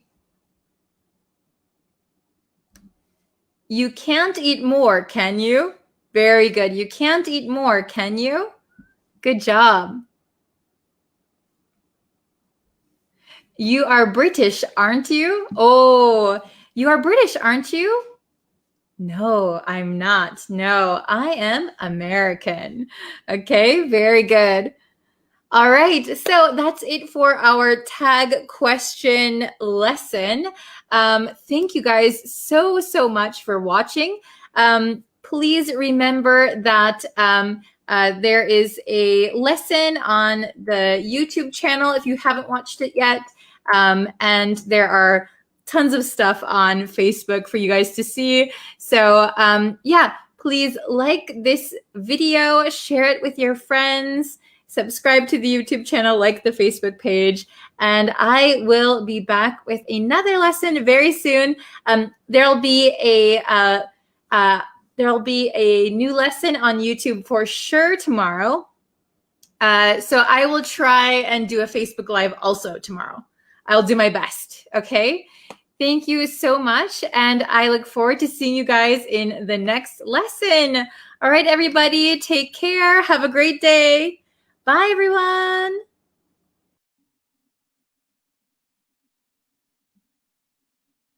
Hello, students. Welcome to our lesson.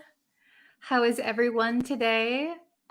Before we get into today's lesson, of course, I'd like to ask you to please subscribe to the YouTube channel. You can also follow me on Facebook, and then you'll know when I go live and when I post new lessons. You can turn on notifications in both areas.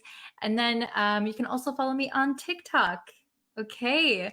So how is everyone today? I hope you're having a great day. We are going to be talking about prepositions of time. Hello, hello. So yeah, please tell me where you are watching from, what country.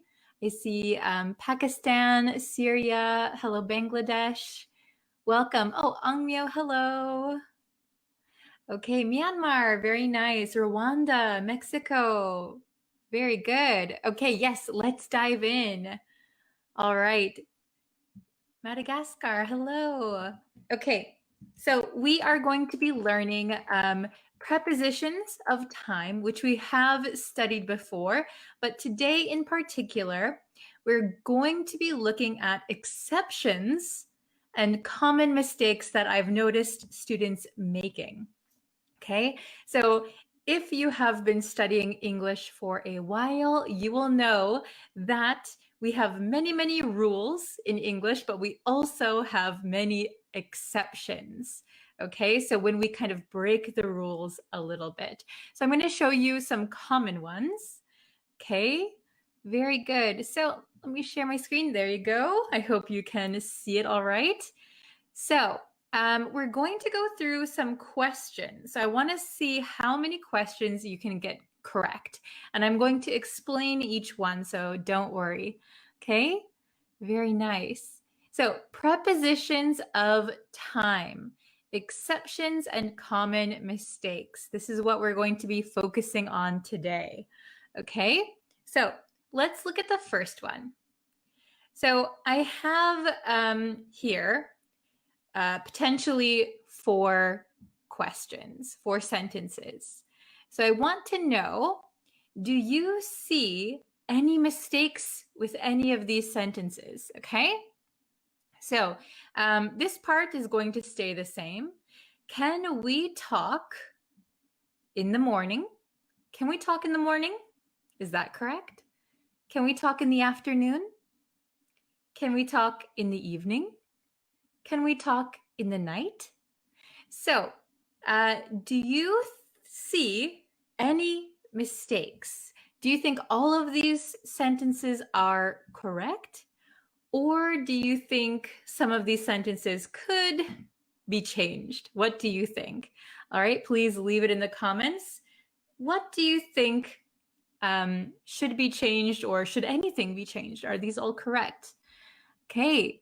Oh, very good. I'm so sorry. I can't read your name, but very nice. Yes. Yes, yes, yes. Okay, so I see some people saying the correct answer. So here, we would not say, can we talk in the night? Okay, so be careful with night. We would say, can we talk at night? This is correct. So notice that we don't use in, and we don't use the. Okay, so night is an exception. Night is one of those special words that for some reason is different than the other times of day. Okay, so can we talk in the morning? Can we talk in the afternoon? Can we talk in the evening? Can we talk at night? Very good to everyone who got that correct. Very good. Let's take a look at the next one. Okay. Do you see any mistakes? I am busy this morning. I am busy this afternoon. I am busy this evening. I am busy this night. Okay. Do you see any mistakes here? Okay. Oh, very good, Sardar. Very nice. Okay.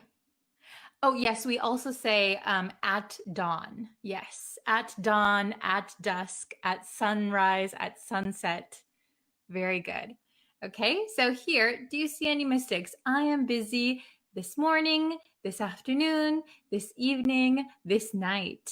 Oh, very good. I see some correct answers. Awesome. Okay, so here, we're not going to say at night, right? But night is incorrect. Here we wouldn't say this night. Okay? What we would say is I am busy tonight. Tonight. Okay? So again, night is an exception. Okay, this morning, this afternoon, this evening, you're talking about today, right? Today is morning, this afternoon, this evening. But when we talk about today's night, we're going to call it tonight. Tonight. Okay, I am busy tonight. Very good. Next one. Okay. Do you see any mistakes? We met yesterday. We're talking about yesterday. We met yesterday morning. We met yesterday afternoon. We met yesterday evening. We met yesterday night. Okay. Do you see anything that could be changed here? Okay. Very good. Yes, so if you're just joining us, we're talking about prepositions of time and common mistakes and exceptions. Oh, very good. Yes, I see some correct answers. Awesome. So we wouldn't say we met yesterday night, okay? Naturally, we would call yesterday night last night. Last night. We met last night. Okay. So we only use last with night. So we could say we met yesterday morning. We wouldn't say we met last morning. Okay, so this is kind of a special one again. Night is very special. We met last night. Okay, awesome. You guys are doing so well. Okay, let's see if we can do this one. Okay, we have good morning, good afternoon, good evening, good night. Okay, so do you notice anything different about any of these words? Okay. Very good. Hello from India. Nice. Okay, so good morning, good afternoon, good evening, good night. I'll give you a hint that all of these are grammatically correct, right? We can say good morning, good afternoon, good evening, good night. That is okay. However, good night is not a greeting. Good night is not a greeting, okay? Excuse me. So when we meet someone for the first time in the day, we could say good morning, good afternoon. If it's getting dark, good evening. Okay, this is to say hello. So this is our greeting. Okay, good morning, good afternoon, good evening. However, when we say good night, that means we are saying goodbye. Okay, so goodbye or I'm going to sleep. Okay, so if you had for example, if you had a party at your office threw like a holiday party, and you stayed there all day and now it is nighttime and you want to say goodbye.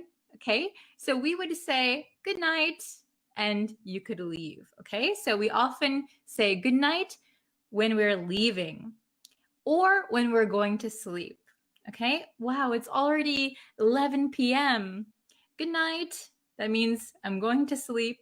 Okay, so when you're leaving a place, we would say good night. We wouldn't say good evening. So good evening means hello. Okay, so be careful with that one. All right, so night is always the exception. Very good. Okay, we have, I think, one more. Yes. Okay, so do you see any mistakes? Okay, so we have these prepositions in, on, at. Then we have Saturday. We have a specific day of the week. And then we have morning, afternoon, evening, night. So which preposition are we going to use? So if you remember, we said in the morning, in the afternoon, in the evening, and we said at night. Okay? So which one do you think we will use? In, on, or at? Okay, I see a few different ones. I see some people saying on, I see some people saying at. Very good. Okay, so I'll show you that in is not correct. So we wouldn't say in Saturday morning, okay? And at is also not correct. We wouldn't say at Saturday morning, at Saturday night, okay? The correct answer is on. So when adding the day of the week, we will use on for every time of day, okay? So even though we say in the morning, in the afternoon, in the evening, and we say at night, however, when we talk about a specific day of the week, we would say on Saturday, on Monday. So when the day of the week comes in front of the time of day, we're always going to use on. So this on is always going to go with the day of the week, on Monday, on Tuesday, on Wednesday. Okay? Very good, everyone. Excellent. So how was it? Did you get most of the answers correct? Let me know in the comments. Very good. Yes, on Friday morning. Perfect. On Friday morning, on Friday night. We're always going to use on, okay? So this is a common mistake. So lots of students will try and use the preposition that they normally would use for the time of day. For example, lots of my students might say in Saturday morning or at Saturday night, okay? So remember, we're just going to link these two, okay? Whatever comes after the preposition is what is going to determine what preposition we're using, okay? Very good. Okay, yes, excellent. So let me know how you did. Did you get a lot of the answers correct? Oh, yes, and for time, that is right. At 9 p.m., we would use at for time, specific time. At 9 p.m. Very good, very good. Okay. Oh, hello from Cambodia, from Sudan. Welcome. On next day evening. Okay, so I wanted to touch on this. Thank you for bringing it up. So when we have a preposition, for example, in, on, at, so like on Saturday evening, okay, on Saturday evening, in the morning, at night. However, when we're going to say like next, or for example, in your sentence, you want to talk about tomorrow evening. So for this sentence, I would say tomorrow evening instead of next day evening. But for example, if you want to say next Saturday, okay? So here, let me bring up my page again. Okay, so here, the correct answer is on Saturday morning. But if we're going to include the word next, we would not include on, okay? We would just say next Saturday morning, okay? So for example, if we use a sentence, on Saturday morning, I will go to the store. But if I'm talking about next Saturday, we're going to get rid of the word on and we're going to replace it with next Saturday morning, okay? So we can't use both, all right? Very good. Okay, awesome. Oh, hello from Bangladesh. Welcome, welcome. Okay. So I hope this lesson was helpful.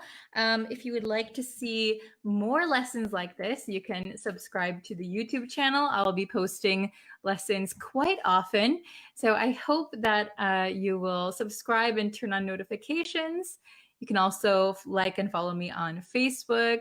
I'm also on TikTok. So those links should be somewhere down below. Okay. Very good. Yes. In April on Saturday at 7 p.m. Very good.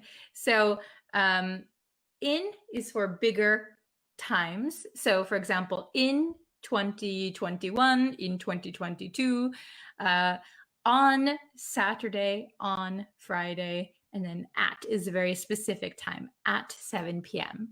Excellent. Very good. Okay, so I'm going to end the lesson here for today. Thank you so much for watching. If you would like, I also have another lesson on in, at, and on prepositions of time. Let me find it for you. Prepositions. I can link it for you. Okay, so here is the link. You can go there. Oops. Okay. Here you are. So if you need more help with in, on, at, you can watch my lesson. It's more in detail. Okay. Thank you guys so much for watching. And I hope to see you in our next live lesson. Take care. Bye, everyone. Oh, hello. Hi, everyone. I hope you're all having a great week. Today, we are going to do our review lesson. So we have been studying a little bit of English grammar recently, and we've been going over the conditionals in English. So we have the zero conditional, first conditional, second conditional, and third conditional. Oh, hello. Hi, everyone. I hope everyone is doing well. Hello, Anna. Nice to see you always. Hello, Omer. Hello, Bilal. Hello. It's really nice to see all of the familiar faces in the chat always. Hello, David. Hello, Coffee. I'm good. How are you guys? Hello from Australia. Hi. Herberto, hello. Reagan. Okay, so thank you for always joining my lessons, and thank you for always sharing with your friends. I hope you are all doing well. Yes. Oh, Ali asked if I would make a lesson on mixed conditionals. Yes, maybe in the future I might. Okay, so let's get started with today's lesson. So I'm just going to stick to what we learned this week, okay, since this is the review lesson. So let's see. We have the zero conditional, and this is if plus present simple, and then another present simple. So these are facts or truths. For example, when you or if you can use, by the way, I think I mentioned in our zero conditional lesson, you can use if or when for zero conditional. So for example, if you touch, or if you put your finger in the fire, it will hurt, right? If you put your finger in the fire, it will hurt, okay? Or you could say, when you put your finger in the fire, it will hurt. Okay? It hurts, it hurts. Oh, let me see. Okay. If you put your finger in the fire, it hurts, right? Okay. So the next one, and these are, oh, by the way, this is facts and general truths. So things that are always true. For example, if I wake up late, I miss my bus. If I wake up late, I miss my bus. Okay, so that is always true, right? Hello, Arthur. Hello. Are you still in Japan? Yes, I'm still in Japan. Okay, so the first conditional is a little bit different. We use if plus present simple and then will plus infinitive. Can you see that? Sorry, my board is a little bit dirty. Okay, if plus present simple, will plus infinitive. Okay, and this is things that we're talking about might happen in the future. Things that might happen in the future. Okay, so let me see if I have an example for you. Okay, if you call, I'll answer. If you call, I'll answer, right? This is the first conditional, okay? So things that are likely to happen in the future. If you call, I'll answer, okay? Then let's see. Second conditional. If plus past simple. If plus past simple. Oops. Then would plus infinitive. So we're going to change this to would, okay? So future and probably won't happen, okay? Probably won't happen. So if I had $1 million, I would buy a house. I would buy a big house. If I had $1 million, I would buy a very big house, okay? And then let's see, we have the third conditional. If plus past perfect, and then would plus have plus, this is past participle, okay? So can you see that? It says past that didn't happen. So something in the past that didn't happen. Oh, Keen gave a really good example. If you go live, I'll join. Very good. If you go live, I'll join. So this is the first conditional, okay? So then third conditional, something that's in the past that didn't actually happen, right? So if plus past perfect, if I had studied, I would have passed the exam. If I had studied, I would have passed the exam. Okay, so does anyone have any questions on these conditionals? Is everyone okay? Do you want to try doing the exercises? Okay. Okay, so Devaska has been asking this question. I think I can answer you now since we're doing the review. Can I use could and should in place of would? So yes, in some cases. So for example, in the second conditional, you can't use it in the zero conditional. And I wouldn't use could or should in the first conditional.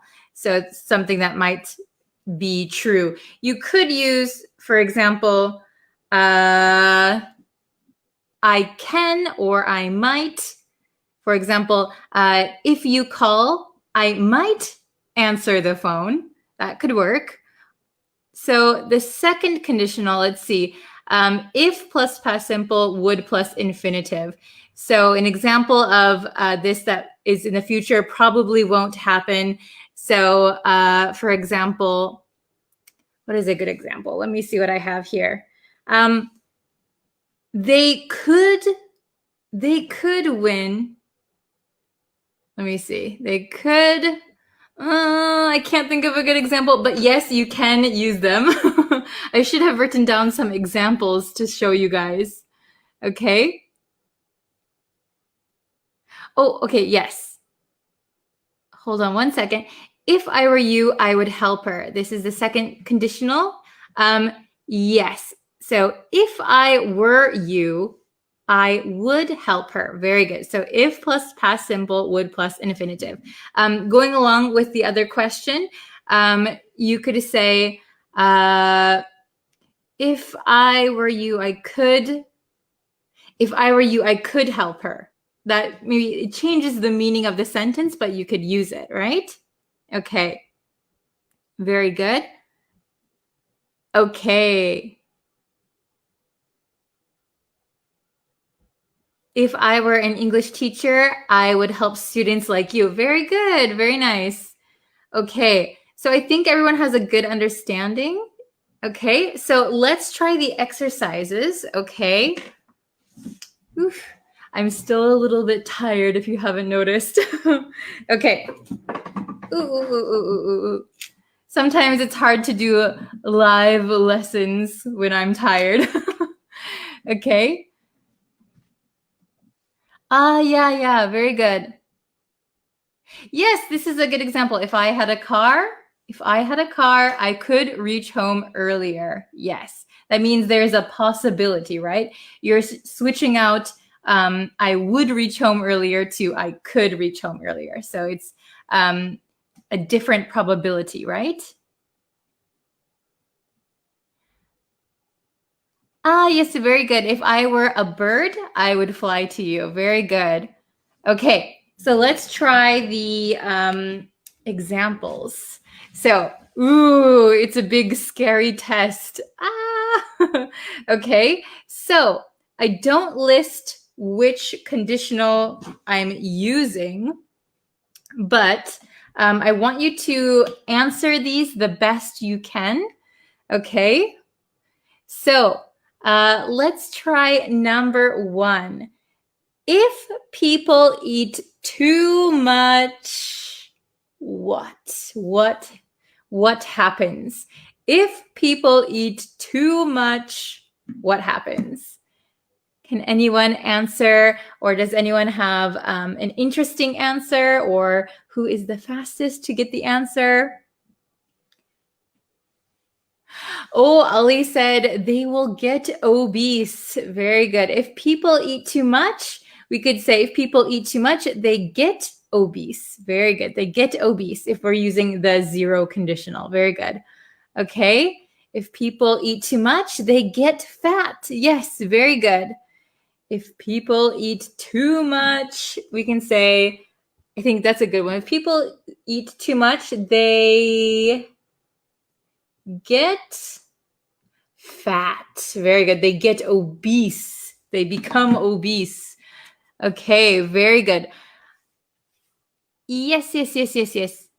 Very nice, everyone. Very good. Oh, they get sick. Very good. If people eat too much, they get sick. Yeah, that's a good one.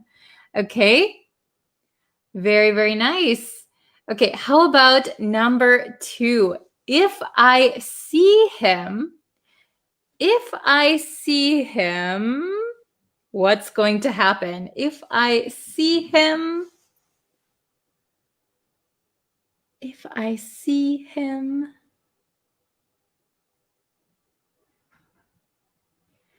okay.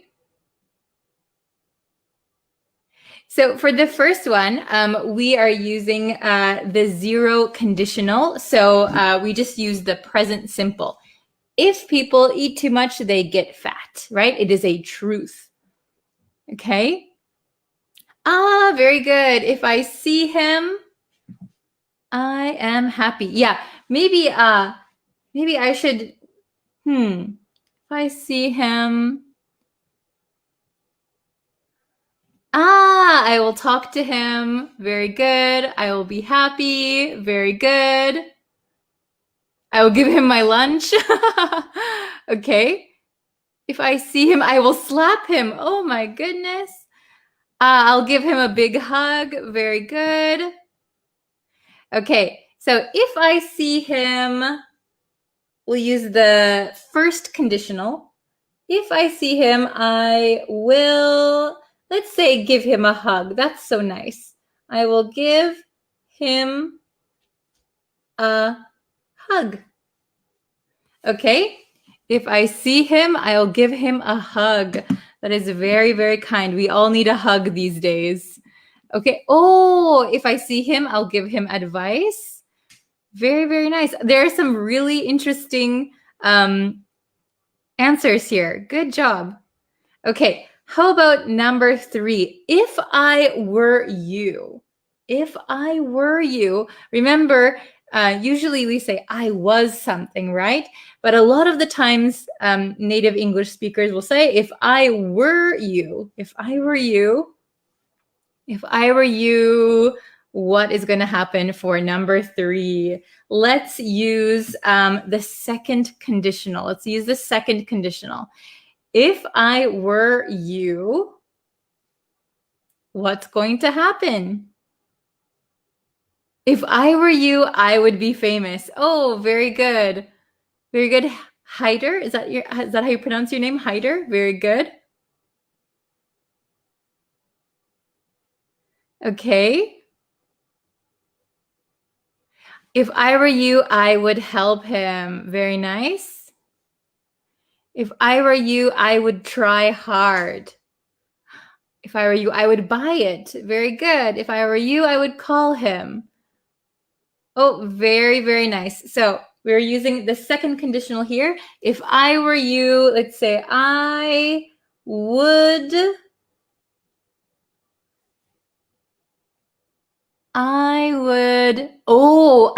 tell the truth. I would tell the truth. Very good. If I were you, I would tell the truth. Very nice. If I were you, I would tell the truth. Good job. If I were you, I would be careful. Very nice. If I were you, I'd go to the party. I would buy her flowers. Awesome. If I were you, I would travel around the world.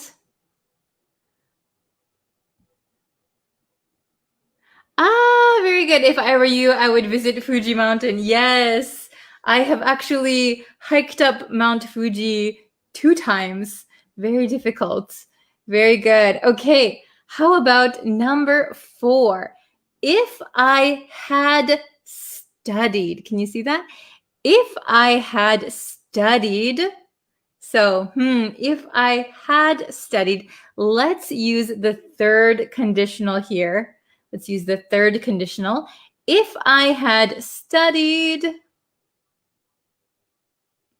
I would have passed the exam. Very good. If I had studied, I would have passed the exam. Oh, if I had studied, I would have become a president of America.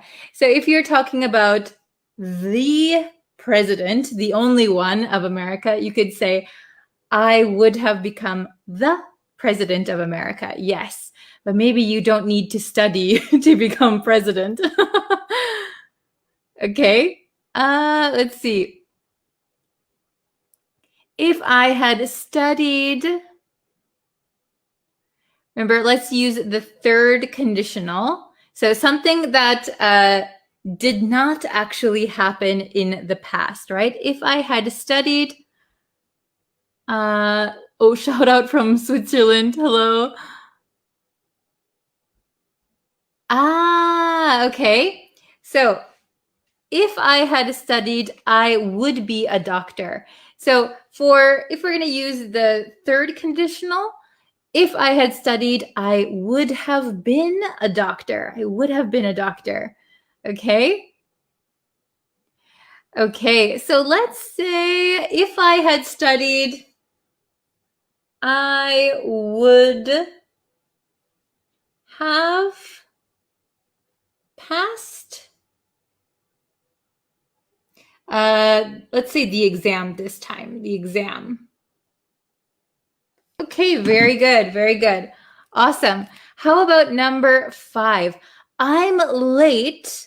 Let's use the zero conditional. So something that is always true, something that is a general fact or general truth about you. I'm late. What? For number 5, I'm late. So zero conditional.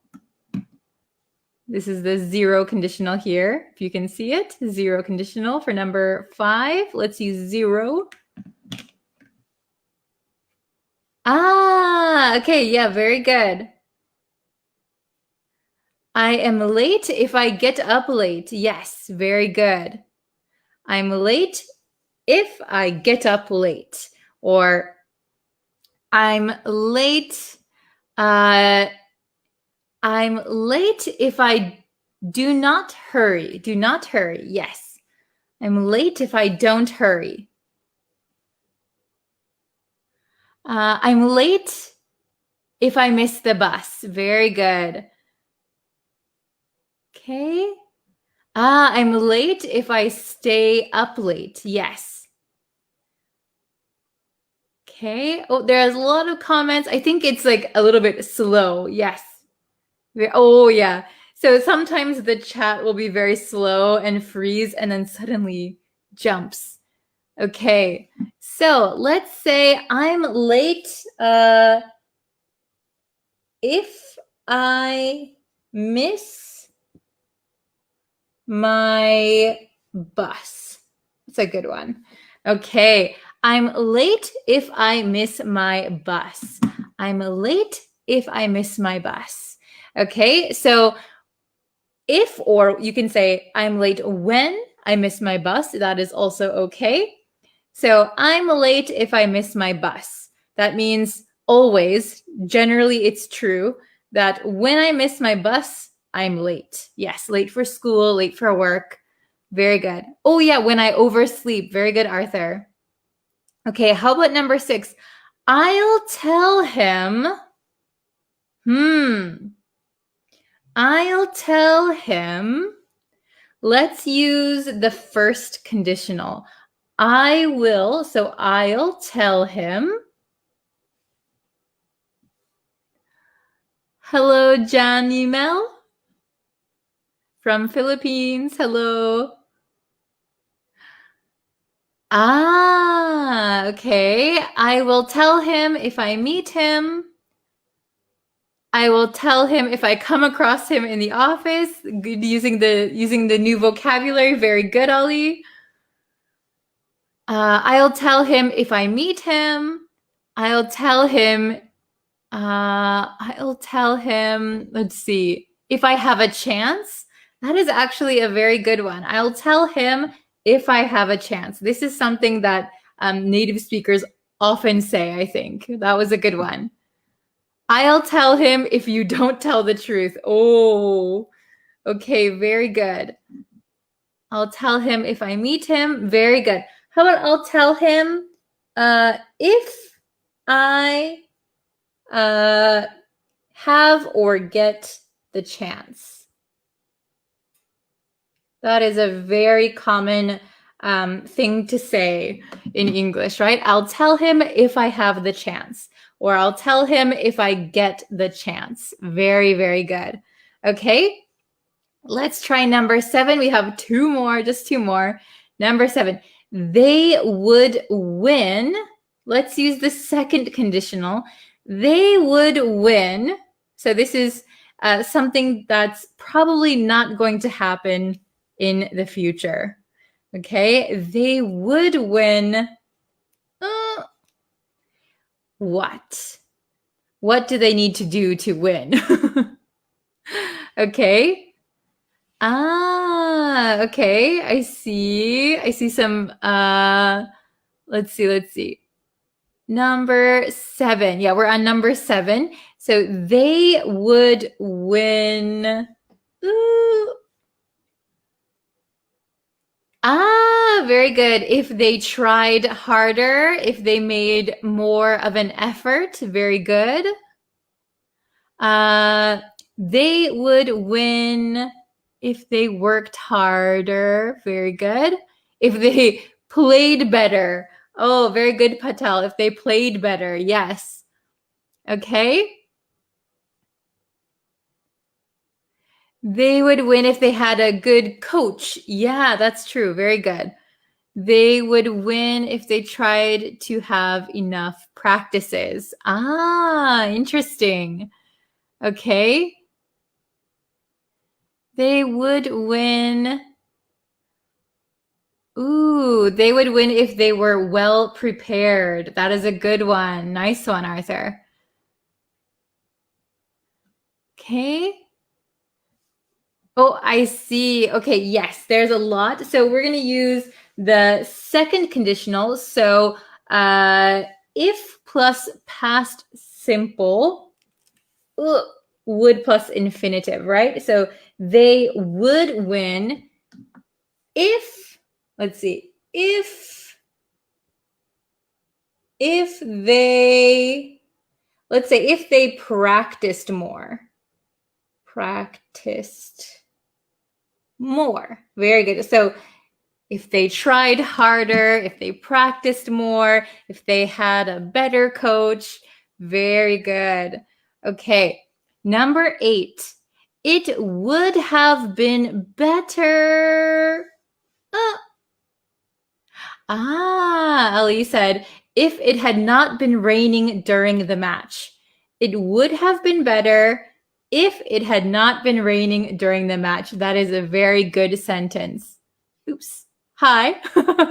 Sometimes I accidentally click the wrong one. It's so hard. Okay. Oh, yeah, they would win if they tried their best. That's a good one.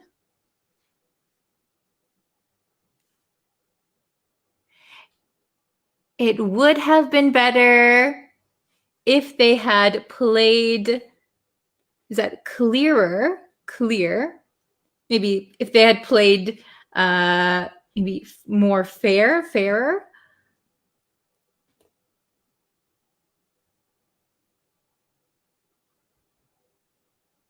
Very good. The chat is going crazy. I can't see all of the messages. Sorry if I miss yours. It would have been better if I had enough practice speaking. So like if you give a speech or something. Very good. It would have been better. If we had gone to the cinema. Yeah, maybe you went somewhere else, but it wasn't that good. It would have been better if we had gone to the cinema. Very good. It would have been better if you had joined Bree's live lesson. Yeah, thank you. It would have been better if they had eaten good food. Okay. If they had slept well. Oh, very good.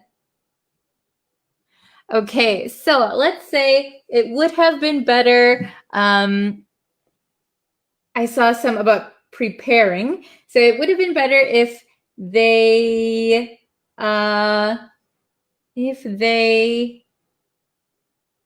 it would have been better if they had, let's say, prepared more.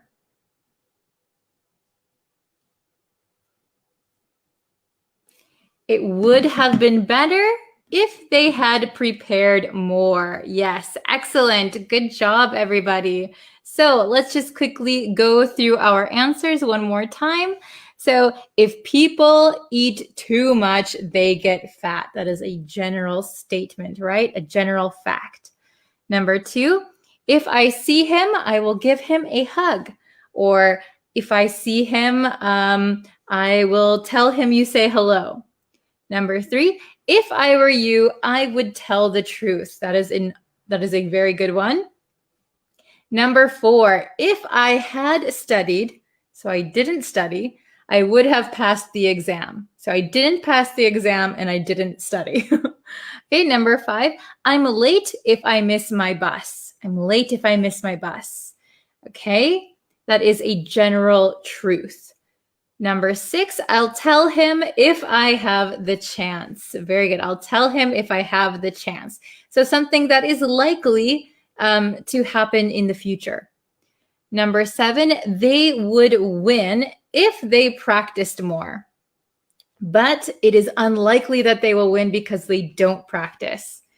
Okay, and number 8, it would have been better if they had, this says, prepared more. It would have been better if they had prepared more, but they didn't prepare enough and it wasn't that good. Okay, very, very awesome. Does anyone else want to make some sentences really quick? I have just a few more minutes. Now that I have woken up more. Okay. I see. So Anna said for number 8, it would have been better if she had listened to what her husband said. Oh, very good. Okay. Let's see. It would have been better if we had had a big castle. Yes. That sounds amazing. That sounds much better than whatever it is right now.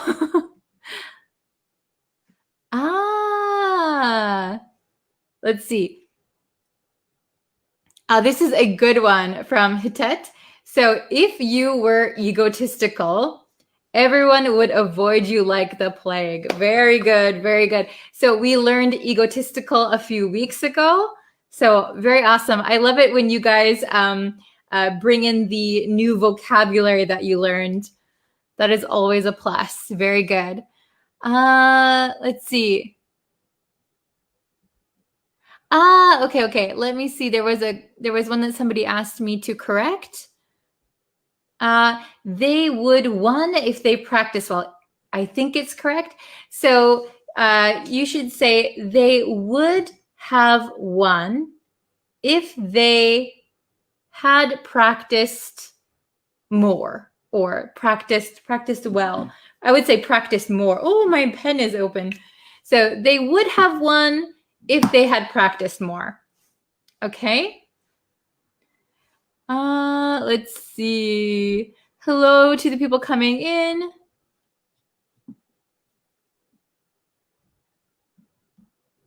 Okay. So, if you want to be a decisive leader, you should be legitimate. Yes, you should be legit. Maybe you could say you should be a legitimate politician or a legitimate something. Maybe adding a noun there might be good. Okay. Sometimes we shorten the word legitimate in English to say legit. So something is legit. It means it's really, really good. It's like the correct thing. Okay. Let's see. Okay. I would have mastered English if I had followed you earlier. I think you're doing okay. Your sentence is very, very good. Okay. This is a good question. Do we use conditionals in spoken English a lot? Yes. So I tend to say like, oh, if I were you, I wouldn't do that. Or if you call, I'll answer. We do use those a lot in spoken English and in regular conversation. I think we do mixed conditionals a lot also. So I'll have to do a lesson on mixed conditionals because even when I'm trying to do this lesson, I have to remember not to do the mixed conditionals because I haven't taught that yet. Okay.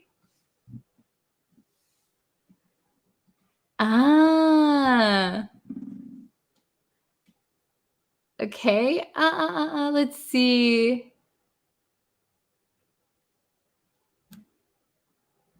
I'll do maybe 1 or 2 more. Okay. I would travel around the world if I won the lottery. That is a good sentence. Very good. I would love to travel around the world.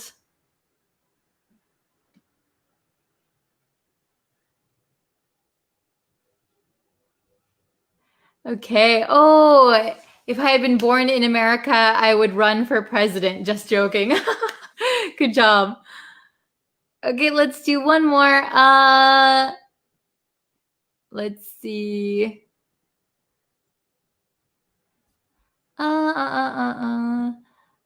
Okay. If I had money, I would help poor people. Okay, for this one, remember that money is uncountable, right? So it is a group of different kinds of money, right? So if I had money, I would help poor people. Very good. Okay, or I could help poor people. Okay,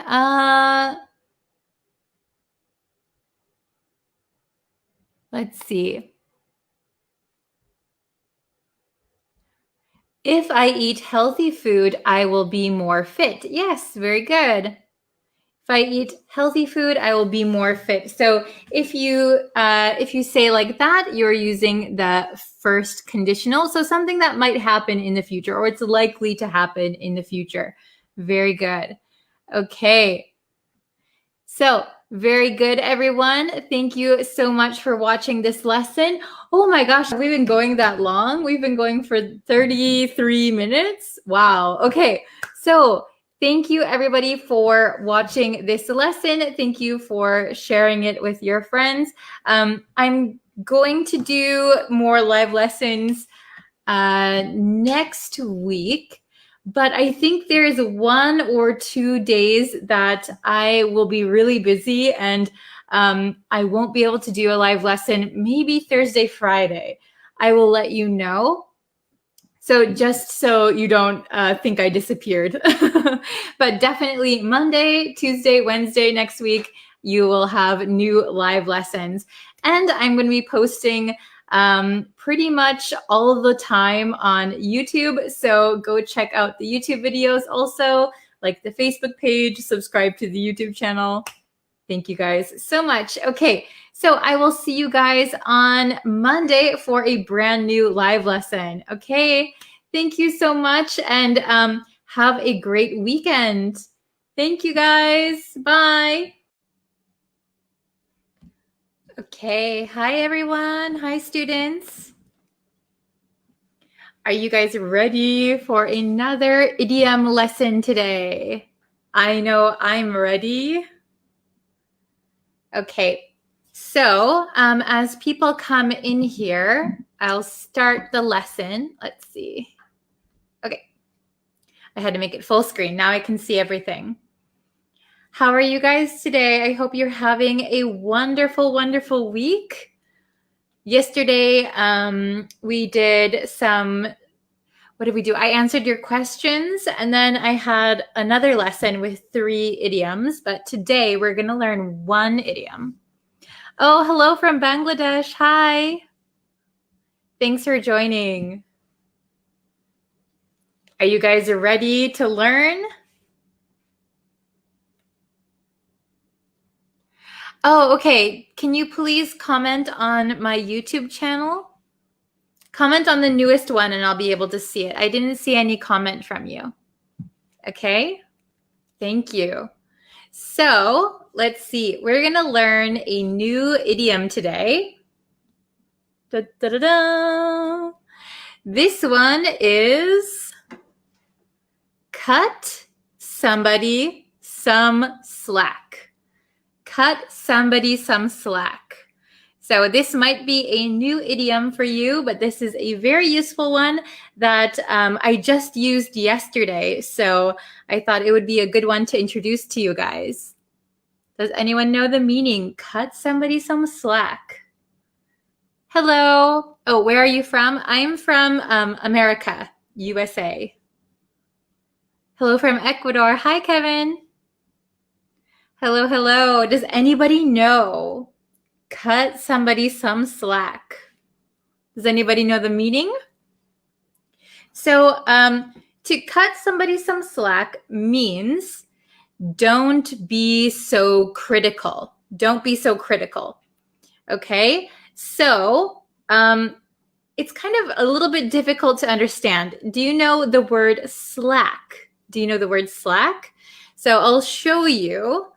So for example, if you have a cable, so if the cable is very tight, it's like this, right? But if you loosen it up, if you loosen up the cable, it has some slack. We call this part slack, where it's not so tight. This is slack. So if you cut somebody some slack, you're giving them a little bit of wiggle room. You're not being so tight and serious and strict. You're giving them a little bit of space. You're being a little bit looser with them. Okay, does that make sense? So to cut somebody some slack means not being so strict with them, being a little bit more kinder, gentler, not being so, not being so strict. So not being so critical. Okay. Quarry, I already commented on your YouTube channel. So can you let me know which video you commented on? That would be really helpful. Okay, so cut somebody some slack. Let's look at the examples, okay? So we have our examples here. So the meaning is don't be so critical. So we always hope that people will cut us some slack, right? We don't want people to be too critical of us. Okay. So number one, let's look at number one. He's new. Let's cut him some slack. He's new. Let's cut him some slack. So this could be, he's new. So he's new at the office. He's new on the team. This could mean anything, right? So depending on your situation, he's new. Let's not be so critical. Let's cut him some slack. So he's new, so he's still learning.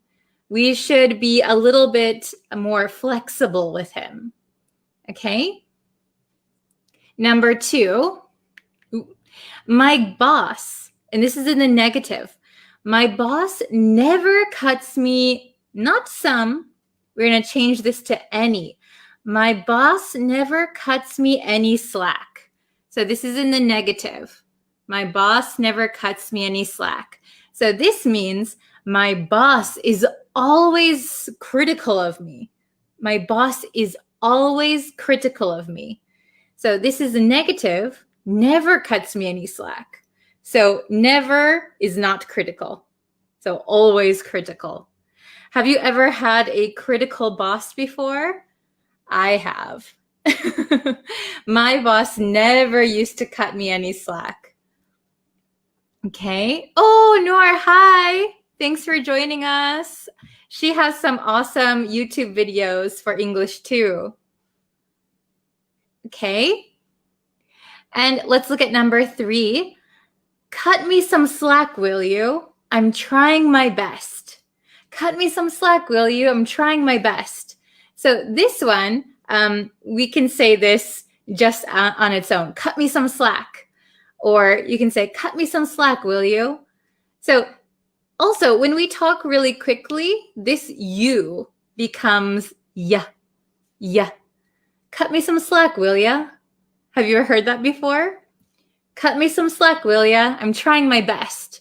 So be a little less critical of me. I'm trying my best. Okay? So cut somebody some slack. So that somebody we can change to cut me some slack, cut her some slack, cut yourself some slack. So we can change that somebody. Okay? So I'm going to read them one more time. I'm going to read them a little bit faster, okay? So please listen. He's new. Let's cut him some slack. Could you catch that? It was kind of fast. He's new. Let's cut him some slack. Cut him, cut him, cut him some slack. So remember, when we link these words, this T almost sounds like a D, and this H kind of disappears. Cut him, cut him. Let's cut him some slack. Let's cut him some slack. Okay? My boss never cuts me any slack. My boss never cuts me any slack. So this one is in the negative, so we change some to any. My boss never cuts me any slack. And number 3, cut me some slack, will ya? I'm trying my best. Cut me some slack, will ya? I'm trying my best. So will ya, this you becomes ya. Cut me some slack, will ya? Will ya? Will ya? Okay? So that is my American pronunciation. Very good. Do you guys have any questions? I saw one. Can you give me more examples about slack, miss? So slack, I think if you're just joining us, slack is like if you have a cord or a rope or something and it's very tight, this is just tight, right? But if you have some slack, this is slack. So you have some extra room, you have some flexibility, right? So cut me some slack means give me some extra wiggle room, extra flexibility, okay? So it means don't be so critical. So we often use this like if your parents are telling you to do something and they say, hurry up, you're not fast enough. Oh, come on, Dad, cut me some slack. I'm trying. So don't be so critical. I'm trying. Or your boss might say, hey, you're not working good enough. Work better. You can say, hey, boss, cut me some slack. Please cut me some slack. So don't be so critical, please. Okay? Very good. I hope you guys understand the lesson. Oh, hello from Afghanistan. Oh, thank you for watching every day. I appreciate it. Very good. So please leave in the comments your sentence. Try to make a sentence with cut somebody some slack. I'll put it up here again. Cut somebody some slack. Okay, so if you can make a sentence and put it in the comments, that would be awesome. Oh, very good. I'm glad you guys can understand. Okay, yeah, if you have a question, you can type it in the comments. I'll try to answer any questions that you have. So remember, we can change somebody to cut me, cut him, cut her, cut them, some slack. Okay? Hello from Pakistan. Hi. Wow, we have people from all over the world. It's quite amazing, right? Is this a good time for a lesson, by the way? Because for me, it's around lunchtime right now. It is 12:51. So I don't know if this is a great time. Oh, okay. So your question is, what time do you teach us? So I'm trying to figure out a schedule because I do some other lessons as my job. So in between those, I like to have a lesson on here. So the time is kind of different every day, but it's around the afternoon for me. I know everybody is in different time zones. So if you can tell me what time is best for a lesson, I'll try to do lessons that time. Oh, hello from Sri Lanka. Hello. So do you think it's better if I make a schedule? Oh, very good. The lesson is hard. Please cut me some slack. Yes, perfect. Very good. Awesome. Okay, so please let me know what time that you would prefer a lesson. If you would like it earlier than this, or at this time, or later. please leave that in the comments too, and I will do my best. Please cut me some slack. I'm doing my best. Okay. Oh, you prefer this time. Okay. Oh, very good. After COVID-19, the workers need cut some slack to recover their potential. So very good. You could say the workers need to be cut some slack. Ooh, it's 9 in the morning for you. Wow. So around this time is good for you guys, right? Okay. I will keep that in mind. So please write your sentence using cut somebody some slack in the comments, and I'll check them. And I will see you for another lesson tomorrow. Okay? Thank you guys for watching. See you next time. Bye-bye. Hello, everyone. Thank you for joining today's lesson. While we wait for a few people to get in the chat, I just wanted to ask you guys, if you haven't yet, please subscribe to the YouTube channel. I'm posting new lessons every single day, so it's kind of a lot of work for me, but I really enjoy it. So if you guys subscribe and if you watch the videos and you like them, it lets me know that you like these lessons, so I'll keep making them. But yeah, and we also have a Facebook page, so if you want to check that out, go ahead. It's probably linked somewhere on the YouTube page. But yeah, okay, so, hello everyone. Welcome, welcome. Okay, so today we're going to go over something that's very, very confusing, even for native speakers. So don't worry if you have trouble with this one. It is quite confusing, and a lot of native speakers also have the same problem. Okay, so we're going to go over, ta-da! It's or its. Oh my goodness. Okay. So this one is really, really confusing, even for Americans, even for me. Sometimes I have to stop and think for a second when I'm writing. Oh, which one do I use? So they are exactly the same pronunciation, exactly the same. It's and its. And you can see the only difference is there's an apostrophe in one of them, and there's no apostrophe in this one. Okay, so it is a little bit confusing because usually when we have an apostrophe, there's two reasons we would use an apostrophe, right? If it's a contraction, so if we are making a word shorter, for example, does not, we can put an apostrophe and shorten it to doesn't, okay? Or where is, we can use an apostrophe and shorten it as where's, okay? And we can also use apostrophes for possession. Excuse me, I still have a little bit of a cold left. Possession. So like, what am I trying to say? Like the dog's collar, right? We would put D-O-G apostrophe S, the dog's collar.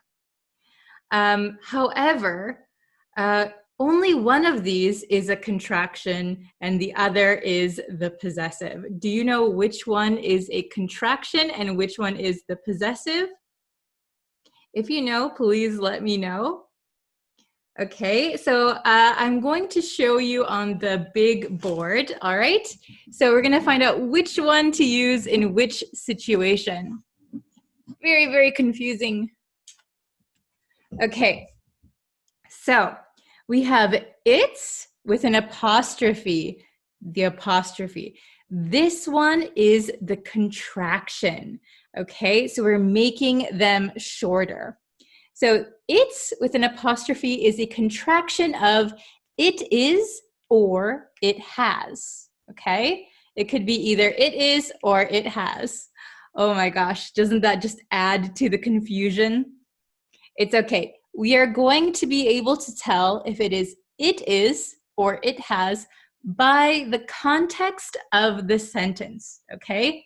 So by looking at the sentence, we can determine if we're going to use it's or if it's going to be it is or it has, okay? So then it's with no apostrophe.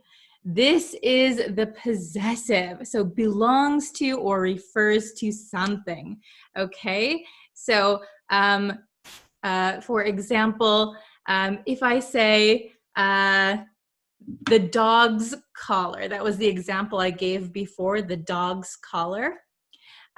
Because dog apostrophe S is possessive, we could change it to its with no apostrophe.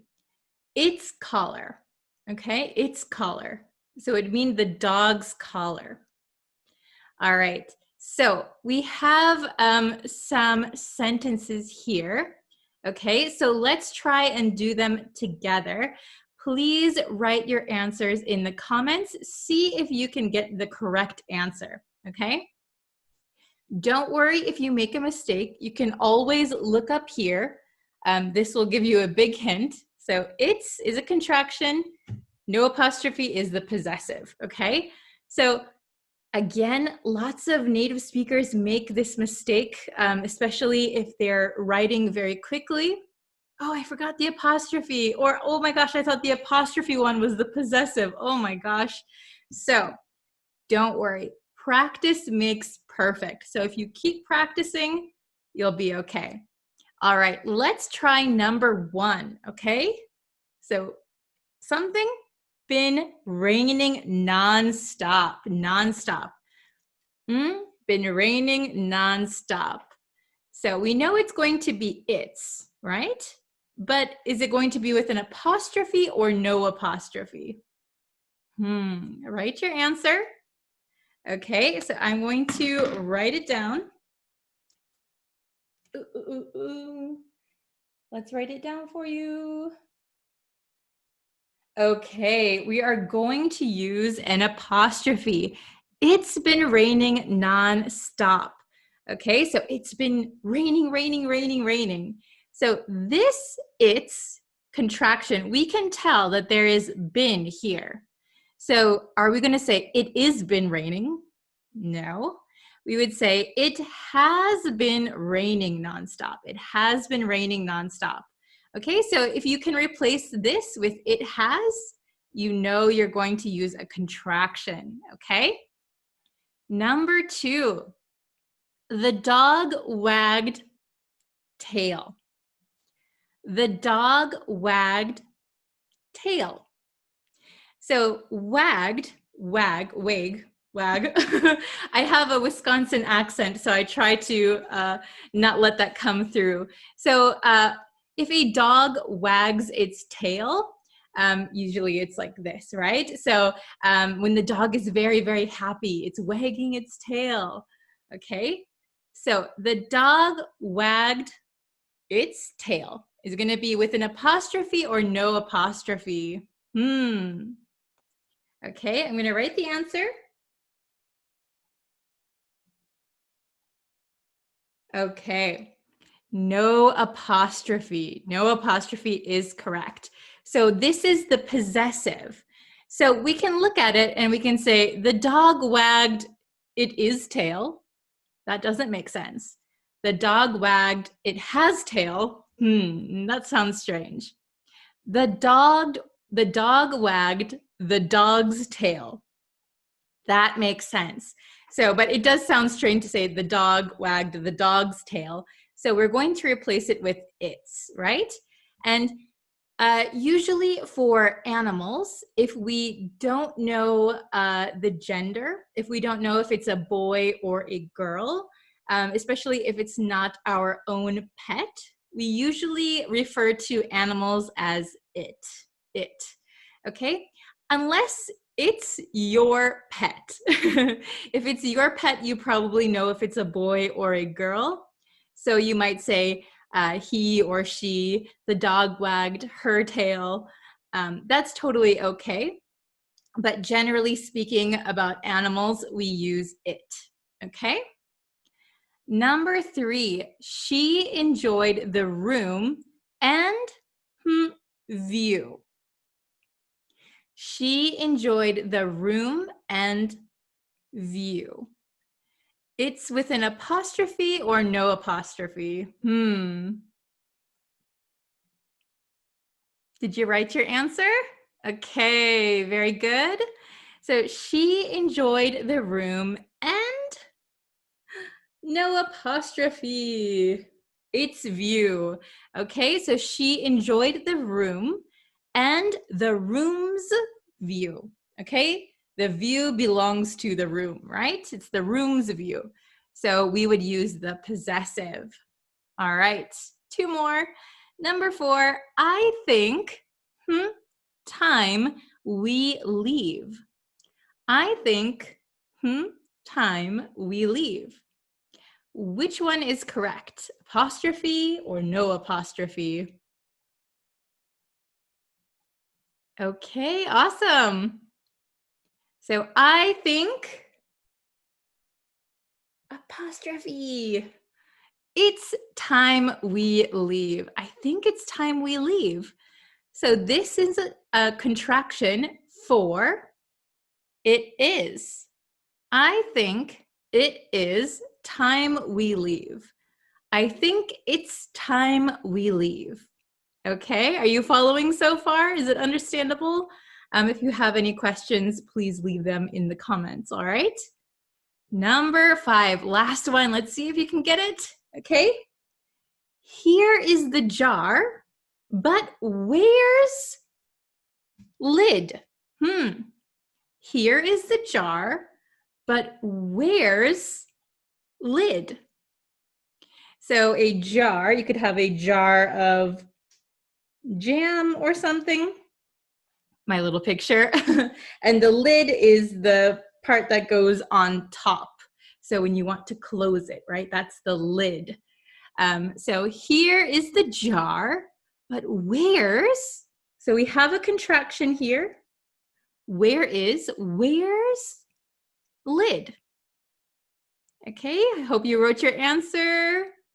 Okay, here is the jar, but where's its lid? The possessive. So the lid belongs to the jar, the jar's lid. Here is the jar, but where is the jar's lid? It's lost. I can't find it. All right. Is it understandable? Did you guys understand everything?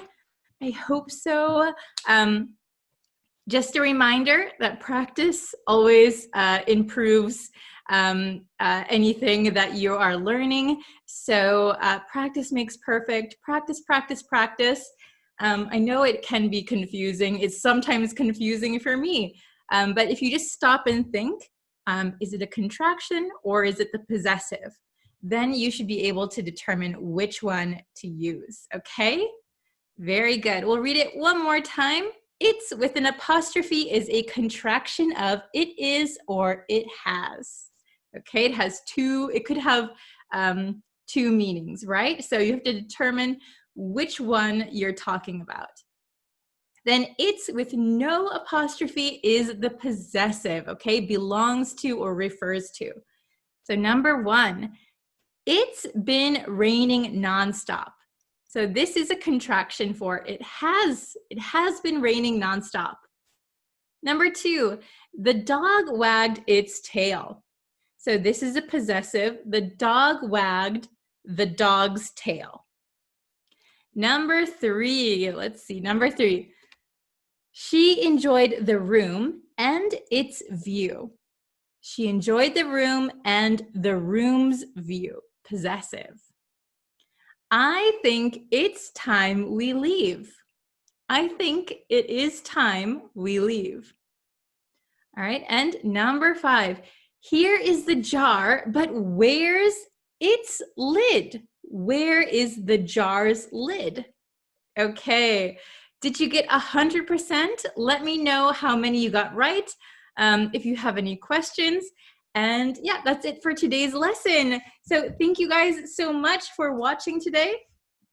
I'll be back again tomorrow with a brand new lesson. So please look out for that. Like this video, share it with somebody who's learning English. And yeah, I will see you guys tomorrow.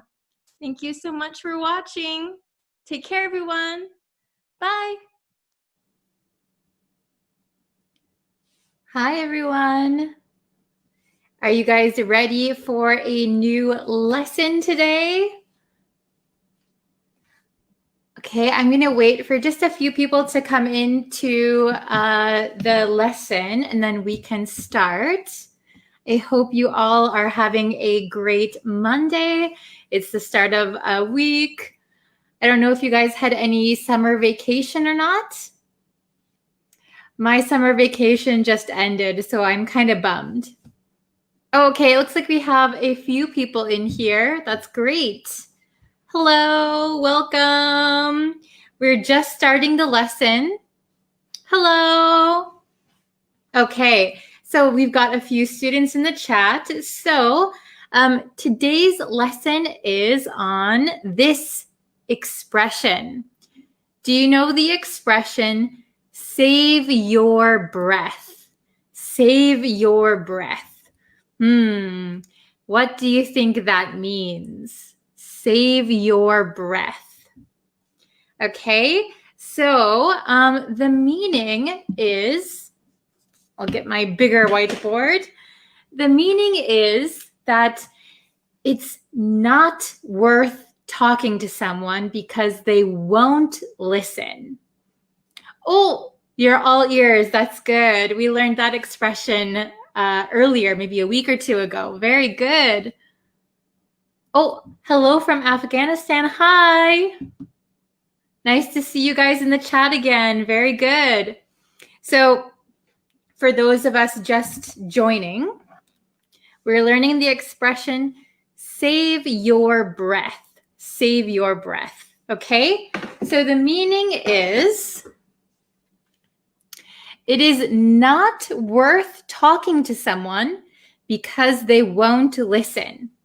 So there's no use in talking to someone or explaining something because they're not going to listen. They're not going to change their mind. They're not going to listen to you. Okay? So let's look at some of the examples here. Okay. Number 1. Can you see that? Don't bother trying to explain it to him. You might as well save your breath. You might as well save your breath. He's not going to listen. So don't bother trying to explain it to him. You might as well save your breath. Don't worry about talking to him. He's not going to listen anyway. Okay? Is it kind of understandable so far? Number 2. Why don't you save your breath? I'm not going to change my mind. So this happens a lot. I have a younger sister. And sometimes I try to give her advice that she didn't ask for and she doesn't want. So sometimes I tell her, hey, maybe you should do this or maybe you should do that. And she says, why don't you save your breath? I am not going to change my mind. Okay, so it's no use talking to me. I'm not listening. I'm not going to change my mind. Okay. Number 3, save your breath. They've already come to an agreement. So this one you might use in the office for work. Save your breath. They've already come to an agreement, maybe between a coworker and your boss, or your boss and a client. Maybe you have a good idea, but save your breath.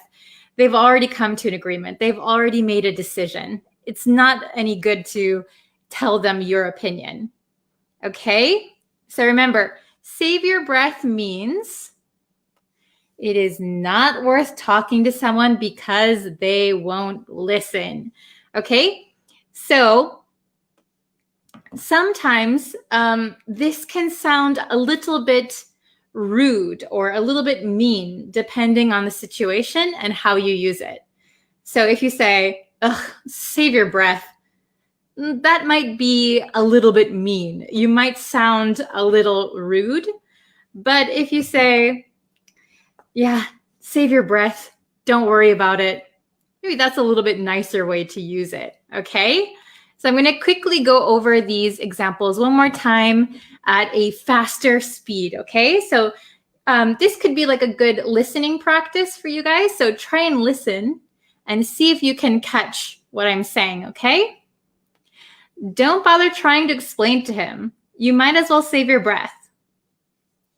Number 2, why don't you save your breath? I'm not going to change my mind. And number 3, save your breath. They've already come to an agreement. Okay, they've already come to an agreement. They've already come to a decision. Okay. Oh, very good. There's so many of you guys today. Thank you for joining us. So please try to make a sentence in the comments. Try to make a sentence using save your breath. We can also change the your. We can say save my breath or save your breath. I should save my breath because you're not going to listen to me. Okay? Does this ever happen to you guys? Do you ever try to talk to someone, but they don't listen to you? They don't want to hear your opinion. They don't want to hear your ideas. Sometimes this happens a lot with friends or at work or with stubborn people. Oh, watching from Myanmar. Hello. We have so many countries. Isn't that amazing? Okay. Yes. So save your breath, save my breath. It's very, very useful. Oh, hello, everyone. Thank you for joining. I really appreciate it. Okay, so everyone's homework is to make a sentence with save your breath. So if you only listen to this lesson one time, you're not going to remember the new words or expressions I teach you. You have to practice them. So try to make a sentence and try to use it when you speak English next time, okay? When this situation comes up.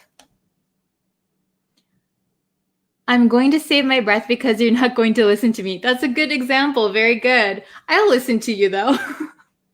You don't have to worry about that. Oh, another one from Myanmar. Hello. That's awesome. Okay. Oh, from Pakistan. Very good. You guys must be in all different time zones. Is it correct if I say, you will understand, I better save my breath? Yes, that is a correct sentence. Very good. Very good, Kevin. Nice. So I better save my breath. You're not going to listen to me anyway. Very good.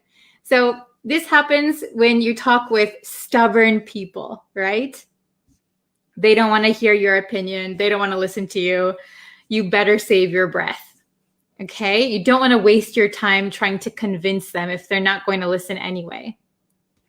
Okay, well, that's it for today's lesson. Thank you guys so much for watching and for participating. I really enjoy that. I really like getting to see all of your comments in the chat. So I'll probably do another live stream tomorrow. Should we say tomorrow, or should I do another one tonight? I'm not sure. But if you guys haven't yet, I have a free grammar quiz on the YouTube page. It's the pinned comment right now on the Facebook page. So if you haven't taken that grammar quiz yet, you might want to try. It's a little bit tricky. Okay, and let me know your score too. Okay, thank you guys so much for watching. I will see you in the next lesson. Bye-bye. See you next time. Hello, students. Thank you so much for joining me today. If you haven't yet and you would like to know when I have live lessons and when I post new lessons on YouTube, please feel free to subscribe. Thank you to everyone who is already subscribed, and like this lesson, share it with your friends, and let's grow our community, okay? Very good. So today we have a lot to look at. We're going to be looking at the past simple versus the past perfect. And if you're not familiar with those terms, that's okay. We're going to walk through it together, okay? So we're going to jump right into the lesson. Let's see. I need a marker. Okay. And I have this little example written out for you today. So if you can see, this is our timeline. We have 8 a.m., 9 a.m., 10 a.m. now, okay? And we have an example of the past simple right here, okay? At 8 a.m., I brushed my teeth. At 8 a.m., I brushed my teeth. So this is now, 8 a.m. is in the past. So if we're just making a simple sentence, we could say, at 8 a.m., I brushed my teeth. All right? Now let's say at 10 a.m., you left for school. Okay, you could say at 10 a.m., I left for school. Also in the past simple. However, if you want to put your English a little bit a level up and get a little bit more advanced when you're writing or when you're speaking, you might want to use the past perfect, okay? So we could make a sentence like this. Before I left for school, so this is at maybe 10 a.m., before I left for school, I had brushed my teeth. I had brushed my teeth. So here is now. Leaving for school was in the past, but brushing your teeth happened even earlier in the past. So when we use the past perfect, we are talking about at least two events that happened in the past, and we are clarifying what happened first, okay? So two events in the past, but one happened before the other, okay? So before I left for school, I had brushed my teeth, okay? Is it a little bit understandable? Are you following me so far? Let's look at my bigger whiteboard. Okay. All right, so we have the past simple. When we use the past simple, we have the subject plus the past simple verb. I walked, she talked, they ran, okay? Whatever the past simple is of the verb, we'll use that, okay? Then we have past perfect. We have the subject plus had plus the past participle. Ooh, so if you don't know the past participle of the verb that you are using, you can always look in a dictionary. I recommend that you review your past participles as much as you can so that you get a good understanding of which one goes with which verb, right? Because sometimes we have, for example, walk, walked, walked. Walked is the past simple, but it's also the past participle. Very easy. And then we have a little bit more difficult verbs. For example, take, took, taken. Take, took, taken. Took is the past simple. Taken is the past participle. Okay? Eat, ate, eaten. So we got to be careful with those verbs, all right? Okay, so we have some example sentences here, and I did the first one so that you can understand how to do it. Let me see, let me grab a marker. Okay, so it says, I studied abroad. I studied abroad. I entered university. Okay, so if you are writing or speaking in English, if you use these very simple sentences, your English is going to sound a little bit more elementary. So I studied abroad. I entered university. So we're talking about two events in the past. If you want to get your English up to that advanced level, we might say, before I entered university, so we have entered university here. Before I entered university, I had studied abroad. Before I entered university, I had studied abroad. Okay, so we are indicating that studying abroad happened first in the past, and then I entered university. Okay, let's see if you can do number two. Number two. I interviewed at many companies. I found a job. Let's try to make this sentence a little bit more complex.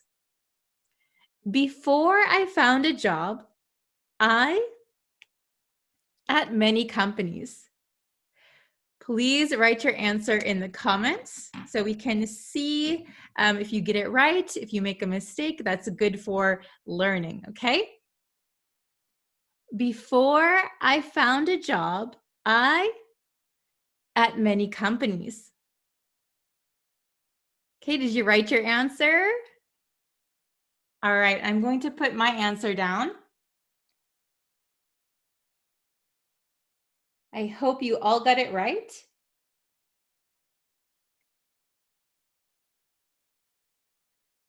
Okay, so the answer would be had interviewed, had interviewed. So remember, we use the subject plus the, subject plus had plus the past participle. Before I found a job, I had interviewed at many companies. Okay, let's try number three. He was one of my students. He was one of my students. He became a teacher. He was one of my students. He became a teacher. Let's see if you can correctly answer this one. Before he became a teacher, he, one of my students. Ooh, this one might be a little bit tricky. Okay. So, did you write down your answer? So here, he was one of my students. What is the past participle of was? Did that trick you a little bit? I hope it didn't, but the correct answer is he had been, B-E-E-N.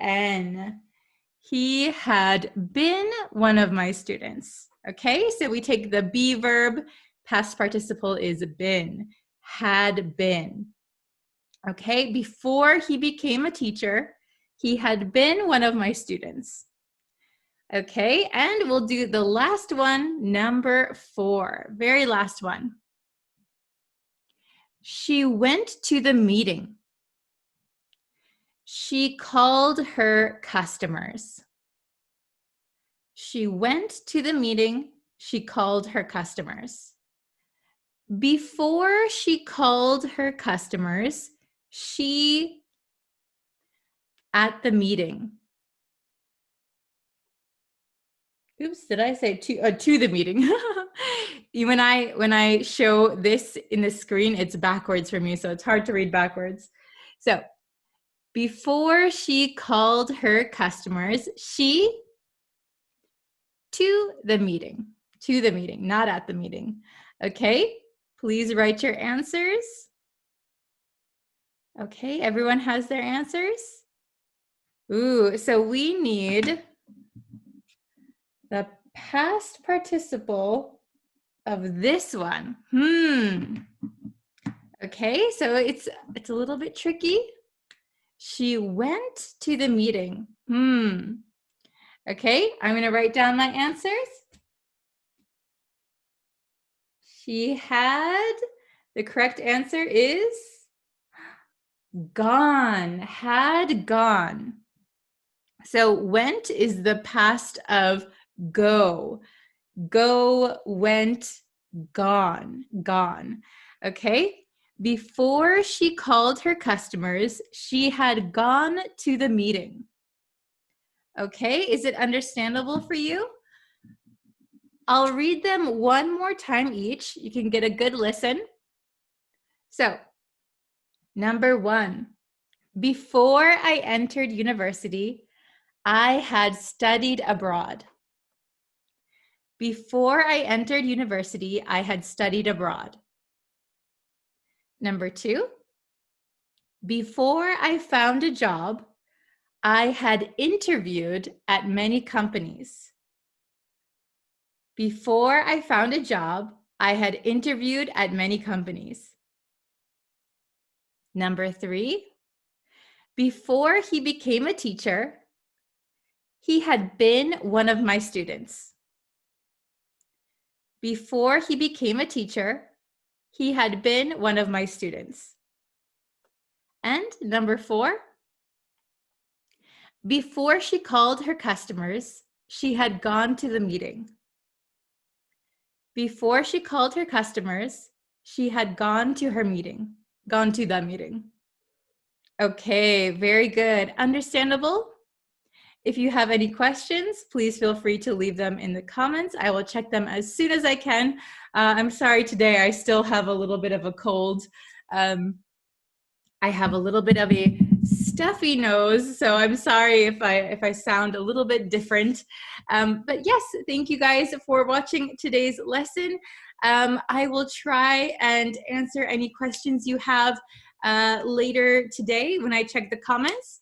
So yes, thank you everybody, and I will see you again tomorrow for another lesson. Thank you for watching. Bye everyone. Hello, everyone. Oh my gosh, it's been such a long time.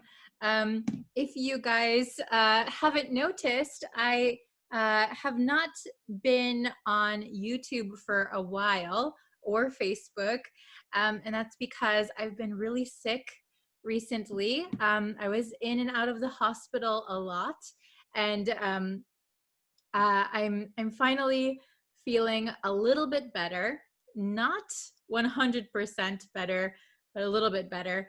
But I thought I would jump on here and do a lesson for you guys. I have a little bit of energy today. So I thought I would come up on YouTube and give you guys a lesson. So thank you guys so much for being patient with me. I know you guys all are expecting lessons every single day. Excuse me. So I'm very sorry to keep you waiting. So before we get into the lesson, if you haven't yet and you would like to know when I post new lessons, when I go live, things like that, please consider subscribing to the YouTube channel. You can hit the red subscribe button if you haven't already. And you can turn on the bell to get notifications for when I post lessons and when I go live. Okay, so let's jump into the lesson without any further ado. Let's get into it. Okay, so I have 3 nouns that I think textbooks will never teach you these words. I think these words are pretty advanced.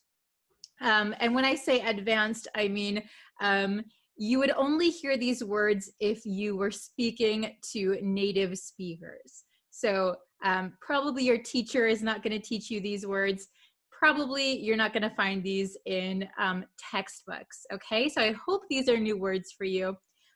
Let's check them out. Okay, so we have 3. All right, are these new words for you? Let me know in the comments. So the first word is an eye opener, an eye opener. So you know eye and you know open, right? So an eye opener is usually an event or a situation which kind of surprises someone and enlightens someone. You kind of realize something. So maybe before your eyes were closed, not literally your eyes were closed, but figuratively you were blind to something, and then an event or a situation opened your eyes. Oh, now I understand. Now I realize. Now I see where my mistakes were, or now I understand what I need to do. That is an eye opener, an eye opener. So, for example, I have been sick recently, so I had to take almost 3 weeks, I think, off of work. That was an eye opener for me. So I realized that I need to take really good care of my health. Okay, so that situation was an eye opener for me, an eye opener for me. So I realized after going to the hospital, wow, I need to take care of my health a little bit more. Okay, so please share in the comments a situation or event that was an eye opener for you. What is something that you realized after an event or a situation? Okay, the next word is a shoe-in, a shoe-in. This is often misspelled as S-H-O-E, like shoes that you put on your feet. But this is the correct spelling, S-H-O-O-I-N. So a shoe-in, a shoe-in. So a shoe-in describes a person, usually, a person that is sure to win or sure to succeed, a shoe-in. So for example, if I think my friend is a really good dancer, my friend is a really good dancer and there is a dance competition next week, I might say to my friend, you should participate in that dance competition. You would be a shoo-in for first prize. Usually we say a shoo-in for something.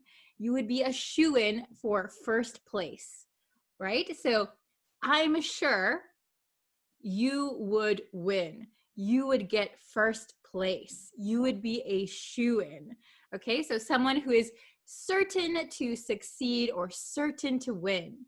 Okay, and the last one, a wannabe, a wannabe. So wannabe, this is one word, wannabe.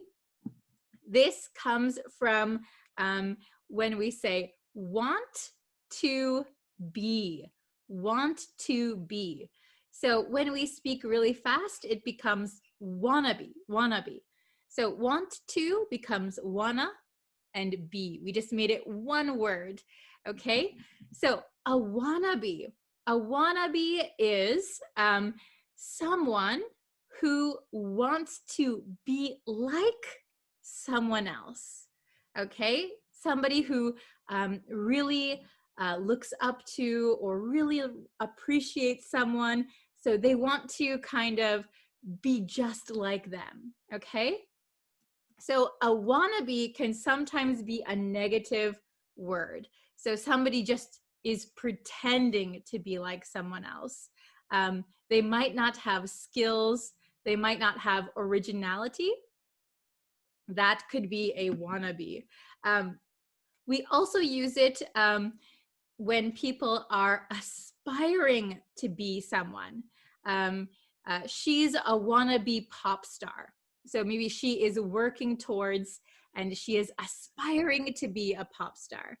Okay, but a lot of the times we use it for people who maybe don't have talent or they don't have originality. They just want to be like someone else. So, for example, if there is, let's take a singer. How about Ariana Grande? Ariana Grande. She has a signature look. So maybe she puts her hair up in a high ponytail. She has a certain look to her.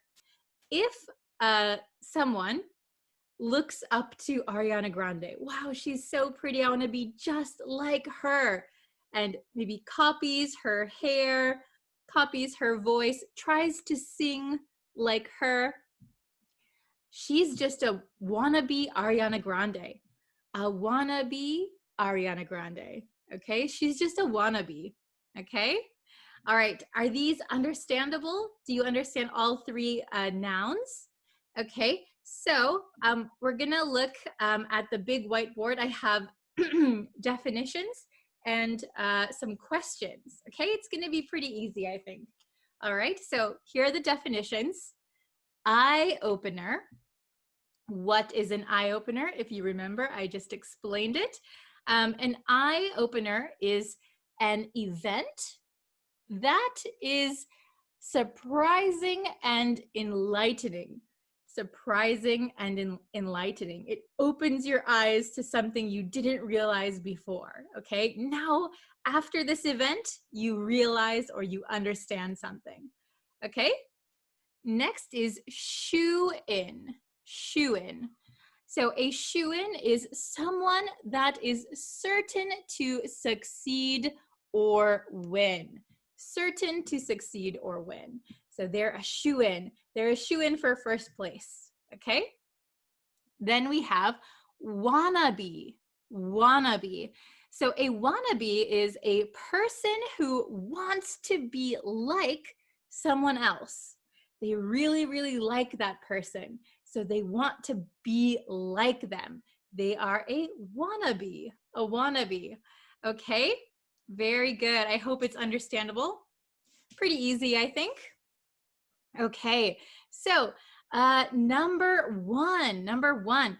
Let's see if you can get the correct answer for number one. He's a artist with no talent.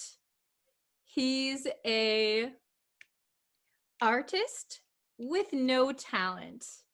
Okay, so number one, the correct answer is he's a, I'll write the answer down. I hope you wrote your answer in the comments. Okay. He's a wannabe artist with no talent. So he really wants to be like an artist, but he's not actually an artist in this person's mind. So he doesn't have any talent, so he's just a wannabe artist. He wants to be an artist, but it doesn't mean he is an artist, okay? So it's kind of insulting to say this, right? Okay, how about number two? Let's see if you can get number two.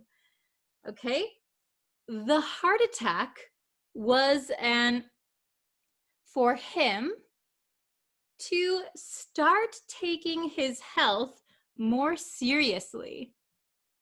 The heart attack was for him to start taking his health more seriously. Okay, this one should be easy. I hope it's easy. Let's see if you can get it. Write your answer in the comments. Is it correct? Okay, I'll give you a really big hint. We have Anne here. Okay, so what comes after Anne needs to be a vowel, right? So the only one that has a vowel is eye opener. So the heart attack was an eye opener. Eye opener. So again, an eye opener is an event or situation that makes you realize something. It enlightens you, it surprises you, it might shock you. So if you have a heart attack, wow, I had a heart attack. So now I understand that I need to take my health more seriously. Okay, the heart attack was an eye opener for him. Okay, very good. So last one, let's see if you can get it. Should be easy.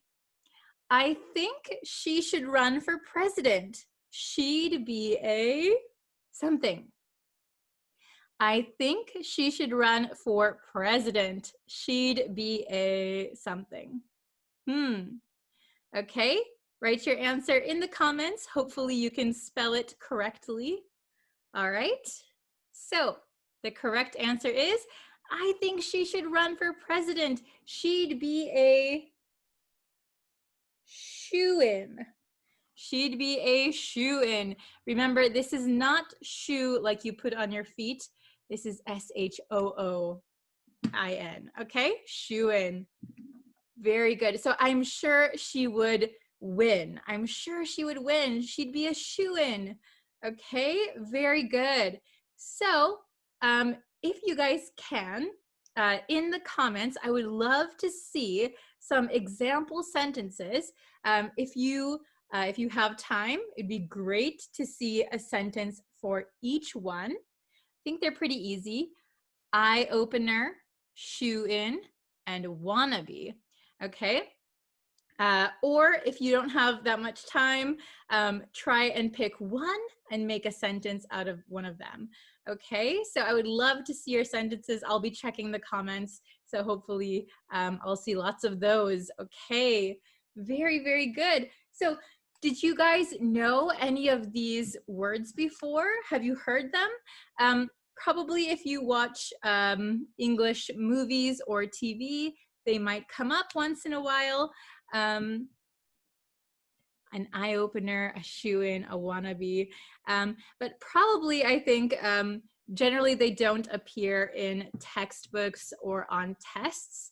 I would say these are all words that would be acceptable in written text and in conversation. I think just be careful. A wannabe, be careful how you use it because it could sound insulting. Just be careful of this one. But for sure, these two, we would see them quite a lot in writing, in professional language. They're all okay to use, okay? Very good. So again, if you haven't yet, please hit that red subscribe button. I can't believe we have 11,000 students right now on YouTube. That's crazy. Thank you so much. I really appreciate it. I will try to have a lesson for you guys tomorrow as well. But I do have to go back to the hospital tomorrow. So I'll try my best. Please let me know if you'd like to see a lesson tomorrow as well. I'll try really hard to get one out for you. All right, thank you guys so much for watching. I really appreciate it, and I will see you again very, very soon. Bye, everyone.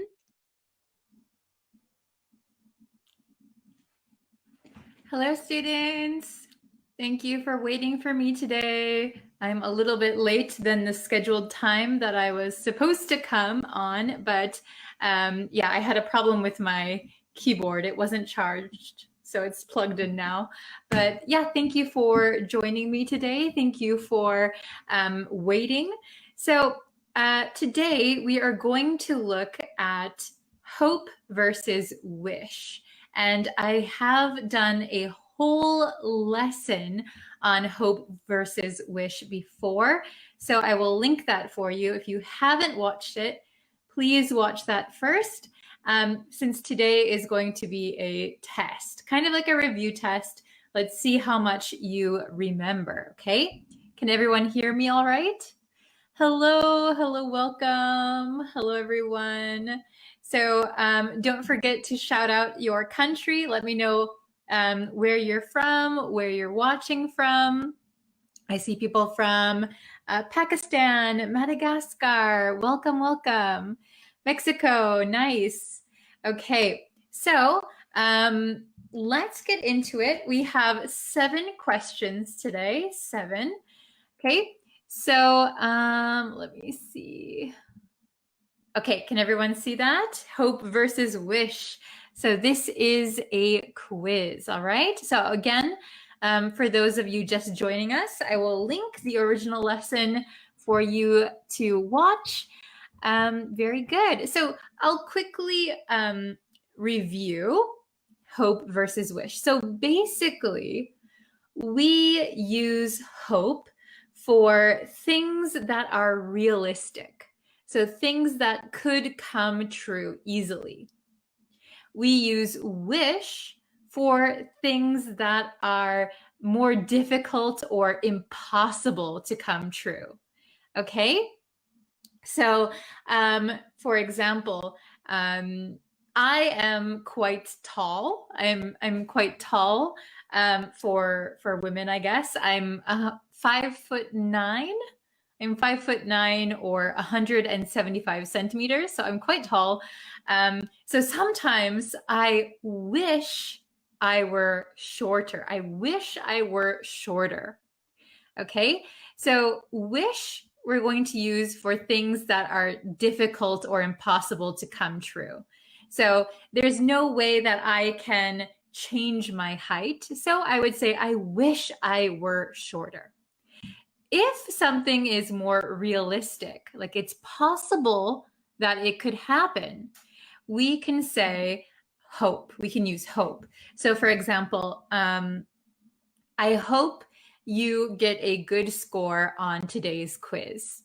So it's realistic, it's possible. So I hope you get a good score. Okay, very good. Okay, so let's try the first one. Okay, so question number 1. We'll start off a little easy. Okay, so something, it doesn't rain tomorrow. It doesn't rain tomorrow. So we could use hope or wish. Which one, please write it in the comments. Which one do you think it is? A or B, hope or wish? So I hope it doesn't rain tomorrow, or I wish it doesn't rain tomorrow. Oh, very good, Ali. Nice job. Ferez, Nadal, good job. Lily, okay. So again, starting off pretty easy. So hopefully you could get this one.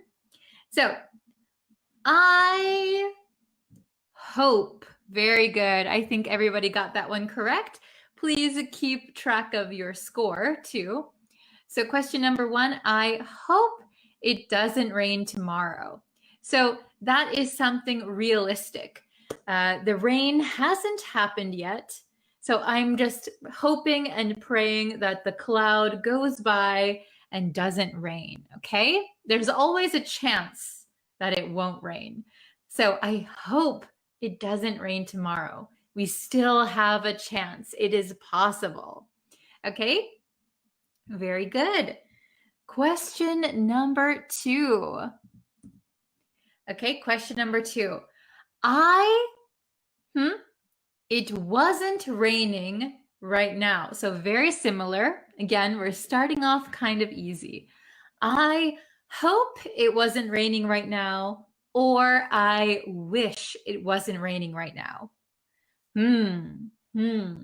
A or B, hope or wish for number 2. Okay, so I see some mixed answers. I see hope, I see wish.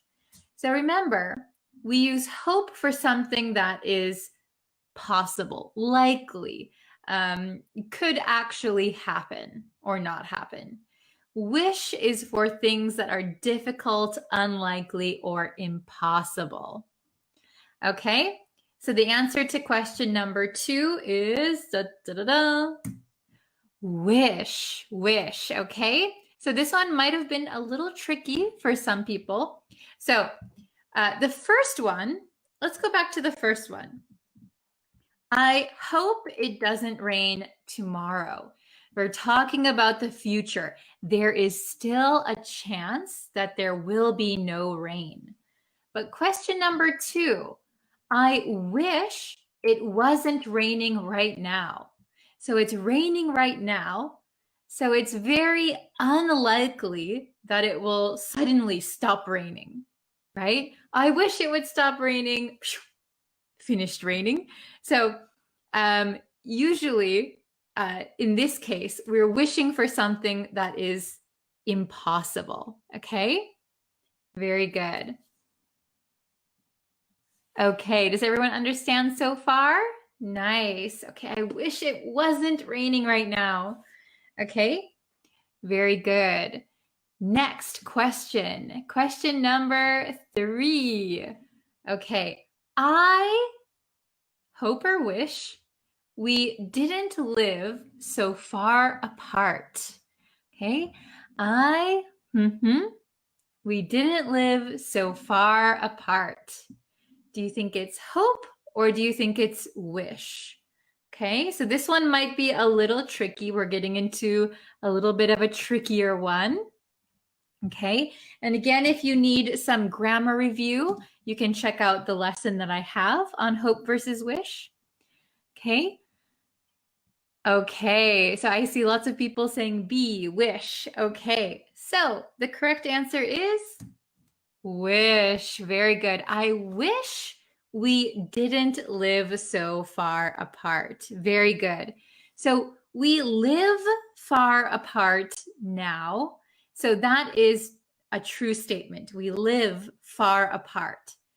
Maybe it's very difficult. It's very unlikely that suddenly we live close to each other.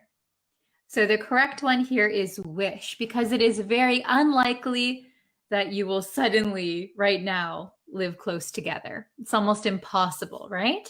So I wish we didn't live so far apart. Okay, so sometimes we use wish when we have some regret. Okay, so something is already true or something has already happened, and oh man, I wish we didn't live so far apart. Okay, very good. Let's go to question number 4. This one, a little bit different from the others. Okay, I hope or wish you have a great day. I hope you have a great day, or I wish you have a great day. Which one is the most common? Which one do you think is correct? Very good. So if you hear this a lot in conversation, it should be pretty easy, I think. Nice job. Nice job, Nadal. Good job. Patty, good. Armun, okay. Nice, everybody. Okay. So the correct answer to question number 4 is hope. I hope you have a great day. So we often use hope in like sentences like this, where it's kind of just like a greeting or an expression. So I hope you have a great day. I hope you have a wonderful evening. I hope you enjoy your meal. So usually we say hope in these sentences, in these circumstances. Okay? So usually it's very realistic, right? I hope you have a great day. I hope you have a wonderful morning. Okay? Good job. Very good. Okay, so next, question number 5. Okay, I sent a card to something something, him a happy birthday. I sent a card to hope him a happy birthday, or I sent a card to wish him a happy birthday. Okay. Oh, very good, Unchan. Very good. Nice job. Okay, I see some correct answers coming in. Very good. Nice. Okay, so question number 5. The correct answer is wish, wish. So we use hope for like daily greetings. I hope you have a good day. I hope you have a good night. I hope you sleep well. Wish we often use for like special occasions, to wish someone a happy birthday, to wish someone a Merry Christmas. Okay, so like Christmas, birthdays, we usually use wish. Very good. Nice. we have 2 more questions left, just 2 more, okay? Question 6. We can see each other again when you get back from your trip. I hope we can see each other again. I wish we can see each other again. Which one do you think? Hope or wish? A or B? Okay, very nice. Okay, I see some different answers for this one. So, something. We can see each other again when you get back from your trip. So, for example, someone you know is going on a trip, and when they come back, you really want to meet them again. Okay? So we have to think, is this a likely scenario, or is this very difficult, unlikely, or impossible? Okay, so the answer should be pretty easy. The answer is A, hope. A, hope. So I hope we can see each other again when you get back from your trip. So it is likely. It is a likely thing that could actually happen. Okay? Very good. So the last one, question number 7. Question number 7. Let's see if you can get it. I hadn't said that. Okay, is this one tricky? I hope I hadn't said that, or I wish I hadn't said that. Which one do you think is correct? A or B? Hope or wish? Okay. Amir, good job. Oh, Dawn, very good. Nadal, Rose. Okay. Let's see. So, for question number 7, this is the last one. A or B? Dun. The correct answer is B, wish. I wish I hadn't said that. So, why do we use wish? Why are we using wish? Well, it's because we said something. So, for example, if I said, if I go to a restaurant with my friend chose the restaurant. She was very excited to go to the restaurant. We go there, I taste the food, and I said, oh man, this is the worst soup I've ever eaten. This is the worst soup I've ever eaten. Oh, I shouldn't have said that. So I've already said it. I can't take back my words. It's impossible. So we would say, I wish I hadn't said that. So remember, with wish, we often use it when we regret something, when we regret, oh, why did I say that? Very good. Yes, I see some good points. Yes, it is impossible to change it. We said it, so we can't take it back. We've already said it. We've already put it out there. Okay? Yeah, said it already, so you can't change it. So we have to use wish.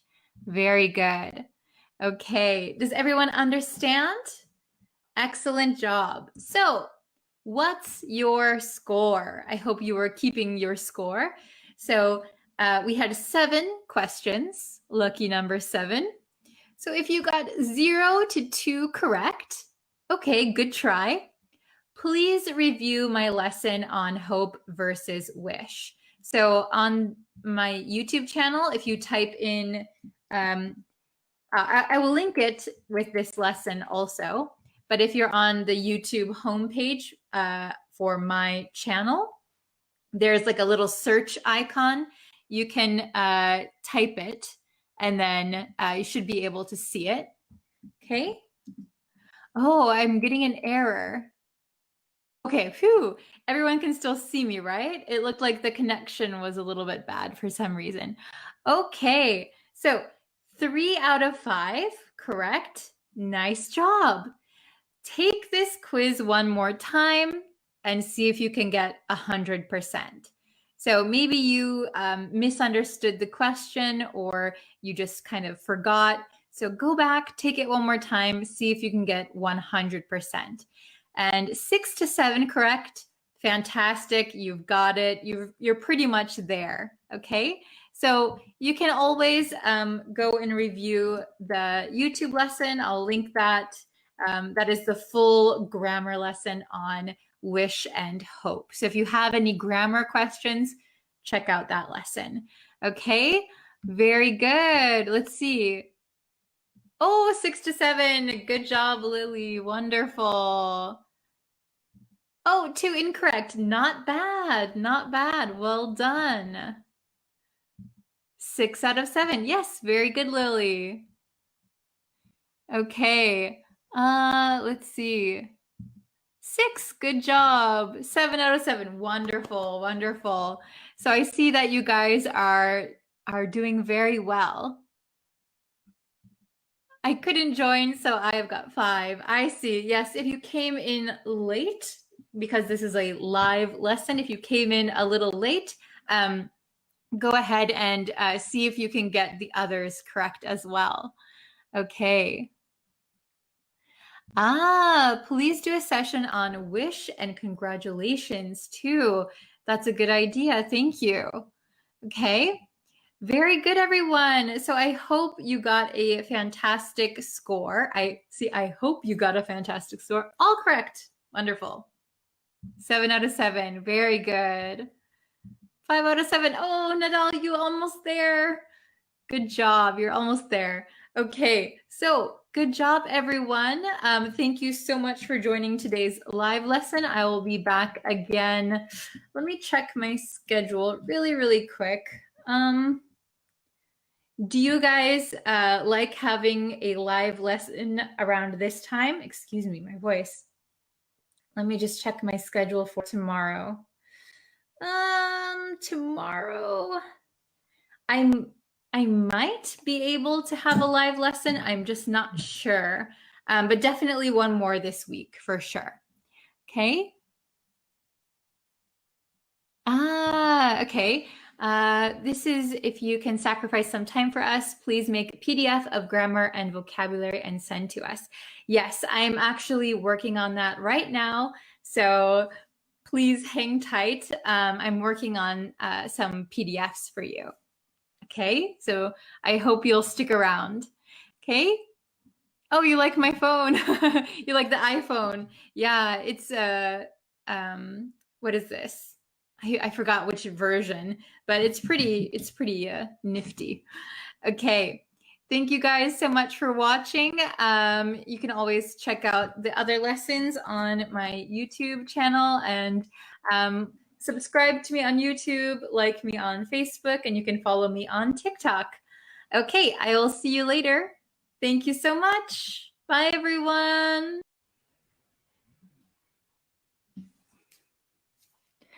Hello, everyone.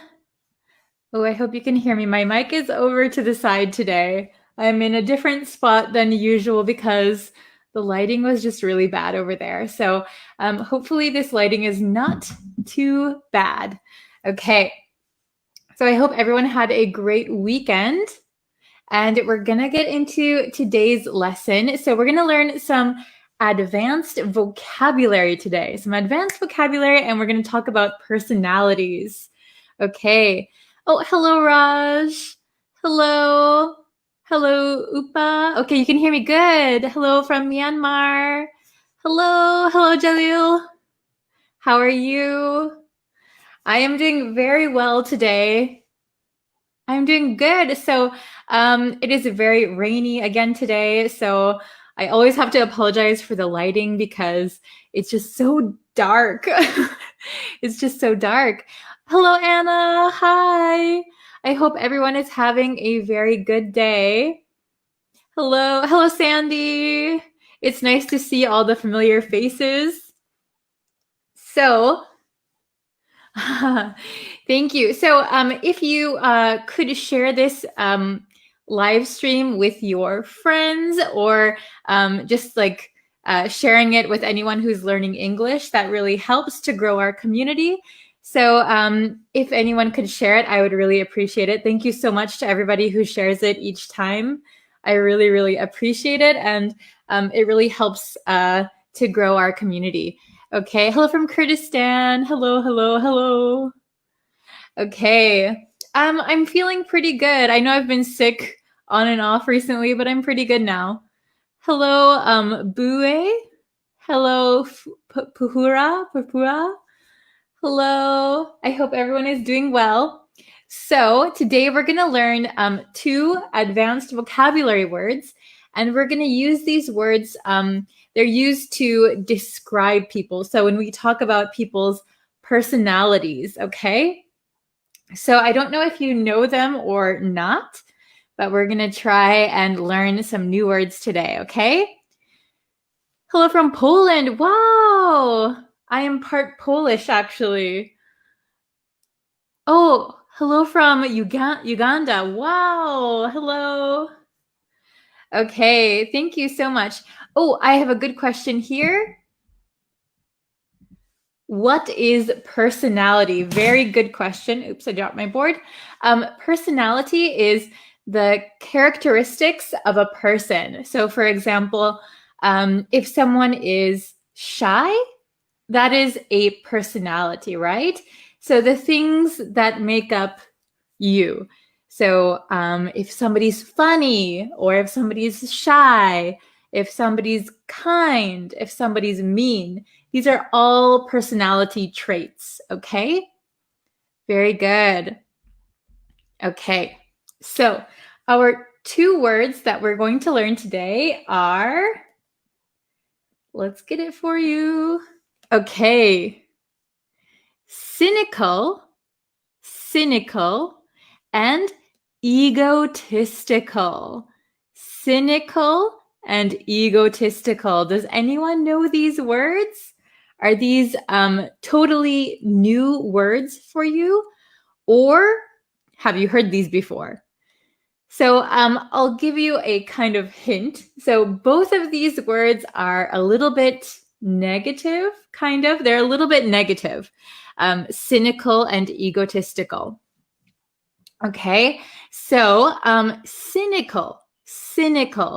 It has a C-Y, This is not a hard C, but a soft C. It sounds like an S. Cynical. So if somebody is cynical, this personality means that they don't really trust other people.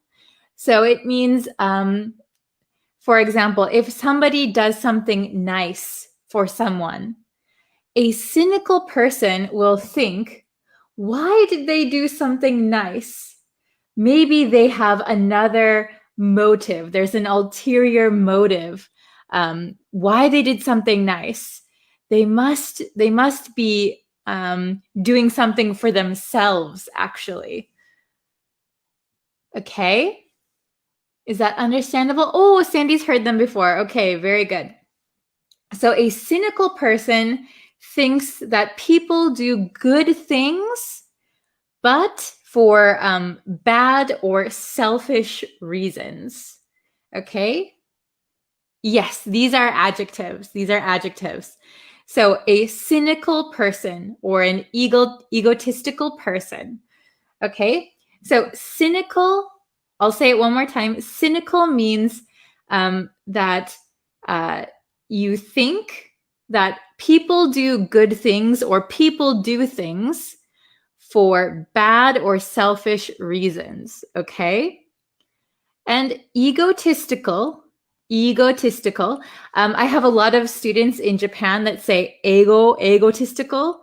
It's a long E sound, egotistical. Egotistical is a very negative word, and it describes a person who is selfish or self-centered. So if you have a big ego, that means that you think you are better than other people. You think you are great. I'm so wonderful. That means you are egotistical, okay? Hello. So does everybody understand these two words, cynical and egotistical?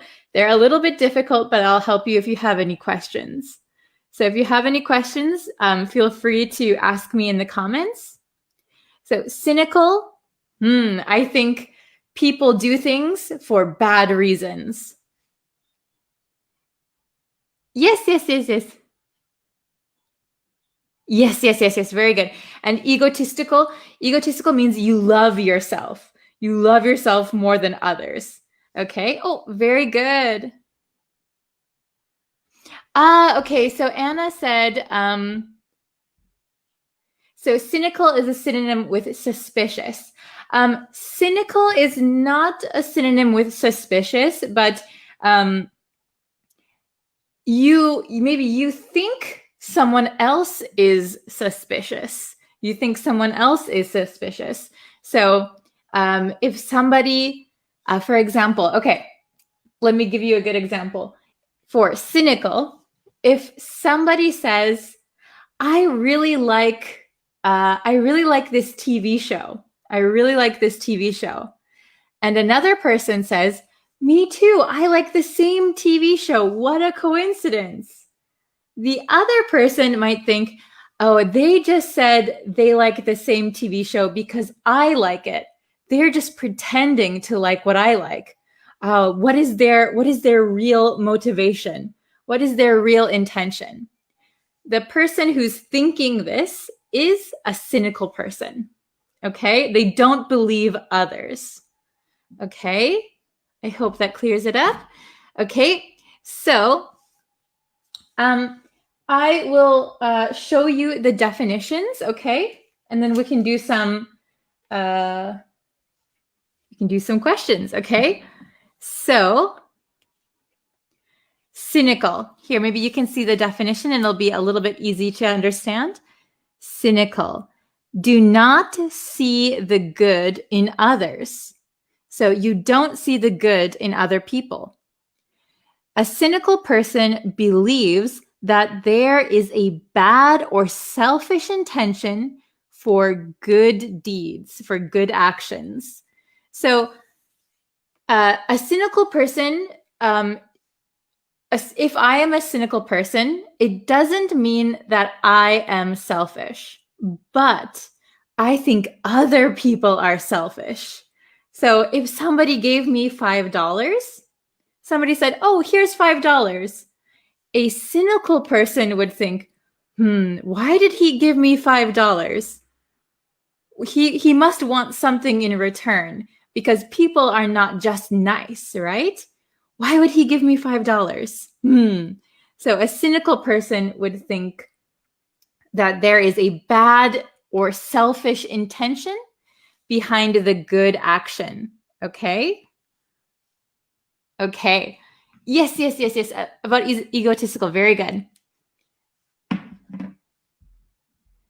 Yes. So cynical always has doubts. Very good, Mohammed. So they doubt other people. They doubt other people's intentions. Very good. Okay. And egotistical is selfish or self-centered. They love themselves. They have a big ego. They are egotistical. Okay. So let's try to use these in some sentences and then maybe it will make some more sense. Okay. Okay. So let's try, I'll scooch over here a little bit. Okay. Let's try number 1. The president doesn't want to forfeit the election, even though he obviously lost. He is too something. So number 1, the president doesn't want to forfeit the election, even though he obviously lost. He is too something. Okay, so if you don't know what forfeit means give up. So if there's an election for president, if one president is obviously losing, they should give up. Okay, I forfeit. But this president doesn't want to forfeit the election. even though he's obviously lost. He is to something. Oh, Nugan, very good. Very good. Oh, yes. Thanging, Mohammed, very good. Okay. Oh, thank you, Mahmoud. Thank you for always sharing the live stream. Very good. Okay, so I'm going to write down the answer for number 1. He is too...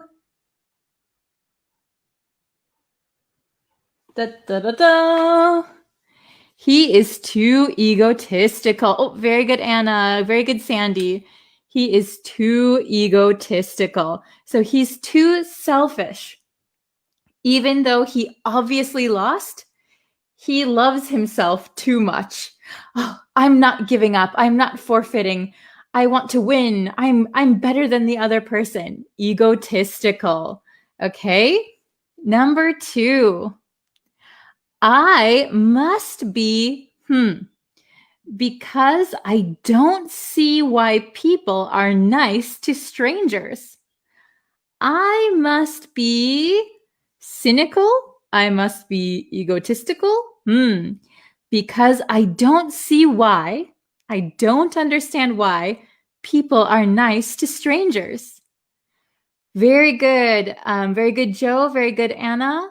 Very good, Sandy.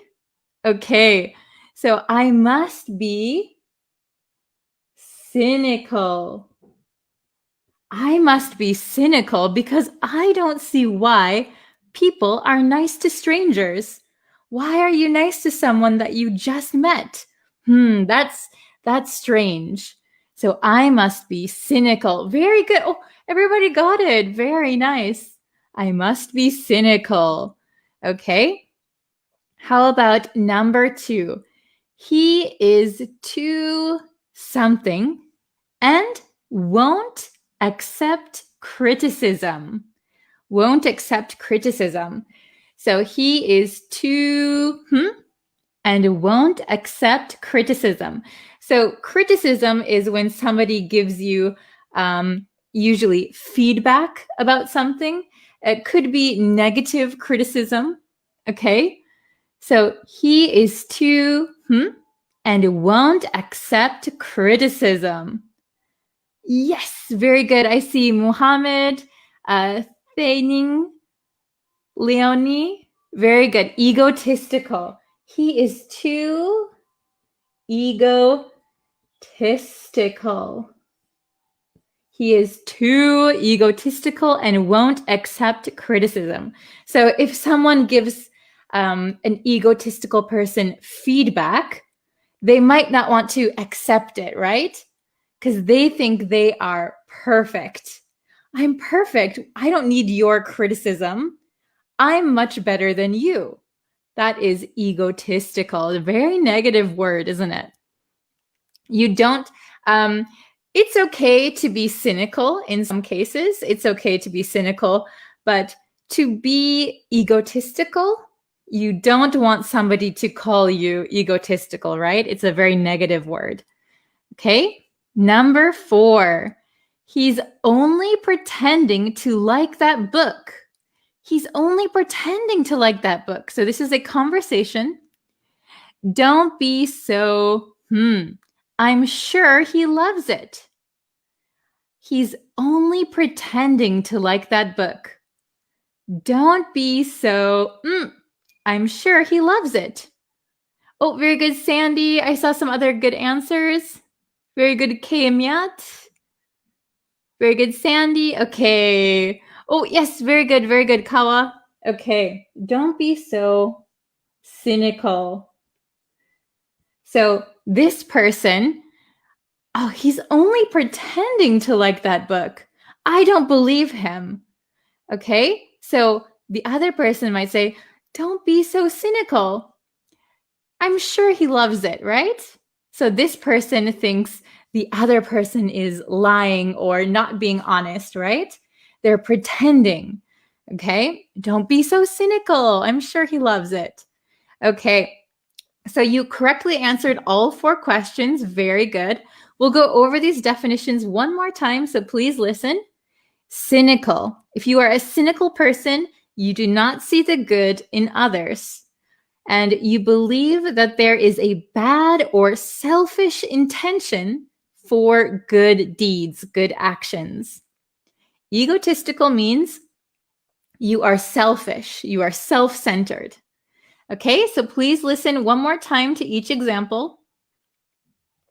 Number 1, the president doesn't want to forfeit the election, even though he obviously lost. He is too egotistical. Number 2, I must be cynical because I don't see why people are nice to strangers. Number 3, he is too egotistical and won't accept criticism. Number 4, he's only pretending to like that book. Don't be so cynical. I'm sure he loves it. Okay, very good. So, does anyone have any good questions you want to ask, or if you want to make some sentences with cynical or egotistical? Oh, Sandy, let me see. Okay, Sandy says, skeptic is also similar to cynical. Yes, skeptic is very cynical to cynical. Skeptic and cynical are very similar. Very good. Oh, Mahmoud, my dear brother, share the live with your friends. Yeah, if you want to share with your friends, that really helps us out. Thank you very much to everybody who shares it. Okay. Don't be so cynical. Very good. We often say this. If someone is kind of cynical, we can say, don't be so cynical. Just have faith in other people. Okay. Okay. Oh, I'm glad it's helpful. Thank you. Very good. Oh, I am very cynical. Are you? Are you actually quite cynical? I am egotistical. Those are some good examples. You could say, I'm egotistical, I'm cynical. But remember that egotistical is kind of it's a really negative word. So you wouldn't want someone to call you an egotistical person. It might be a little bit bad. What is different maybe between cynical and doubt? So doubting, so I doubt someone, right? To doubt is a verb, but to be cynical, I am cynical. Cynical is an adjective. So cynical describes a personality, and doubting someone is an action, okay? But if you are cynical, you doubt other people, okay? Let's see. Oh, here's a good question. Hi, where are you from? Are you a native? Yes, I am from America. I'm a native English speaker. I'm living in Japan. Okay. Oh, is cynical a noun or an adjective? Cynical and egotistical are both adjectives. So the noun form of cynical is called a cynic. So a cynic, you are a cynic. Okay. Let's see. Does anyone else have any more questions or example sentences you want to share? Oh, this is a good one. So to be cynical is closer in meaning to be a pessimist. Yes, I would say so. A pessimist about other people's intentions. Yes, you are not that optimistic, right? You're kind of cynical. You doubt other people. Very good. Okay. Let's see. What is the difference between cynical and egotistical? Okay, so cynical means that you are doubting other people. You think that people do good things for a bad reason.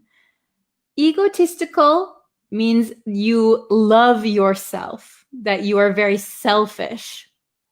Cynical thinks other people are egotistical. everyone is egotistical. Everybody is maybe a little bit selfish. Okay. I hope that explains it. Okay. Sometimes we need to be cynical. Yes, I think that is true. I think sometimes you need to be cynical because if you just trust everybody all the time, you might get into some trouble, I think, right? So you have to be a little bit cynical in daily life, right? So if a stranger came up to you and gave you $100, maybe you would be a little bit cynical. Why are you giving me $100? I don't know you. I don't want your money, right? Okay, so sometimes you should be a little bit cynical. Okay? What does wishful thinking mean? Okay, this is a different set of vocabulary. So wishful thinking means that you want something to happen, but it probably won't happen. It's wishful thinking. So, oh, I would love to travel the world next year. I would love to go to every single country on Earth. Maybe that is wishful thinking because I want to do it, but maybe money and time, it's not a realistic goal for me, right? Okay. Let's see. There's a good one by English teachers. Ego equals self. Yes. So your ego is kind of your self, right? So we say somebody has a big ego. They love themselves a lot. Egotistical is a person who loves themselves. Very good. Okay. Let's see. Okay. Oh, there are lots of comments. Okay. Maybe I'll answer 2 more questions or show 2 more examples if you have some. Okay. Just so you know, egotistical and cynical both are adjectives to describe people. Okay. Let's see. Oh, yes. So if you don't believe anyone, if you don't believe other people, you could say that you are cynical, right? Very good. Okay. And then there was another one I saw. What are the advantages of being egotistical? That might be a question for like a psychology class, actually. So some people think that if you are egotistical, that you do very well in business or you do very well in making money because you always put yourself first. Usually we think that egotistical people are not so kind to others. So if you think of somebody who's always sharing or giving to others, and somebody who's egotistical, they don't like to share, they don't like to give to others. So maybe they keep all their money or they, keep their advantage, right? So there could be some business or financial advantages to being egotistical, but morally, maybe not so many advantages, right? Okay.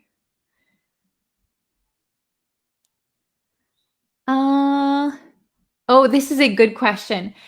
So what word is the maybe reverse? You mean opposite of cynical? So cynical means that you kind of don't trust anybody. You think everybody has another motive behind their actions. So I would say the opposite, like other side, where you trust everybody, that might be naive. So if you are naive, maybe you trust everyone, you don't question anything. So I think the opposite of cynical would be naive. Okay, very good. Okay, awesome. Okay, see you later, Jail. Thank you so much for joining the lesson. Okay. Okay, so I think I'll actually end the lesson here. We've been going for, wow, 26 minutes. Oh my gosh. Yeah, thank you guys so much for watching. And if you could share this live stream or Facebook page with your friends, it really helps out. And yeah, if you want to subscribe to the YouTube channel, I'll be posting another lesson there tomorrow. So thank you so much for watching. Okay. Oh, okay. Let's see. Anna said something.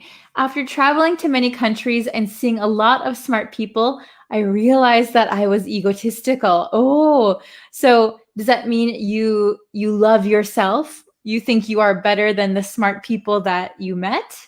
Interesting. Okay. Okay. We'll do one more. Okay, the opposite of cynical is optimistic. Yeah, I think the opposite is like optimistic or naive. Could be either of them. Very good. Okay. So thank you everyone for watching. I really appreciate it. And I will see you in tomorrow's lesson. We'll have a lesson on Facebook and also a lesson on YouTube. So please subscribe to the YouTube channel if you can. Okay. Thank you so much for watching. See you tomorrow. Bye.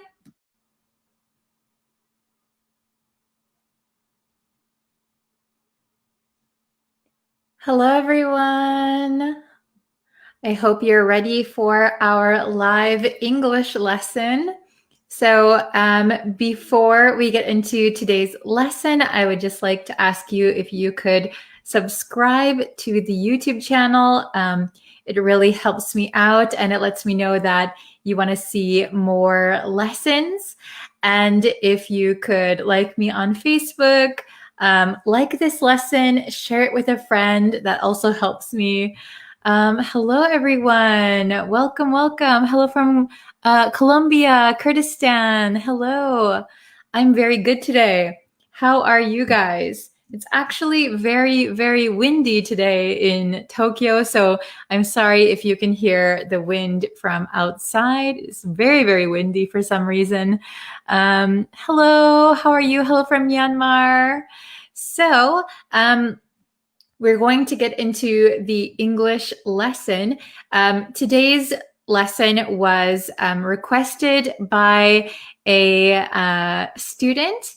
So thank you so much for suggesting it. Of course, if you have English lesson suggestions or if you have questions, leave them in the comments. I'll be happy to answer them. Oh, hello, Devashka. Welcome. Hello, Malik. Hello, hello. Okay.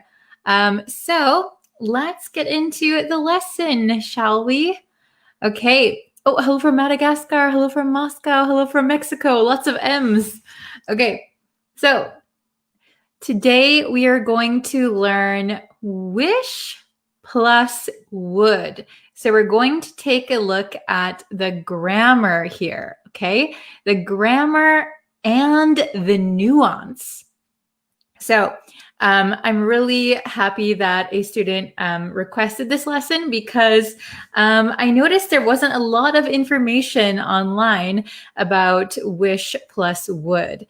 So I hope that I can clear any questions up that you might have. Okay, very good.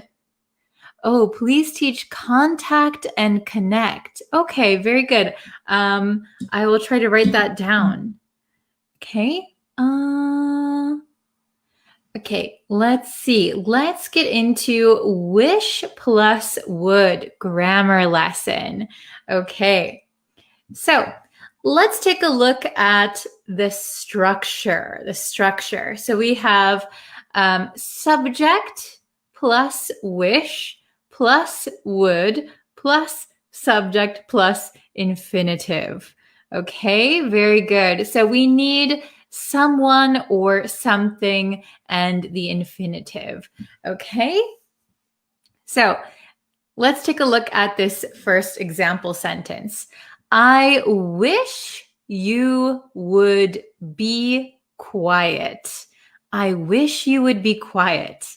Okay, so we have I, then we have wish, followed by a person, you, and then would, and then the infinitive be. I wish you would be quiet.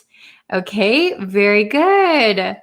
Let's see. Oh, excellent. I see some familiar faces in the chat. Hello, hello. Okay, so here, let's look at the nuance. What does wish plus would mean, actually? What does it mean? So we can use wish plus would to talk about things we wish to happen. So wish plus would, we're talking about the future, okay?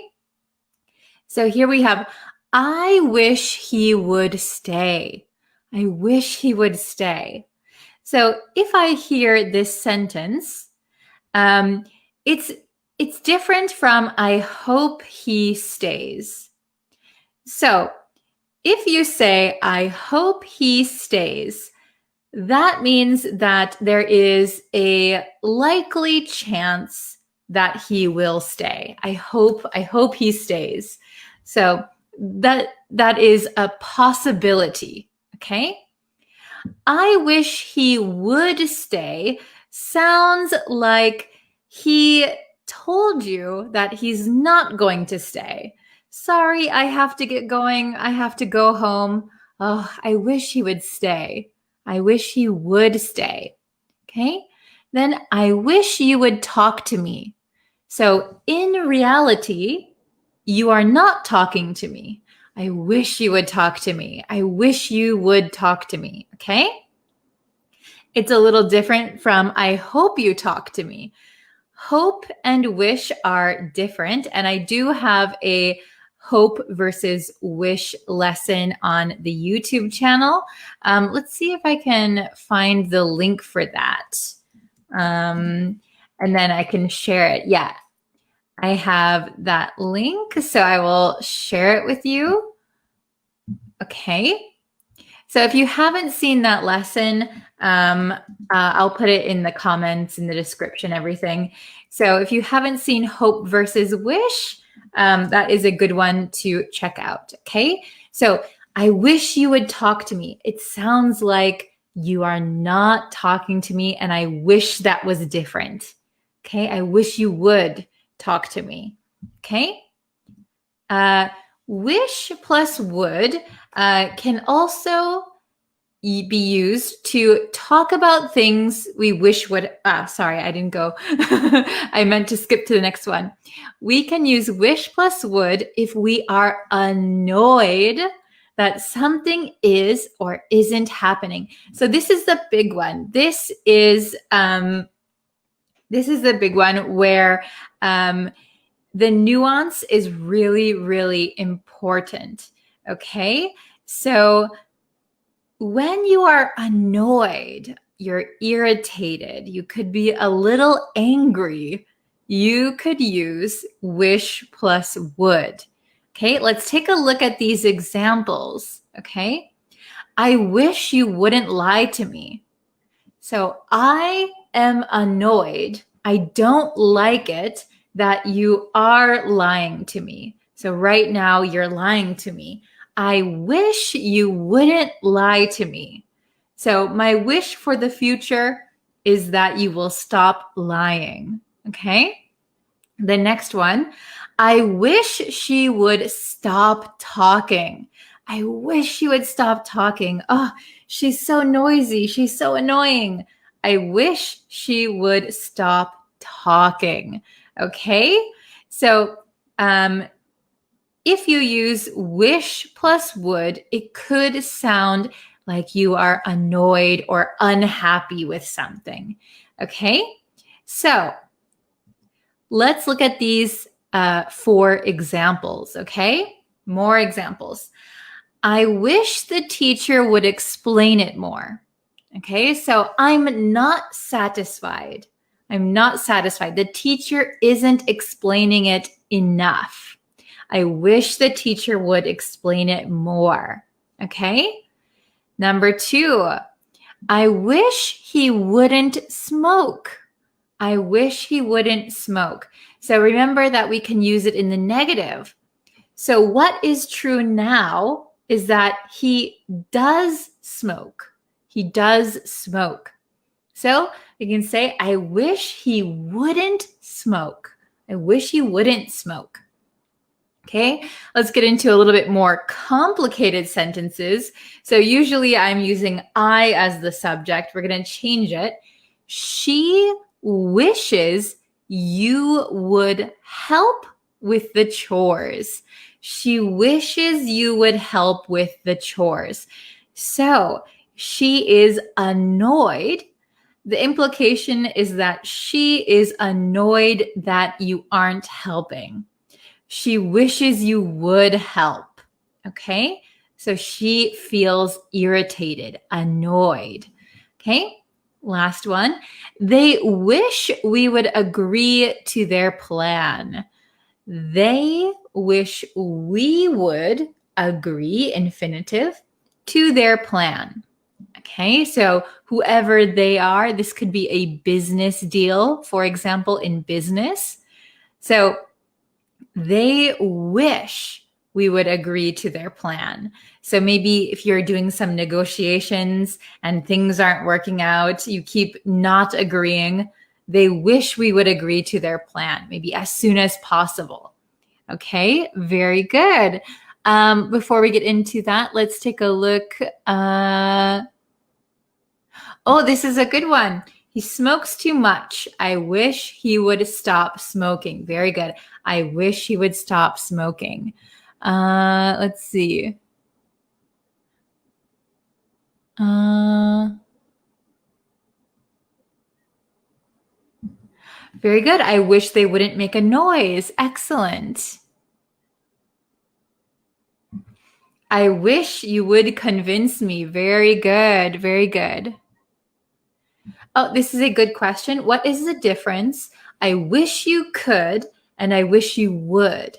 So if you wish that someone would do something or something would happen, it means that you're talking about your wish for the future for a 100% thing. So for example, I wish he wouldn't smoke means you wish that in the future he is not smoking anymore. When you use could, you're talking about the possibility.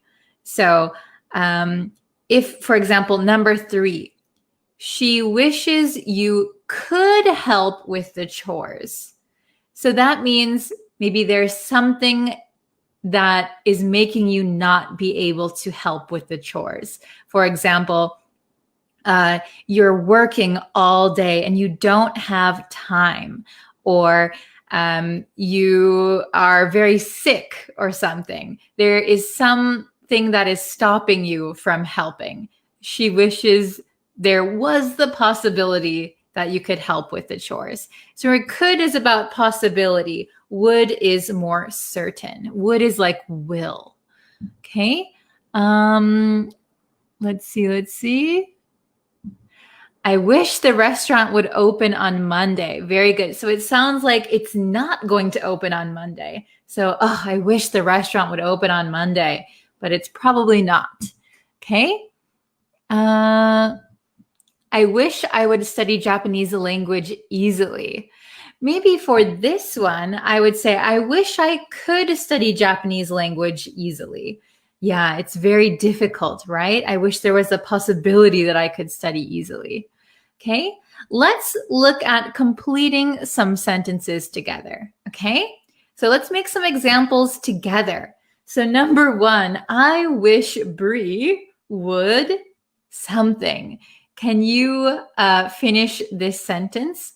I wish Bree would something. What do you think you could put there? So let's see. I wish you would teach twice a day. Very good.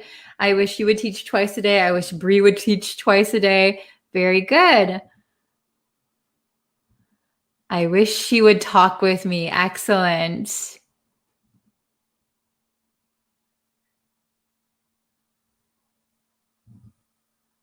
I wish I could speak English more. Yeah, very good. That's wish plus could. Let's see. I wish Bree would continue teaching English. Very good sentence. Excellent. Good job. Be happy. Very good. I wish Bree would be happy. Excellent.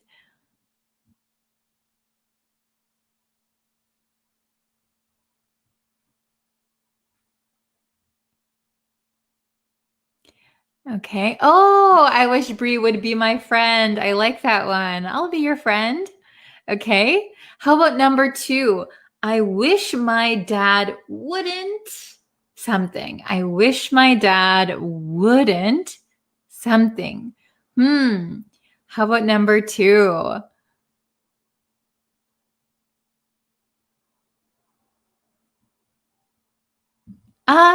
I wish Bree would make peace with me. Very good. Very good. I wish my dad wouldn't smoke. Yeah. Hopefully your dad is very healthy and maybe he can stop smoking. I wish my dad wouldn't drink. Good one. Oh, I wish my dad wouldn't grow old. I agree with this one. Very good. I wish my dad wouldn't prevent me from going to the swimming pool. Yes, very good. I wish my dad wouldn't work. Oh, I wish my dad wouldn't be a priest. Oh, interesting. Is your dad a priest? I wish my dad wouldn't bent out of shape for me. Bent out of shape. So maybe you can say, I wish my dad wouldn't get bent out of shape. Very good. Okay. How about number 3? She wishes you would something. She wishes you would. Okay, let's try number 3. Oh, I wish my dad wouldn't die. Oh, yeah, me too. Very good. I wish my dad wouldn't annoy. So if you use the word annoy, we need like a person after that. I wish my dad wouldn't annoy me. I wish my dad wouldn't annoy my mother. Very good. Okay, number 3. She wishes you would. Oops, I got the wrong one. She wishes you would help her. She wishes you would be here. Okay. Oh, I wish this pandemic would end soon. Very good. Me too. She wishes you would be more polite. Very good. Okay. She wishes you would be a wonderful woman one day. Very good. Okay. Oh, this is a good one. She wishes you would get rich. That's a good wish to have.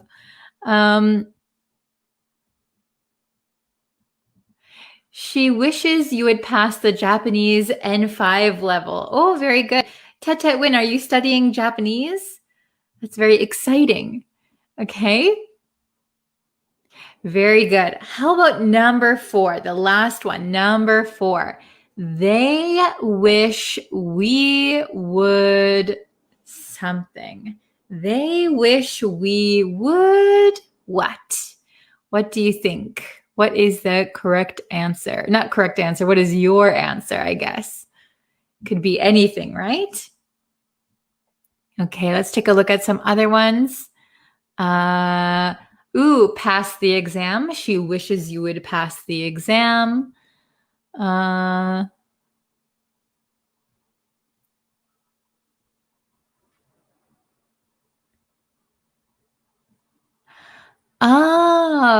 they wish we could be together one day. I like that sentence. Very good. They wish we could be together one day. So here you're using wish plus could. So that is talking about a possibility. If we want to use would, they wish we would be together one day. So maybe the reality is you're not together, but they wish you would be together. Oh, very good. Let's see. Oh, I like this one. They wish we would call it a day. Very good. Call it a day means the day is over. Let's finish. Let's finish everything. Okay. They wish we would support them. Very good. They wish we would support them. Maybe we don't support them, but they wish we would support them. Very good. They wish we would reunite soon. Excellent. Excellent. I like that one. Okay. They wish we'd work on this project together. Excellent. Excellent. Okay. So very good, everyone. I'm going to make myself bigger again. Hello. Okay. So well done. You guys did such a good job. And if you want to know the difference between wish and hope, you can search for that on the YouTube channel. I'll put a link to it somewhere also. So please remember to check that out if you have any questions about the difference, wish versus hope. So yes. And yeah, I will be posting another new lesson on YouTube today. So I hope you look forward to that. And I will see you guys very, very soon. If you have any requests for lessons, please leave them in the comments. I'm making a long, long list of lessons. So yes, please request them anytime. Okay, very good.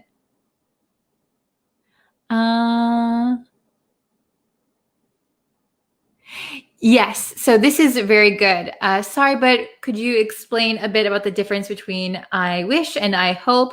Moreover, why do we say wish you Merry Christmas? Why do we say, and why don't we say hope you Merry Christmas?